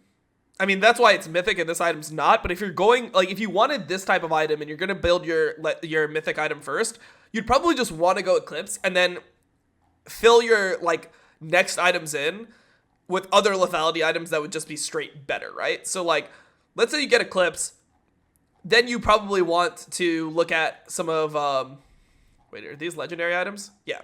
So let's say you get your Eclipse, you probably want to look for, like, a Serpent's Fang afterwards, if they have shielding. Or maybe you want to build a Cyrilda's Grudge. Like, I don't know. I just feel like, you know, or you need this item, right? I don't know. It just seems like you won't want Sanguine Blade if you're going Eclipse, and like both champions are going to want the same thing, so you probably are just going to go Eclipse and then other lethality items. Control F might be useful. I mean, it'd kind of be useful, but then since I don't actually like know what all the item names are, then it wouldn't be useful.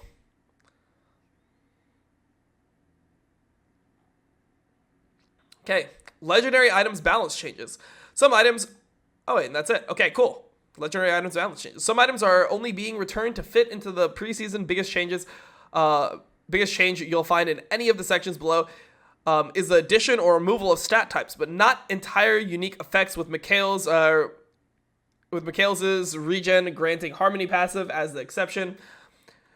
As with the other legendaries, keep in mind that mythic passives add additional stats that aren't listed here, so things that look like flat nerfs are are at least in part adjusting for that extra power. Yeah. So when you get Eclipse, okay, so let's Control F, Eclipse. So when you go for Eclipse, right? You get, okay, so the mythic component is that grants all other legendary items 4% magic pen. So yeah, this will actually work kind of well when you're trying to kill like tanks and stuff. Tanks are just fucking dead though. But just in general, I think it will just be the best one. The Dustblade one is pretty nice because, well, actually no. So this gives haste. Prowler's Claw actually might be good because it gives extra lethality. So if people are super squishy, I think this Prowler's Claw could be the best one. If people are super squishy, Prowler's Claw is probably the best one.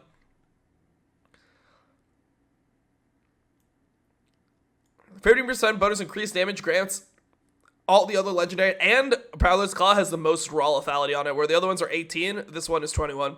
So if people are really, really squishy, Prowler's Claw. If there's like a mix of different types of champions on the enemy team, like they got a Leona and like whatever, then you probably just want Eclipse. Where are we? Okay, legendary items, balance changes. Support items. Legendary. Fully upgraded support items count as legendaries. Makes sense.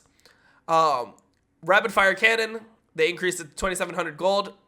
The attack speed went up to 35%, and the critical strike chance went down 5. So 100 extra gold, you lose 5% crit as you do with all the attack speed, or yeah, every single AD carry item.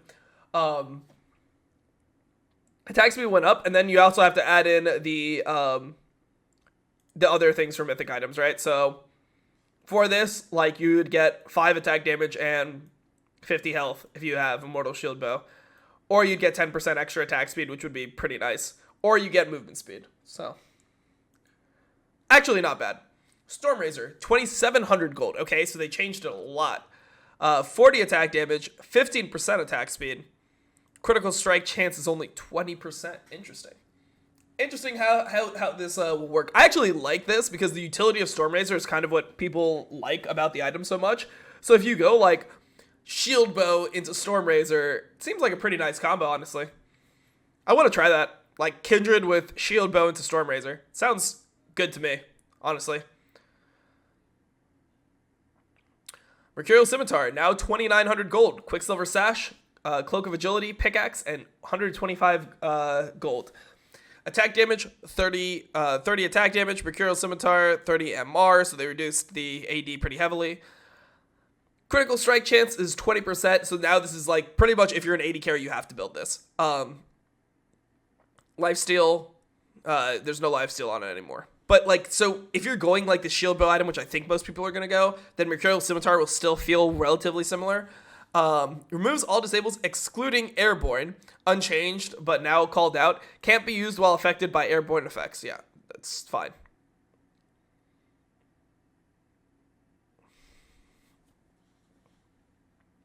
Rudan's Hurricane, 3,400 gold. Build path, Pickaxe, Zeal, Dagger, 1025 gold. New attack damage. Okay, so now it has attack damage on it, so it's more expensive by a lot, but has attack damage. Well, actually, damn. This item might be pretty fucking good now. Critical strike chance, 20%. Move speed, 7% from 9%. Bolt damage, 40 to 70% total attack damage from levels 10 from levels before 10 to 18. Not bad. Honestly, like, if you're just rich, you're going to be stronger than before, I think.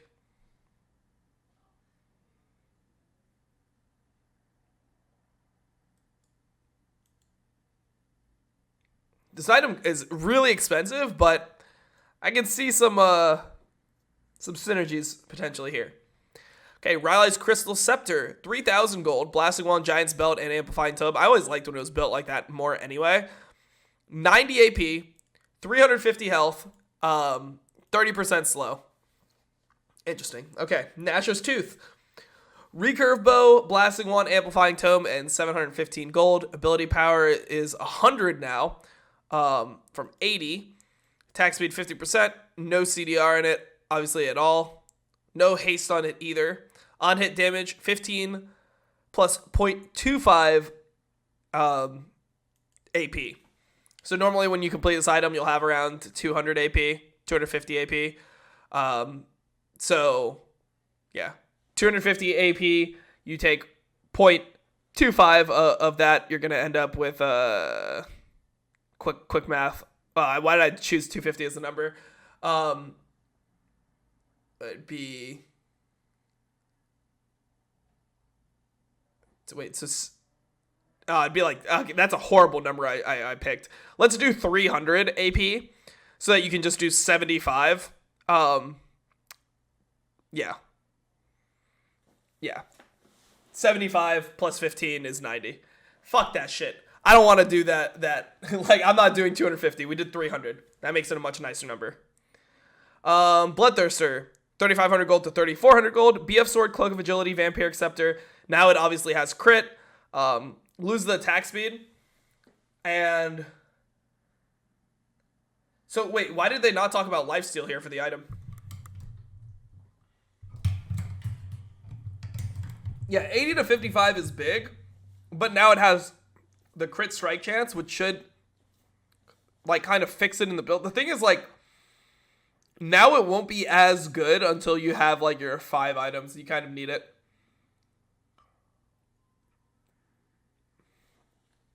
I don't know. Edge of Night. 2,900 gold. Dude, why not just say the... I really don't like that they're not showing, like, all the stuff. Okay. Bloodthirster. BF Sword, Cloak of Agility. Okay, we already did that. Edge of Night, 2,900 gold unchanged. Serrated Dirk, Longsword, Ruby Crystal. So now it's different. Instead of a pickaxe, it's a longsword, Ruby Crystal. More combined cost, so that's like a little annoying. 50 attack damage, but it will increase your lethality from the other stuff. Yomu's Ghostblade. Okay, total cost 3,000 gold. Dude, what is Graves gonna build? What mythic would you go on Graves? I'm just thinking about this. I'm thinking about like what Graves builds will actually happen. Like, do you just end up going one of like the bruiser items? Like, what do you even go? I guess you could go Eclipse. Yeah, makes sense. I just wonder if some of the other items are better. So then you would be just like opting into lethality. I guess you get percentage penetration. I don't know. It'll be interesting. Like, now you can't go the half crit. It feels like you shouldn't go half crit, half lethality like you could before. Because before, like, a viable Graves build would be Warrior into Ghostblade into PD into IE. That was like the standard. But now it feels like if you were to go like a shield, like maybe shield bow could be OP. I was thinking shield bow could be nice. Everyone's saying Eclipse though, so maybe you would go Eclipse and full lethality, but I feel like shield bow wouldn't be that bad. You go shield bow, and then you could go. I mean, maybe you could just go the full crit angle, because shield bow is just that strong. It looks like. You could go Collector. Actually, that could be the build. Actually, since we thought it works on Draven, it probably is gonna be similar on Graves. I think it'll probably be good. Okay, so Ghostblade, 3,000 gold, Serrated Dirk Pickaxe, and 1025 gold. Attack damage is 60, reduced cooldown from 10% to 0. Umbral Glaive, 2,800 gold. Serrated Dirk, Caulfield's Warhammer, and 600 gold now. Okay, so you have to build the Caulfield's Warhammer now where you didn't before. 55 attack damage, 15 ability haste. And the lethality is probably unchanged. Okay, so you're still going to have a bunch of lethality items. I think Eclipse is going to be really strong, though. I mean, we'll see. Okay, Guardian Angel, 40 damage, 40 armor. Now it's a legendary item, so it will give you the bonus of whatever you have. Should be fine. I think that's like kind of a buff on certain builds. I don't see most people building it though. Like, who's going to build a GA? I mean, just an assassin is going to build a GA pretty much. Just assassin junglers or like junglers that aren't going crit are going to build GA. You're no longer going to have the option for a GA slot on 80 carries because you need 5 crit items. Warmog's Armor. So this will be like jungle only is now how I'm seeing Guardian Angel. It'll be like a jungle only item. Warmog's Armor, 3,000 gold. Ability haste, 10 ability haste instead of CDR. Okay, so slight nerf. Warmog's Heart, 5% max health per second. So they buffed the passive. So now hopefully people can use the passive. Without having like a jungle item like Cinderhulk, though, I wonder how hard it is for people to get 3,000 health. It sounds pretty hard to get 3,000 health now compared to how it was before. Spirit Visage, 2,900 gold, 40 magic resist, 10 ability haste, increases shielding and healing by 25%. So now it increases shielding too. So if you're playing with some shielding supports, Spirit Visage, even better. Dead Man's Plate, Winged Moon Plate, Ruby Crystal, Chain Vest, 900 gold. 475 health, 40 armor, 5% move speed. Okay, so now it gives you move speed instead of the increasing thing. That actually sounds like a buff. I mean, the armor is less, but like the health plus the move speed, I mean, it's not bad. It's really not bad. Read Warmogs again? Wait, let's see. Oh, per half second. Okay, yeah. So then it's, I guess it's the same. Wait, it's actually kind of a nerf. It's actually kind of a nerf, actually. Okay, never mind, it's just bad. Deadman, okay. Ardent Sensor, 2,300 gold, unchanged. Forbidden Idol, Blasting Wand, 650 health. No CDR, no movement speed, and now you have more base mana regen. Okay, I think that's fine. Just whatever. Redemption, 2,300 gold. Kindle Gem, Forbidden Idol, Healed and Shield Power, 20%! So they nerfed the mana regen and the health regen. 15 ability haste, which is similar. No longer damages minions or gets 3 times effectiveness from healed. Oh. No longer damages minions or gets 3 times effectiveness from heal and shield power. Wait, was that what it did before? Redemption just got 3 times effectiveness from heal and shield power? How did I not know that? I guess I never built Redemption. But holy fuck, that's broken. Or it was broken.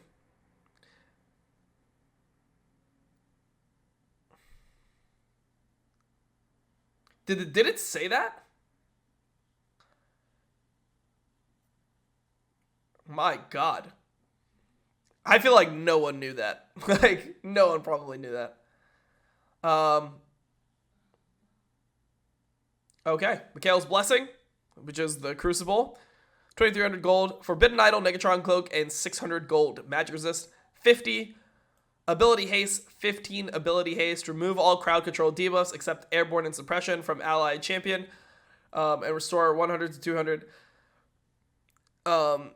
health based on level. 120-second cooldown. No longer grants bonus health regen equal to mana regen. I think that's probably fine.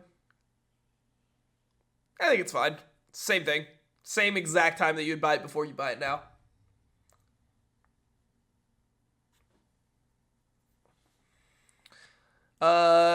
Magi Soul Stealer, now it's 1,600 gold.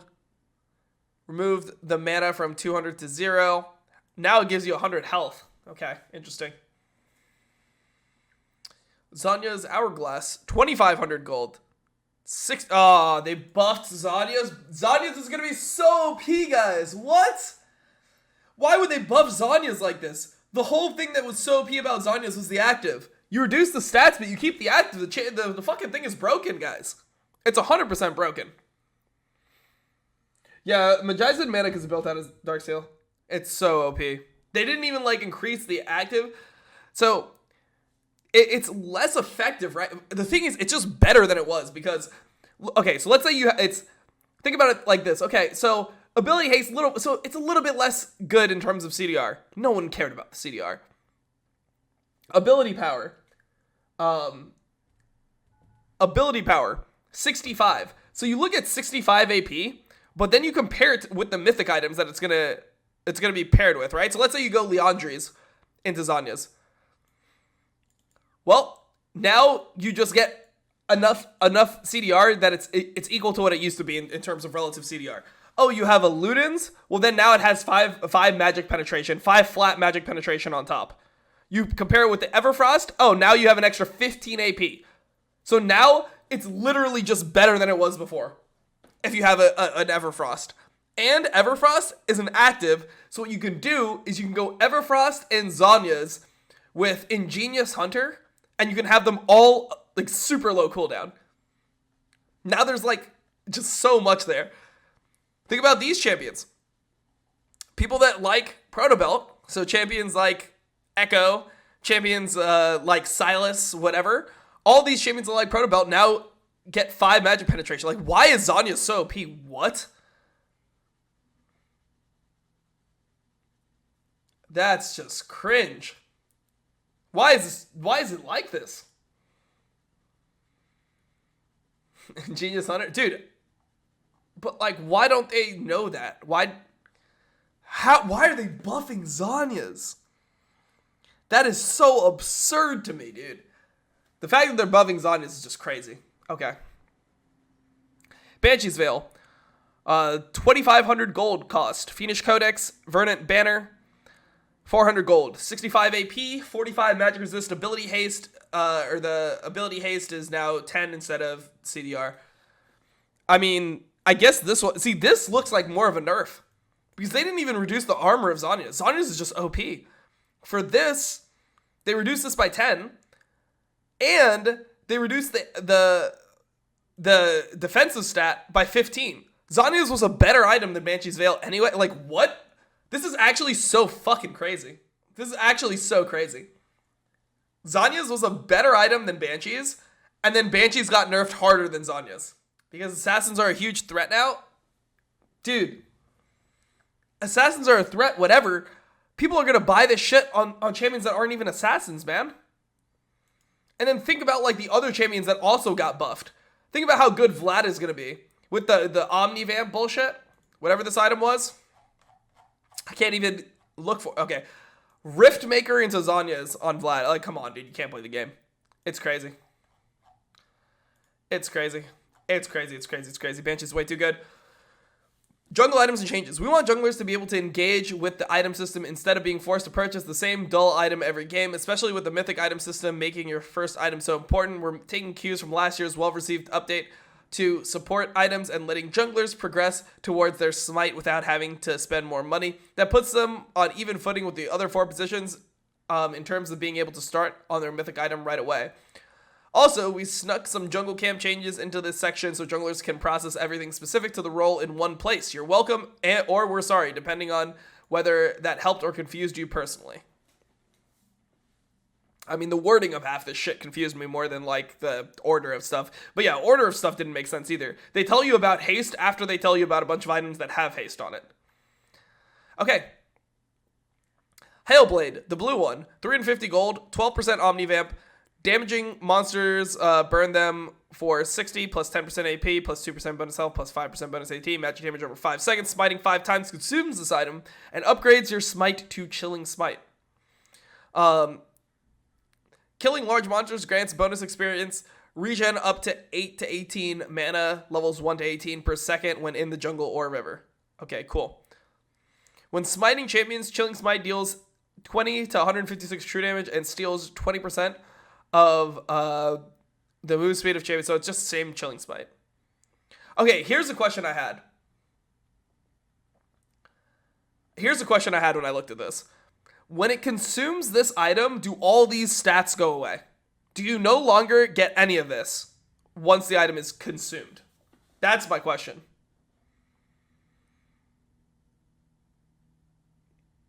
It's really, like, unclear. Because I can see some champions actually really struggling with clearing. Oh, you keep them? Oh, okay. You keep all the stats. Well, that's pretty OP. I would assume that... Well, what do you mean, are you stupid? How would this be a stupid fucking question to ask at all, you dumbass? Like, there's nothing that says that you keep the stats. So how would you ever know, unless you've played before? Like, what? How would you ever know that this, like... Because the way this reads is it says that it's consumed, meaning that, like, you just now get a Chilling Smite. So I thought you transferred all these stats to have a Chilling Smite. Because it says levels 1 to 18. What? Like, you could just sit on the item. Like, what? Like, if you don't use your smite charges, like, 1 to 18 doesn't mean that, like...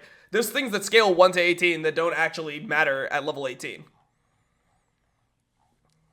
Like, that's not a giveaway at all. I don't see how this is obvious at all.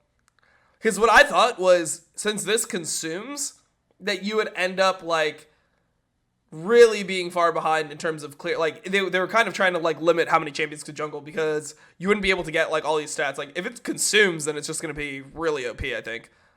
Like challenging smite, like what? Like the whole thing about challenging smite and Hailblade, like the whole thing about challenging smite and chilling smite was that you had to spend 1,000 gold for all this. So all this stuff that used to be worth 1,000 gold is gonna be only 350 gold essentially.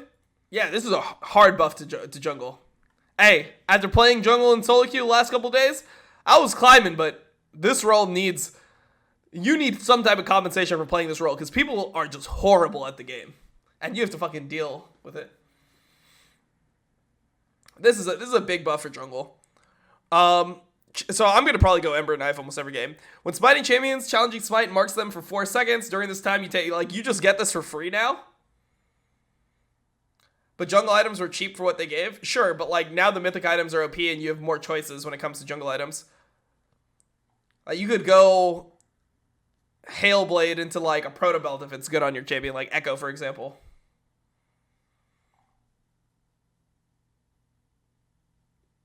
League clear feels a lot worse when you build lethality. Oh, interesting, okay. Jungle camp adjustments. Overall, our aim is to slightly improve pathing diversity and make the camps feel distinct. We're running a consistency pass to remove some arcane optimizations and rules that aren't apparent in the game. Wait, what? We're running a consistency pass to remove some arcane optimizations and rules that aren't apparent in game. Is that English? Does that mean anything to anyone? We're running a consistency pass to remove some arcane optimizations and rules that aren't apparent in-game. Gromp and Scuttle, in particular, are getting changes to emphasize their uniqueness. In Scuttle's case, she'll also feel a little less costly.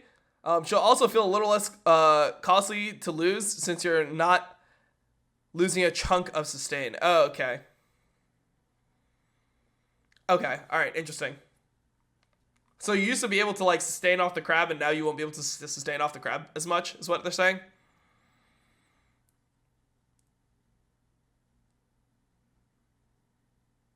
Arcane? What does arcane mean? I thought old was archaic. We're running it. What is the consistency? We're running our consistency to remove some arcane optimizations.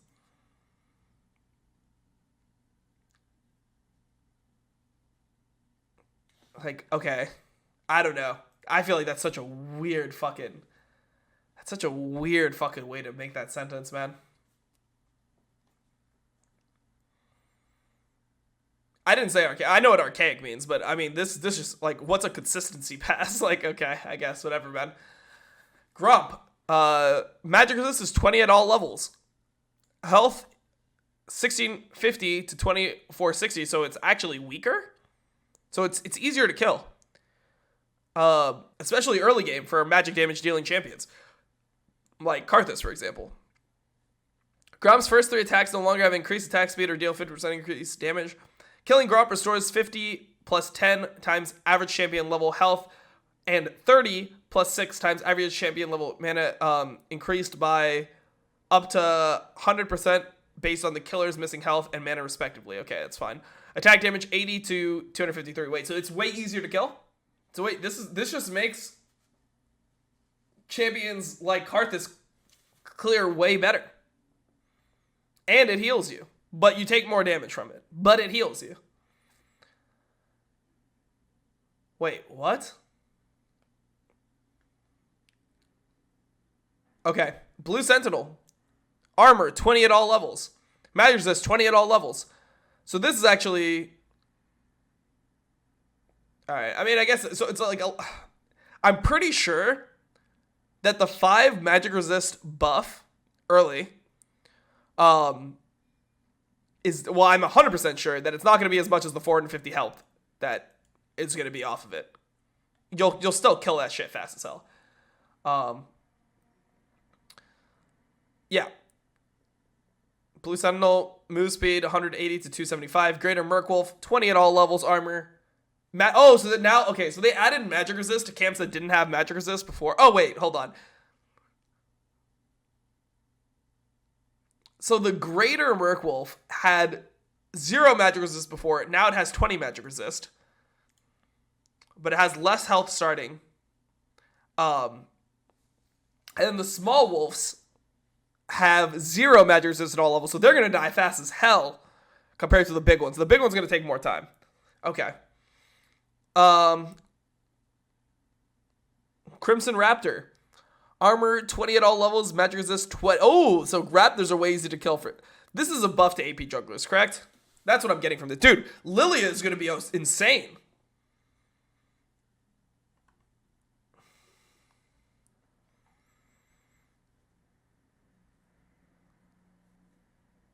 Lilia is just going to be so insane.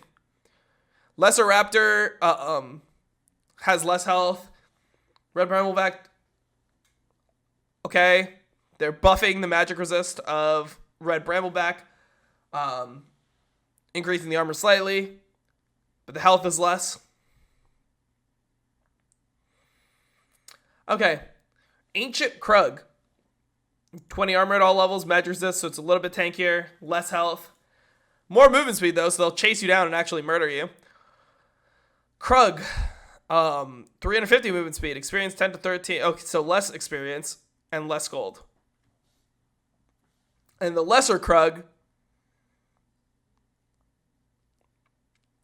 is that 10 or is that 13? I think that's 10. I'm not sure. Lesser Krug has 400 movement speed, experience is buffed. Okay, so the medium Krugs are more experienced, and then the small Krugs are less. Rift Scuttler, 20 armor, 20 MR, so way weaker, less health. Spawns with 60% max health shield. Shield breaks when immobilized. Ooh.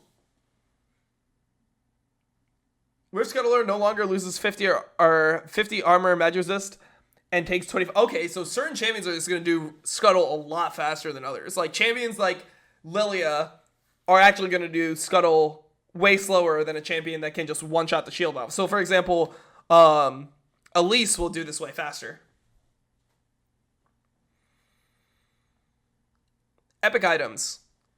Epic items are the tier below legendary. They're mid-tier components of legendary and mythic items to build out of basic items. That build out of basic items. Oh, interesting. Interesting.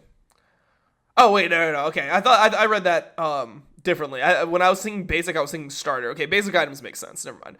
Like legendaries, we're providing blank slate presentations of these epics to give you a clean read of what you want to pick or when you'll want to pick them up. New and updated have been mixed together since there aren't as many. Okay. Noon Quiver. So this is like your recurve bow. Let me use the restroom real quick. Be right back. Okay. All right, we're back. All right. Noon Quiver. Sure, man. Noon Quiver. Dude, we're 4 hours in. Holy fuck. Okay. Marksman champions suffer from awkward early game components that leave them missing either attack damage or attack speed, both of which are critical for them to feel powerful. So we created Noon Quiver, an epic Noon Quiver. Noon Quiver. Noon Quiver and wait, what? Why is there a dash here? So we created Noon Quiver, an epic that specifically builds into Marksman Mythics and features both stats. Noon Quiver also amplifies Marksman's PvE capabilities to provide the early lane management Marksman champions crave without sending their PvP power over the top. Lastly, by giving it a smooth build path of smaller parts, it avoids the lane snowballing issue BF Sword had if you were forced to back before saving up 1,300 gold. You're going to be Freaks Timer? I hope so. 1,300 gold. Build path, longsword plus dagger plus longsword plus 300 gold. Attack damage, 30. Attack speed, 15%. Effects, precision. Attacks deal an additional 20 physical damage to minions and monsters. Okay. So, it's going to give you attack damage and attack speed. Interesting. And I guess the thing that's big here is that you're not going to end up as far behind in lane, right? Like, if you have longsword, dagger, longsword, right? Like, let's say you back and you have 1050. Or, sorry, 1,000. Let's say you have 1,000 gold. You can buy longsword, dagger, longsword, and then you'll still have 20 AD, 12% attack speed. So if the other guy has 300 gold up on you, sure, he can like push the wave faster to minions and monsters, but in terms of raw combat power, it's not going to be as bad as like if you used to back at like 1,000 gold and he backed at 1,300, he would have BF sword and you'd have a pickaxe and then you'd just be down. Well, actually, BF sword was only 40, right? And pickaxe was 25, so you'd be down 15 AD. Here you'd be down 10 AD and 3% attack speed. It'd be a little bit better. It'd be marginally better than before. Okay. But actually, because they can push the wave so much faster, it actually might be worse than before. We'll see. We'll have to see how it actually interacts with lanes. Rage Knife. Giving on-hit champions the flexibility to access Ginsu's new crit converting effect without completing Rage Blade itself, so they can spec into crit chance items if the situation calls for it. Rage Knife.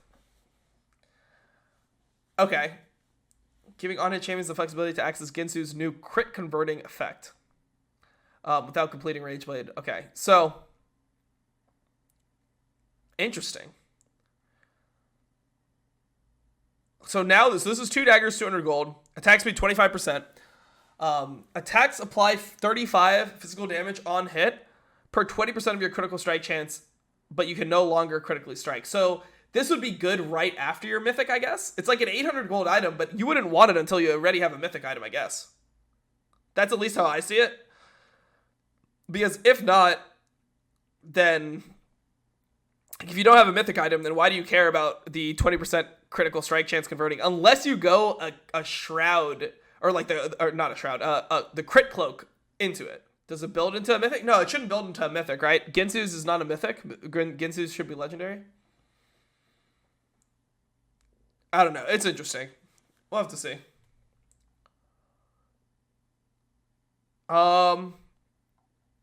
Blighting Jewel. Percent armor penetration has Last Whisper as a component.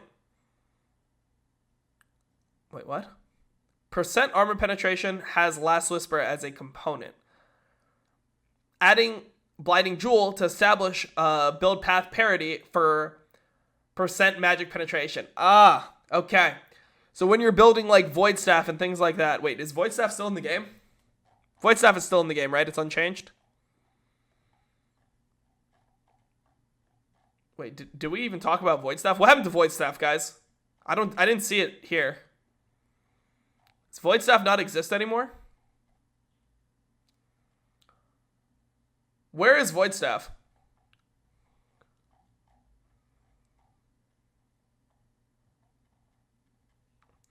Wait, Void Staff is unchanged, but how could Void Staff be unchanged how could Void Staff be unchanged if this built into Void Staff?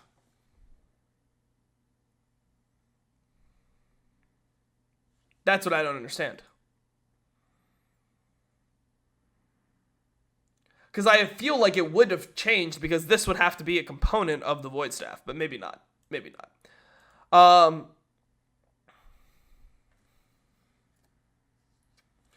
right. Total cost $12.50. So I thought that this was going to build into Void Staff, but if Void Staff hasn't changed its build path, then I don't know. We'll have to see later on.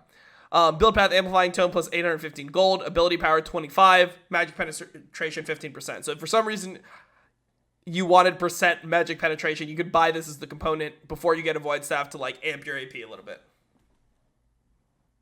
Does build into Void. Control F. I just wanted to scroll because I wanted to see if I missed a AP section of items. And I wanted to see if there was other items that are not Void Staff that this built into. That's like the main thing.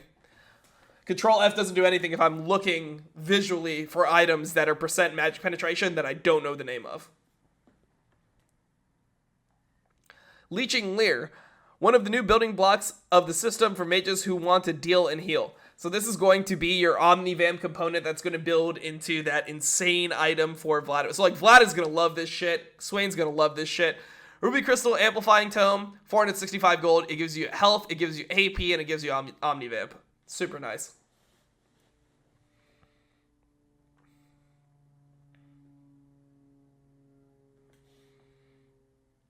Control F Magic Pen. I mean, there's so many items with Magic Pen, and then it's like percentage magic penetration is what I'm looking for, not flat Magic Pen. Like, I'd have to type magic penetration, :space, %. And then it would maybe come up. I don't think it's worth.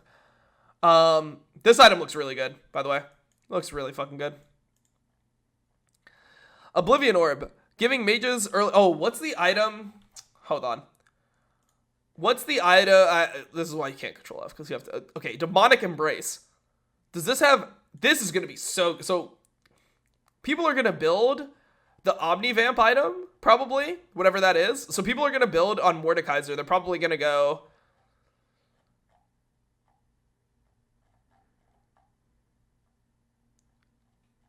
Riftmaker.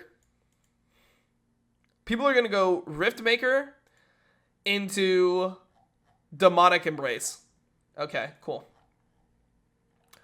Oblivion Orb. Giving mages earlier access to grievous wounds like physical damage dealers get from Executioner's Calling. This is actually kind of OP, I think. Because this is like just more buffs to like jungle AP junglers. This is really OP because now you're not going to have to buy a whole item. Before, for AP, if you wanted healing reduction for your lane, it was like, I have to go full fucking Morellos. I had to spend 3,000 gold to get Grievous Wounds. Now you can buy Grievous Wounds for 40% for 800 gold. So Oblivion Orb's super OP. 800 gold, Amplifying Tome, Ability Power, Cursed. Yeah. Does what you think it does. Seeker's Arm Guard. Simplifying and making the item cheaper. 900 gold, Cloth Armor plus Amplifying Tome plus 165 gold, 30 AP, 15 armor, killing a unit grants 1 armor, stacking up to 30 times. 45 armor for 900 gold? 45 armor. Wait, am I reading this wrong? 45 armor, 30 AP for 900. This is like the most broken item in the fucking game. What? This like kills lethality, dude. What? This can't be right. There is no way I'm reading this correctly. What's a chain vest? How much armor is a chain vest?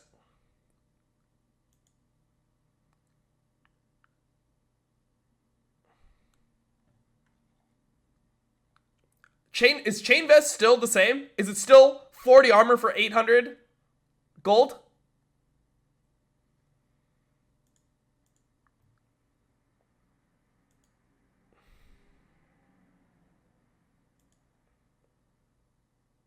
It's still the same? So chain vest is still the same. Okay, so for 800 gold, you get 40 armor. For a tank. For an assassin, for an AP, you get 30 AP and 5 extra armor for 100 gold. What am I Hello? Guys, am I in? Something must be wrong. Something must be wrong. I must not be reading this correctly. There is no way that a chain vest... I have to tweet this. I have to angrily tweet this in all caps. There is no way a chain vest is 800 gold for 40 armor, and Seeker's Arm Guard is 900 gold for 30 AP and 45 armor. Nah, it's not a thing. For 15 armored, Dom. Killing a unit grants 1 armor, stacking up to 30 times. What's 30 times 1 plus 15? Are we this dumb? Oh my god, it's so fucking turbo broken. I've never seen anything like this. And Zanya's is 2,500 gold. It's the best item in the game. Hextech Alternator. Opening up the item to be less restrictive on who can take it and use it. The damage proc now applies to abilities too. Okay, so it's like a revolver, but also you can apply it with abilities. Amtone plus 180 gold, 40 AP, damaging an enemy champion deals an additional 50 to 125 magic damage, 40-second cooldown. Boom. Easy. It's a revolver, but your spells proc it too. That's all that needs to be said. Balmy Cinder.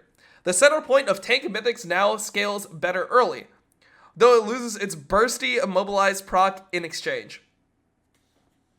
1,000 gold, Ruby Crystal, 200 gold, 300 health. Deal 15 plus 1% bonus health magic damage per second to nearby enemies, increased by 50% against minions and 100% against monsters. It's just shit. It's just garbage, isn't it? Yeah, it's just a garbage item. It's so crazy. that this is in the game. Yeah, it's just a shit item. Nice. Winged Moonplate. We didn't have a movement speed plus health component. Now we do. Total cost, 800 gold. Build path, Ruby Crystal plus 400 gold. Health, 150. Now grants 5% movement speed. We didn't have a movement speed and health component. Okay, interesting. So this combines into the items that are going to have movement speed and health, like Dead Man's Plate. That's just what this is. Okay, Verdant Banner. Giving an MR equivalent to Seeker's Arm Guard. So when you need to survive a difficult AP power lane, you have options. Okay. So this will be for like your Banshee's Veil. 1,200 gold. Null Magic Mantle plus Amplifying Tome plus 315 gold. 25 AP, so less AP than the other one. Magic Resist, 25 Magic Resist. Every 60 seconds, gain 3 Magic Resist. Adaptive. Every 60 seconds, gain 3 Magic Resist. Max 15. So in 5 minutes, it fully stacks. Taking magic damage from enemy champions reduces the time until the next increase by 5% of the damage taken. Example, taking 100 magic damage reduces the time by 5 seconds. Okay. So this will probably stack in roughly like 4 minutes. I mean, if you're getting traded on heavily, it could be more than that. Hey, you get the shit beat out of you. You get the shit beat out of you in lane. Somebody does 1,000 magic damage to you. You tank it on purpose to gain MR because you know you're going to base. Holy shit! It's genius. If you take 2,000 magic damage, 100 seconds off, that's a minute 40. Or if you're transferring time, 3 minutes, 20 seconds. Fully stacked Verdant Barrier. Oh, why was I saying banner before? I can't read. This looks pretty shit. Yeah, this looks... I mean, the other thing is 900, so... Yeah. Yeah, it's shit. It's just garbage. Warden's Mail. Changing the previous effect to something more selfish and noticeable by the owner. 1,000 gold, cloth armor and cloth armor, plus 400, so same components. 40 armor, reduce incoming damage from basic attacks by 0.5%, bonus health capped at 40%. So this already has the passive. This garbage ass passive. So let's say when you have this early on in the game, you're going to have 1,500 health. Right? You have 1,500 health. So 0.5% of your bonus health. That's 7.5 motherfucking damage. Every time they auto you, you take 7.5 damage less. You're fucking smurfing. Oh shit, no, sorry dude, I meant it's a 75 health. People will literally heal you when they auto attack, right guys? Oh wait, it's bonus health. Holy shit, wait, that's bonus health. It's not even total health. Wait, is the other one's total health, right? Whatever it is. The other one is total health, correct? I don't even know what the items are that it's on. I guess it's randomness of your max health. Okay. Wow, it's even shittier. Holy shit, it's even shittier. This is your max health. So this is what I was saying before. That's bonus health. So what's your bonus health going to be? Like 300, 400? 0.5% of 500. Nah. It's actually crazy. Don't tell me. It's going to literally reduce like 2 damage. This is crazy. This is actually just nuts. How do they come out with this and not realize how fucking shit tanks are going to be right off the bat? Like, when I look at this, I'm like, yeah, it's just, tanks are just shit. They look shit. Their fucking items are less efficient than mage items. A mage is going to be building a Seeker's Arm Guard and be tankier than, like, a fucking Cho'Gath that has a chain vest. Nah. It's garbage. Garbage, garbage, garbage, garbage, garbage. Tanks are garbage. They're dead, dead, dead, dead, dead, dead. Phage. Changing Phage into a health scaling epic that helps fighters beef up in longer fights. Its old passive is moving to a new item. Look down a few lines. Oh yeah, this is gonna be the one, right? Okay. 1,100 gold. Ruby Crystal, Longsword, 350 gold. 15 attack damage, 200 health. After you deal physical damage to a champion, restore 2% for melee, 1% health. Max. Oh, okay. Not bad. So your Phage is going to be like a little mini grass proc that you get in lane. It's, so Phage was 1250 before, correct? Yeah, I think it was 1250. Was it 1250? Yeah, it was 1250. So Phage was 1250. So it's so you don't get the movement speed anymore, but you get like a little grasp proc if you deal physical damage to enemy champions. But this is like a bruiser item, obviously. Hearthbound Axe. Home to Phage's old passive, our new, more agility-themed weapon offers movement speed on hit and builds into several items that do the same. Total cost 1100 gold, build path, dagger, longsword, and 450 gold. Attack damage, attack speed, nimble attacking unit grants 20 for melee, 10 for range movement speed for 2 seconds. Phage passive.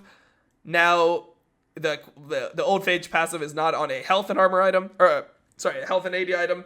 It is on an AD and attack speed item. Different. Okay.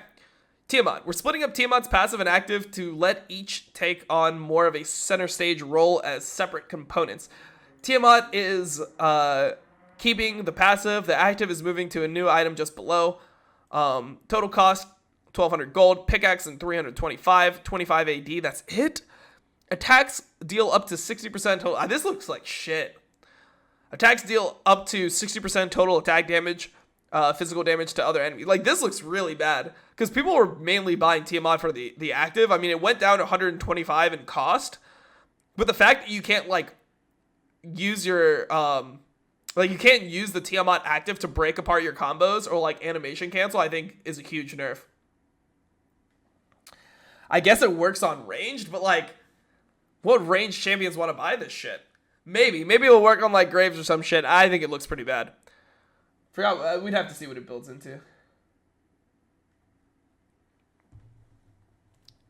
Iron Spike Whip. Tiamat's active and passives are split up to let each of them take more center stage and their respective item. Makes sense. Iron Spike Whip inherited Tiamat's actives. Total cost 1200 gold. Build path pickaxe was 325. So it has more AD.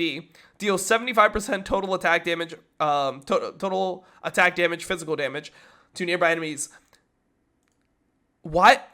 Dude, doesn't this just read poorly? Can't you just put like an as in there? Deals 75% total attack damage as physical damage to nearby enemies. Why does it say deals 75% total attack damage, physical damage to nearby enemies? Like, it's just so cringe to read it. Minions and monsters below 50% health take 200% damage. 15-second cooldown, affected by ability haste.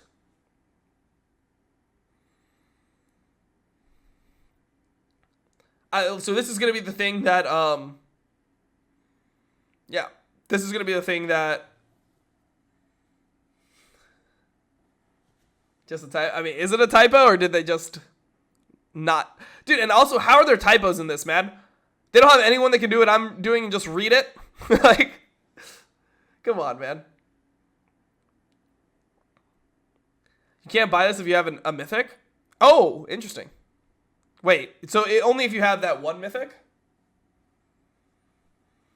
But so the Iron Spike Whip is affected by ability haste. So I wonder how many actives are affected by ability haste, or if this is just unique to this one. It would take 6 hours. Yeah, I mean, wait. So I'm a banned LPP piece of dog shit that they threw out on the fucking street, and I gotta read this shit, but the people that work for the company don't?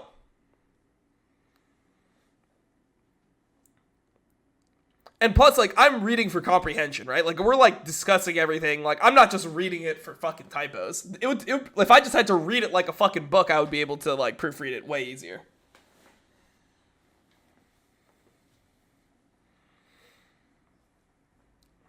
Okay. Dom, it'll be okay, man. It won't be okay.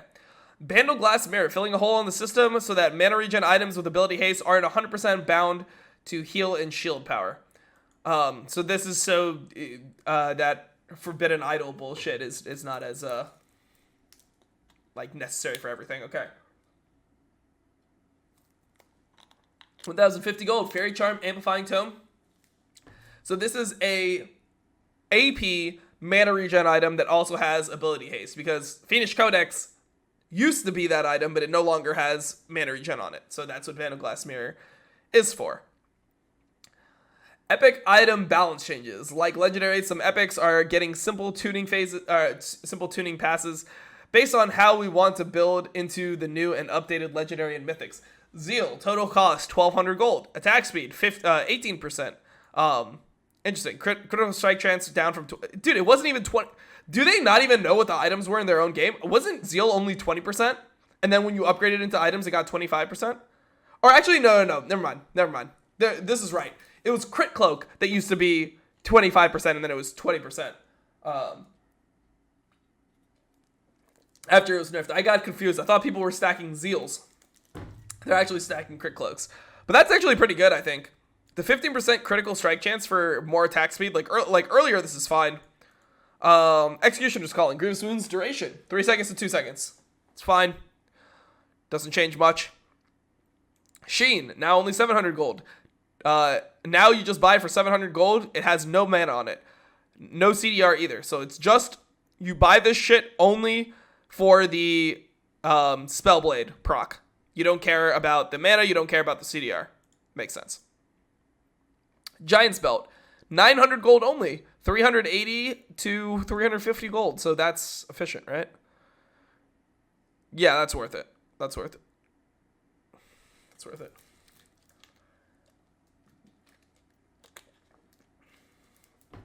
So 1 gold was 3.8 health. Yeah, so 1 gold is 0.38 health. So 10 gold was at a 3.8 health per 10 gold, whatever. This seems efficient to me. Negatron. Yeah, it's definitely efficient. Okay, Megatron. Total cost is 900 gold instead of 720. Magic resist 1 from 40 to 50. It's fine as well. Spectre's Cal. Spectre's Cal is 1250 gold now. It's fine. Angels of the Legion. It gives you 10 ability haste, but it's 400 more expensive. Probably not the best with. I mean, so it builds into Lock. Locket's going to be really OP, by the way. Interesting. Quicksilver Sash. They just redid the wording. We realize what that is. Forbidden Idol. Fairy Charm plus 550 gold. Total cost unchanged. Heal and shield power is 10% now, but has no CDR in it. Okay, makes sense. Basic, starter, and support items. Tear of the Goddess. Moving Tear into the starting item space to serve as a greedy scaling option for spellcasters. The stacking mechanic has been changed to discourage empty spell spamming and encourage opportunistic trading. Nice, so you're not going to just fucking throw your Qs on the way to lane as an Ezreal. You actually have to, like, use them on an enemy champion. 400 gold, 150 mana, attacks deal an additional 5 physical damage to minions. So it's like a starting item, or it is a starting item now. Strike a target with an ability to consume a charge and gain 3 bonus mana, stacking up to 450 bonus mana. Bonus mana doubled if the target is a champion. Gain a new mana charge every 8 seconds. Maximum is 4 mana charges. So you can start with a tier. We'll have to see how good this actually is. Who's going to want to sacrifice the stats? Darkseal. Making Darkseal a better option for those who don't need mana and unbinding its strength from potions. 40 health, 15 AP, champion assist, and kills grant 1 or 2 stacks of glory, up to 10 stacks, lose 4 stacks on death, grants 5 ability power per stack of glory. Okay, that's a little bit interesting. I'm also just like randomly, I just had a random thought. I wonder how mana sustain is going to be for junglers, because if you build things like Leandri's, there's now mana on there, but you don't get the mana proc that you had on Runic Echoes that would constantly refill your mana. So maybe you do end up actually going in the jungle at some point now. Something I thought about.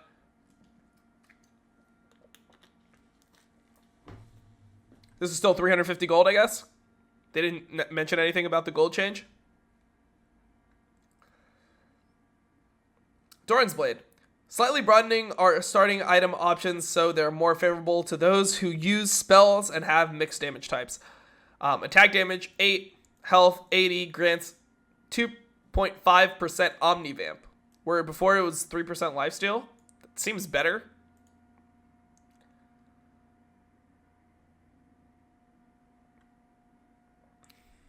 Okay, Doran's Ring. Opening up Doran's Ring to non-mana users and bringing back the old last hitting skill test. Ability power, 15 AP, 70 health. Killing a minion restores 6 mana. Excess mana, all 6 of it, if you can't gain mana, is converted into healing at a 50% rate. Interesting. So now, champions like Vlad can start with Doran's Ring way easier. And every time he last hits, he'll get 3 HP. So every wave, he'll get 18 HP. And you compare that to Doran's Shield and how much he would heal off that. Like, yeah, so now you have the option there. I feel like Vlad is going to want a Doran's Ring now.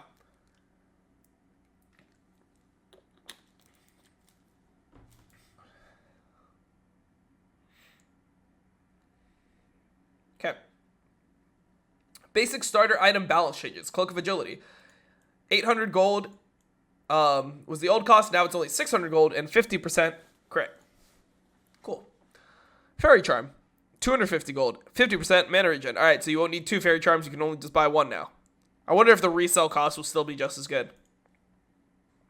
Support item balance changes.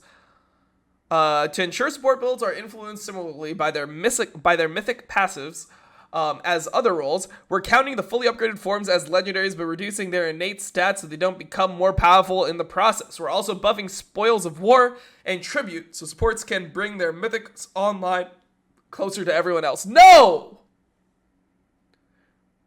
Keep them shit. Nerf supports. Supports need to be not champions, bro. I come from Dota. There's 3 supports that are like level 6 when the carries are level 18. That's what I want.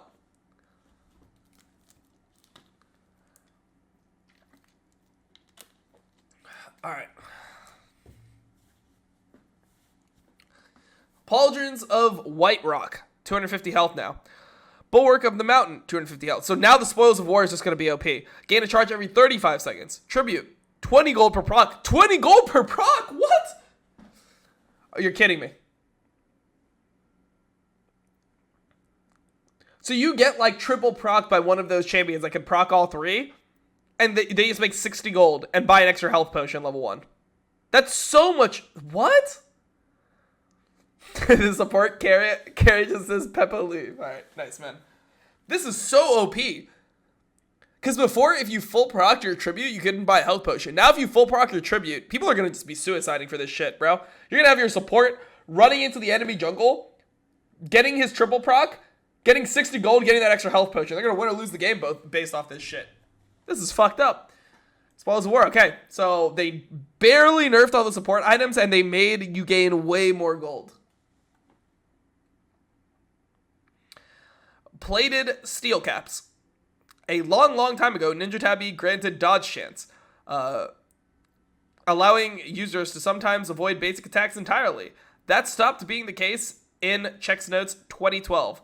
We're finally catching up and retheming these boots. Ninja Tabby are now called plated steel caps. So they're just broken still.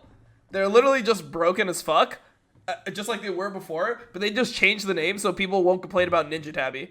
Or if you complain about Ninja Tabby, they'll be like, actually, they're called plated steel caps. I'll be like, shut the fuck up, you little bitch. They're broken. That's what we care about. Okay, removed items.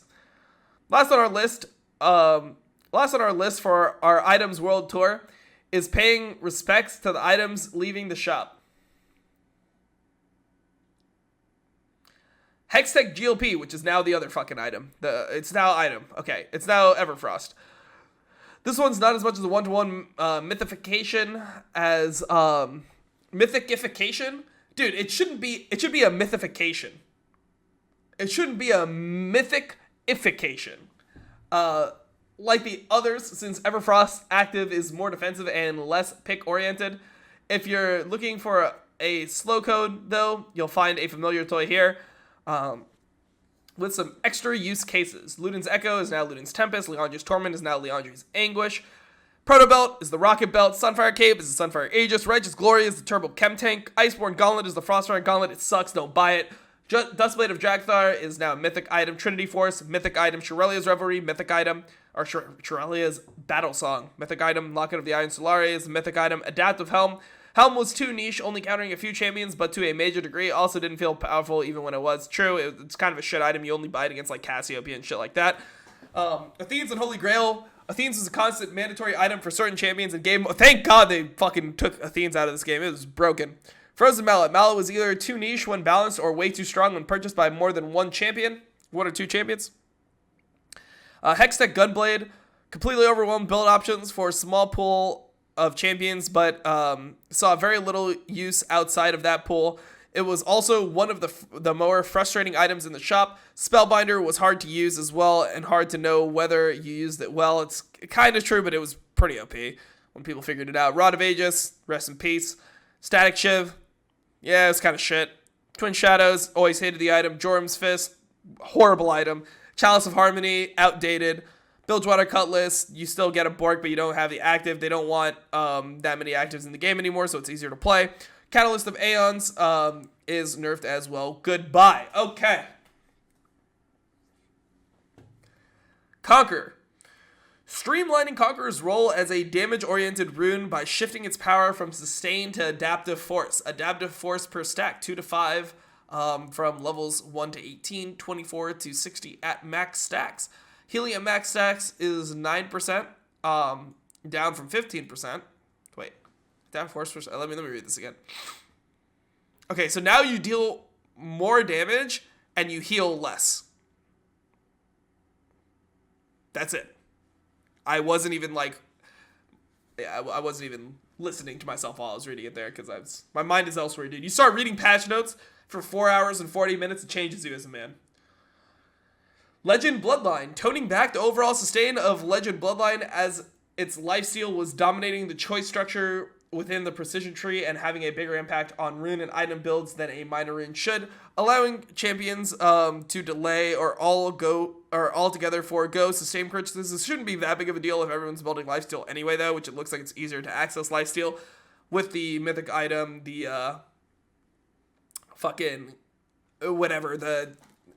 Iron Forge longbow, rage bow, whatever the fuck it's called.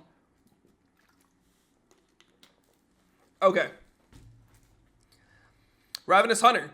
Similar to Bloodline and Conqueror, lowering the overall amount of free sustain within the rune system to open up more choices within the rune and item systems. 1% Omnivamp instead of healing for 1.5% plus 2.5% per bounty. That was the thing that was so OP. You get 5 procs of this. And then that's 12.5% plus 1.5%. That's 14% of health per every ability you used. Now it's 1% Omnivamp, 2% per bounty hunter stack. I mean, this actually works off auto attacks now, so maybe some attack damage champions could take it more. Will you upload this VOD to YouTube? Yeah, we're going to upload the whole fucking thing. I might just slap it on YouTube. Hey, you guys want a patch note rundown? 5-hour patch note rundown. Just fucking shove it down your throats. Let's go.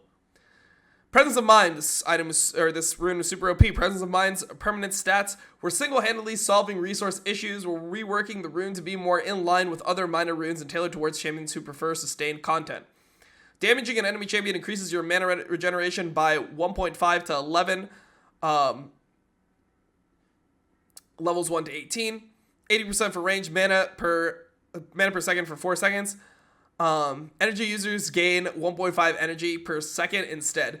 Restores 50% of your maximum mana regen per energy. So they're giving it, so it's more used now as a mana regen rune. And what it was before, the reason why it was so OP as a flat mana rune was because of the prevalence of Mana Moon and Seraph's Embrace. So people were using Presence of Mind to give them damage, right? Like you were gaining damage, you're getting AP, you're getting physical damage, attack damage off of Presence of Mind. Now it's like you take it if you need the mana sustain out of the offense tree, but it's not as useful for people to, take it on everything.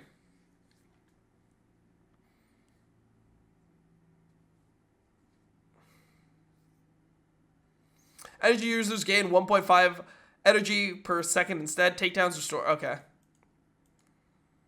We'll have to see how good that is. 1.5 energy per second. That sounds pretty bad. So you would need, if you were active for 30 seconds in a fight, you'd only gain 45 energy. but you still get the restoration of energy, but 15% of 200 energy. It's a pretty big nerf to energy. 1.5 energy is pretty bad, right?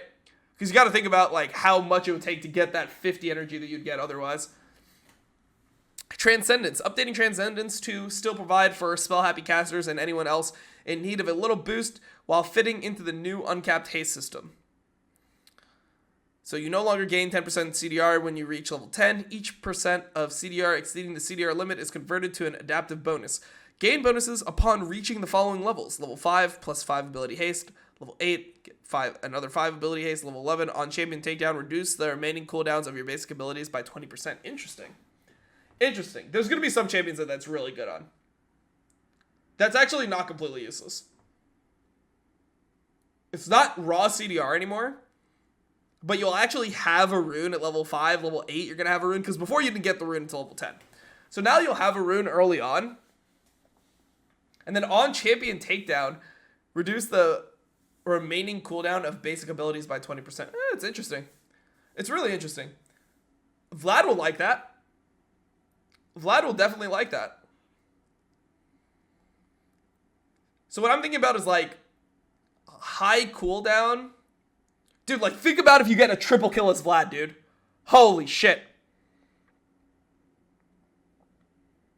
You can get your pullback in, like, 4 seconds, 5 seconds. Dude, Vlad will love that. Dude, Vlad is actually going to be broken. There's so many things that make Vlad good here. Guys, I'm telling you right now, Vlad is super OP. Transcendence. Zanya's being buffed. The new Omni Vamp mythic item. This one is going to be super nice. Riftmaker is going to be super nice. Then you have legendary items, right? Your legendary item. There was one here that was super good for... Actually, no, it wasn't even legendary. It was like an epic item, right? Let's see. I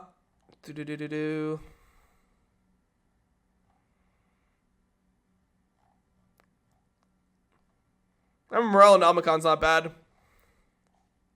What was the other item that we found that was super good for Vlad? Riftmaker? Oh, wait, no. So we have Riftmaker.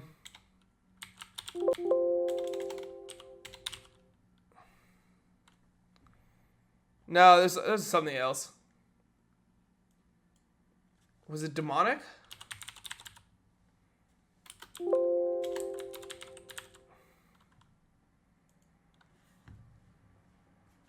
Oh yeah, this was super good. This was super good. Demonic Embrace. This is super good. Sustain damage. A new helm for bruisers and battle mages. Health, AP, dealing damage burns the enemies, and you gain 10 armor and magic resist while a champion is affected. Plus 0.25 armor and magic resist for each additional champion affected. You get in there, you hit like 4 or 5 people, you get armor, magic resist, health, you get a burn, more damage, you have insane sustain. The leeching one is super good. Leeching Lector or whatever it's called. It's a lot of stuff, man. Transcendence too. Vlad is gonna be OP. Alright. Cosmic Insight. Similar to Transcendence, Cosmic Insight has been updated to function in the new haste system. The rune is now more streamlined to focus on item haste and summoner spell. Summoner spell haste to reduce the low-cost haste system rune. No longer increases your CDR cap or grants CDR. 10 item haste. Oh my god. Item haste. This is going to be good with the new active items that are super broken, like Zanya's.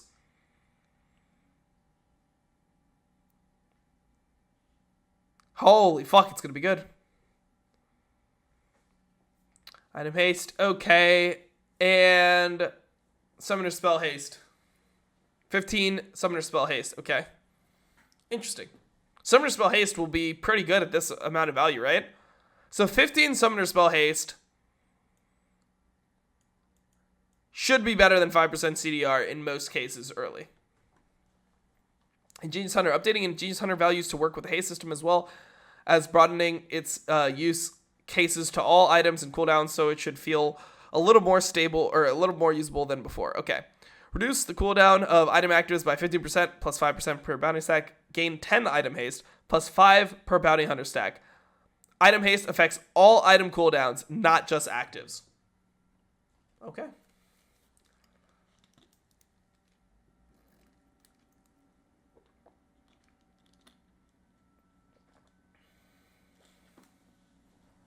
Yeah. It's interesting. Ingenious Hunter is super interesting. We were talking about the Ingenious Hunter stuff before. With all the actives and like how it's going to work. How people were going to go Zanyas and take Ingenious Hunter and everything. Okay. Ability haste rune stat. Okay. Alright. CDR rune stat. Okay, yeah. So it's 8 ability haste, which would be the equivalent of this. Time Warp Tonic. Small clarity update to Time Warp Tonic, as the cooldown on consumables was occasionally confusing to players for a minor rune. No longer puts the consumable on a short cooldown. If the consumables are stacked, the instant restoration is applied after the duration of the initial consumable ends. It's just clarity. Preseason champion adjustments. Alright, so we have 2 things left and then we're done.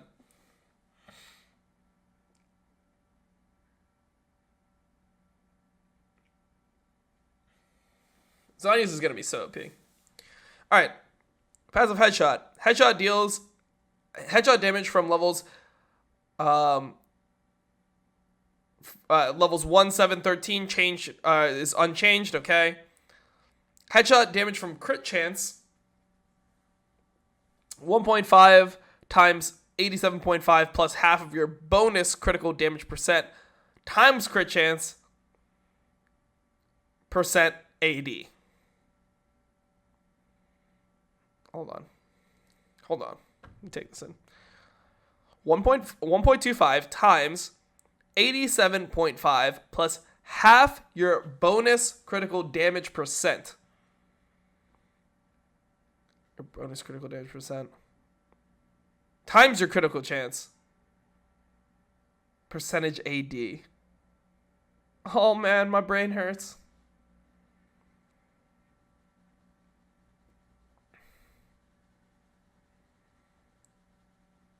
Wait, well, the thing that I don't understand here is the half of your bonus critical damage percent.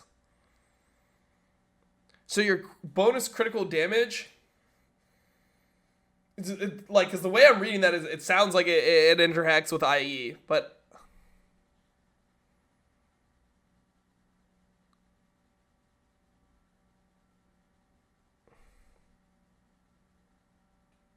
is it just IE?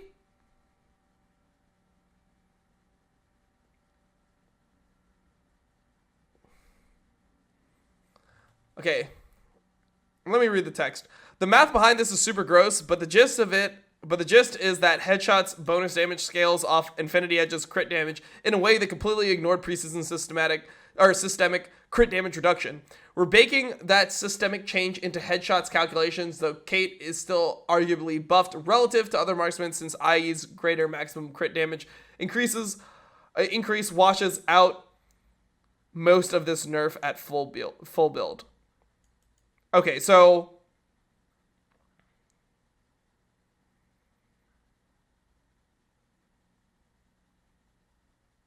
it's the same as before, just reduced from 100 to 87.5%. Dude, I don't even want to get into this one. I don't even want to start plugging numbers in and then trying to like figure out how much of a buff or nerf this is. I'll just read this and assume that they're correct on this. We're 5 hours in. I'm not fucking plugging numbers in and then trying to do all this. It's not worth it, bro. So like what? So this would be like 215. Oh my god, that's the worst part, is that IE makes your crit chance, because it's like 175 plus 40, so it's 215. So you get 107.5. Oh, okay, so it's the 107.5.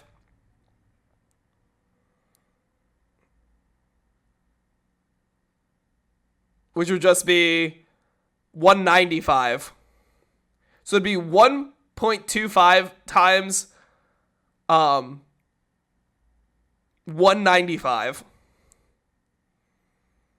times your critical strike chance, which could be like 60% AD. So that's what it'd be. Fuck it, man. Fuck it. Who cares, dude? Who cares? Who cares, man? I don't care. It's just so lame. It's so fucking lame. Jesus Christ. Jhin. Passive crit damage reduction and crit chance decreased. I'm not playing it. Well, I wanted to I literally just didn't. I didn't actually process this until I tried to put in the number, unfortunately. Passive crit damage reduction and crit chance decreased. We still want Jin's crits to feel noticeably different from his non-crits, so we're nerfing the AD he gets from crit chance instead of his crit damage. Crit damage reduction goes from 25% to 14%. Crits still deal 150% AD. Crit chance to AD conversion goes from 40% to 30%. So essentially they're just trying to make it so that he doesn't get as much raw AD from crit chance, but he still deals roughly the same damage. It should be fine because the new items should make up for it. Especially there's items that I think will be good. Like this one. The collector should be really good on Jhin. 12 lethality, 20% crit chance, 50 AD. Dealing damage that would leave an enemy below 5% health, executes them. Champion kills, granting additional 25 gold. Oh, this looks really good for Jhin. So it's not the end of the world for Jhin. Okay. Senna. Passive crit damage reduction and crit chance per 20 souls decreased. R now collects missed wraiths on cast. Oh, interesting. So you are across the map and you just get every fucking soul that's ever been... Well, I guess those souls only spawn around you, but it'll look kind of cool. Bringing Senna into the crit system by having her crits happen less, but hit even stronger than before. Passive Absolution. Crit damage reduction. From 35% to 14% crit steal, 150% AD. Crit chance per 20 souls. 15% to 10%. Okay. So you'll never... Yeah, okay, whatever. You're chilling here. Should be okay. Dawning Shadow now collects mixed wraiths. Okay, we said that. Tryndamere passive crit chance flattened, making sure Tryndamere doesn't waste stats at max Fury with this crit build. Passive Battle Fury. Crit chance per Fury point. It's 0.4 at all levels as passive. So it'll be stronger early, less strong late. And this is just because of the crit build that you'll be going. Because before, essentially, you need 2 crit items plus full rage, and then you'd be at 100%. But now, you need 3 crit items plus this to be at 100%. Yeah.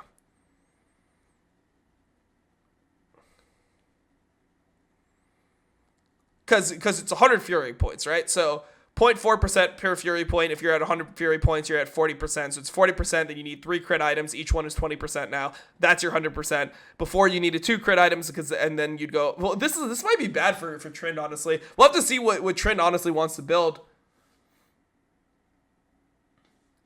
Because I feel like Trynd is going to want some of the other mythic items. I think that those seem better on Trynd than, I guess the Iron Bow, whatever. Immortal Shield Bow, this one. This doesn't seem as good for Trynd. Maybe it will be good for Trynd, who knows. It seems like Trynd will want, something like this, maybe.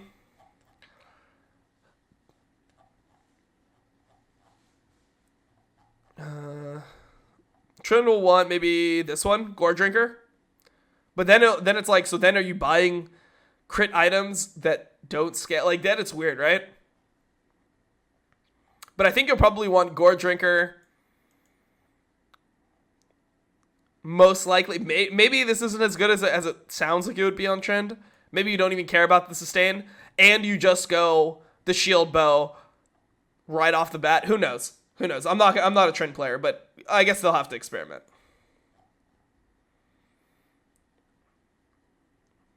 Yasuo, passive now converts crit strike chance above 100% to bonus AD. Oh, interesting. So now if you overcap.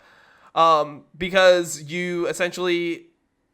So, yeah. So essentially before, you would get 2 items on Yasuo because it was 25% crit. So you'd get 2 items on Yasuo, IEPD, and you'd be at 100% crit, but you get 50 because it gets doubled from your passive. Now you're going to need 3 crit items on Yasuo, probably. So you're going to be at 120%, or you only get 2 and you're going to be at 80%.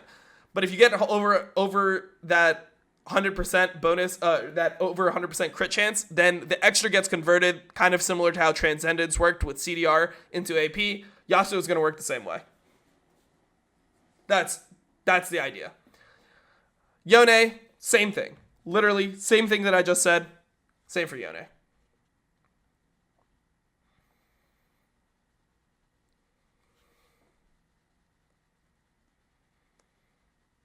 Okay. Akali, Q decreased later. Okay. So this is because of Presence of Mind. So Akali's not as doomed as we thought. Adjusted Akali for the loss of Hextech Gunblade and Presence of Mind's increased energy pool. I still don't know what you're going to want to build on Akali. Maybe you just build the Omnivamp. I don't know. It's weird. Q is 5-point strike. It goes from 120 to 80 now. So you won't get affected as much by how shit Presence of Mind is in terms of energy consumption. Katarina. Passive E and R now apply on-hit effects. R now deals hybrid damage and scales with attack speed. Weird. So is 80 Katarina a thing now? Can you go 80 attack speed Katarina? And because you get on-hit effects on your passive, on-hit effects on your Shunpo, and your Death Lotus, it could be good. Honestly, 80 cat might be a thing.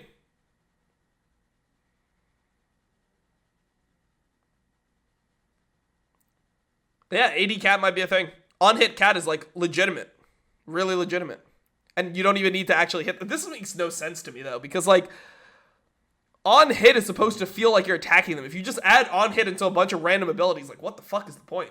It's so strange. Kale. Passive bonus attack speed now scales with AP. The landscape around Kale is shifting dramatically, and AP Kale in particular may take a while to find replacements for previous favorites like Hexa Gunblade. We're lending AP builds some aid and ensuring that both forms of Kale can hyperscale into the late game. Passive, Divine Ascent, bonus attack speed, 6% per enrage stack, 6% plus 2% AP per enrage stack. Okay. Interesting. So the passive bonus attack speed now scales with AP. So now when you're building AP Kale, it won't be as bad as like the system would make it seem.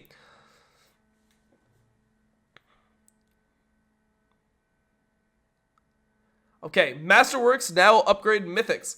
Or now gains increased bonus health in addition to armor and magic resist. Bonus defenses now increase per masterwork he creates. Interesting. So now you're going to get your armor and magic resist, which is going to scale off how many of the items you're making for your teammates, instead of you just getting all the stats immediately from hitting the level threshold, I guess. We're tying Ornn's Masterwork system into the Mythic system, opening up build diversity for both him and his allies by ensuring everyone can get an upgrade no matter what their build.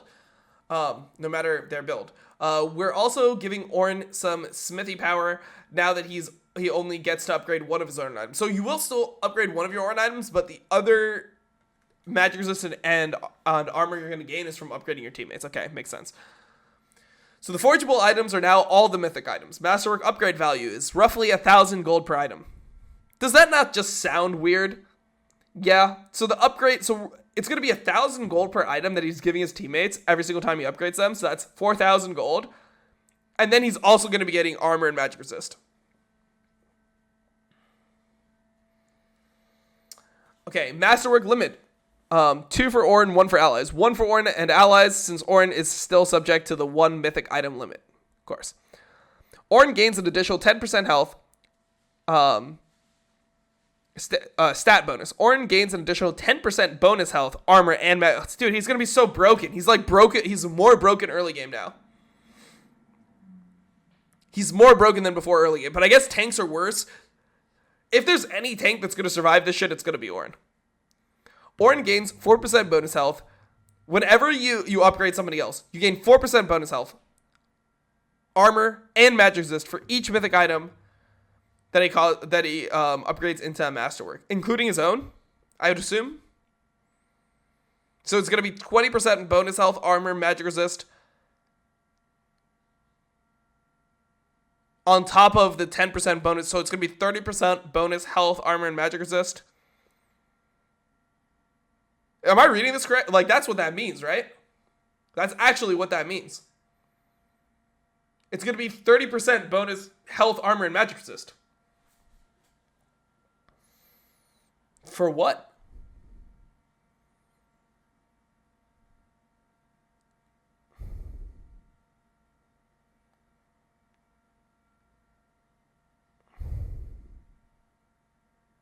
Why do I look so defeated? I've been reading League of Legends video game patch notes for 5 hours. The fuck do you mean, why do I look so defeated? And I'm still not done. The fuck do you mean, why do you look so defeated? And the stuff that I'm reading doesn't even sound nice. I just get fucking needled the whole time by Riot. It's like, haha, Seeker's Arm Guard. Oh, by the way, it's better than a chain vest. Oh, you like chain vest? Okay, well, we're building Seeker's Arm Guard now. Come on, man.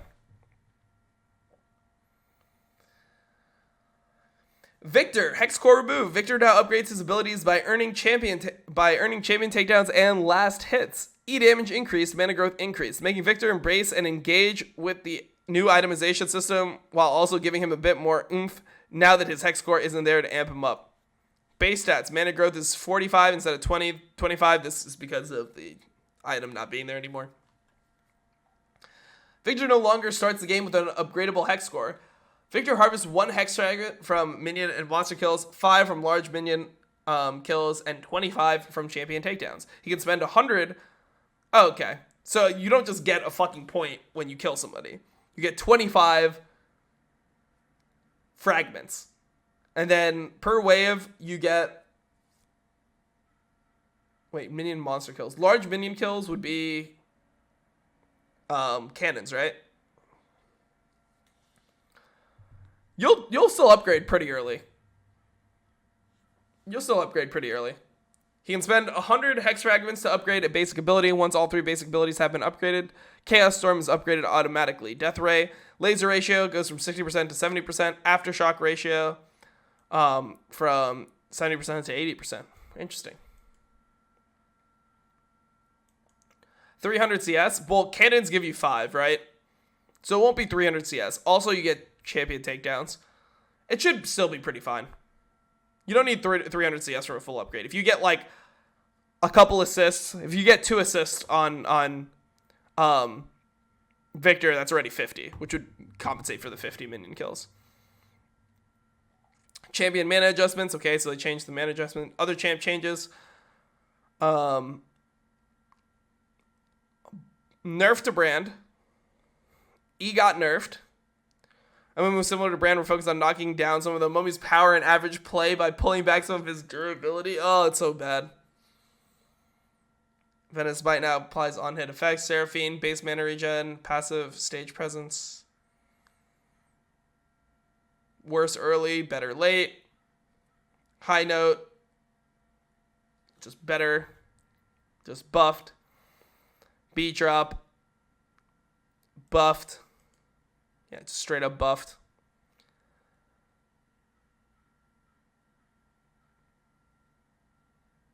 Interesting. Okay. Twitch. Deadly Venom damage and W slow now scale with AP. Contaminates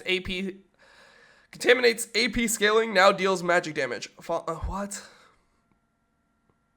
Nice, bro. AP Twitch. Like, what is it supposed to do? Is it just supposed to be for, like, Ginsu's or some shit? Wait, does Ginsu's not even give AP anymore? I don't even know what this is for. I literally don't get what the AP thing is for. Okay, whatever. Passive now scales with AP. E deals more damage to minions late. Should be fine. Alright, that's it. We're done. This will be my first takes. I'll give more complex takes when I have a little bit to process it. I mean, there's a lot of information to take in here, so I'll probably play a bit and then give my takes as I get more, more comfortable. Thanks for watching. Bye, guys. Later. Peace.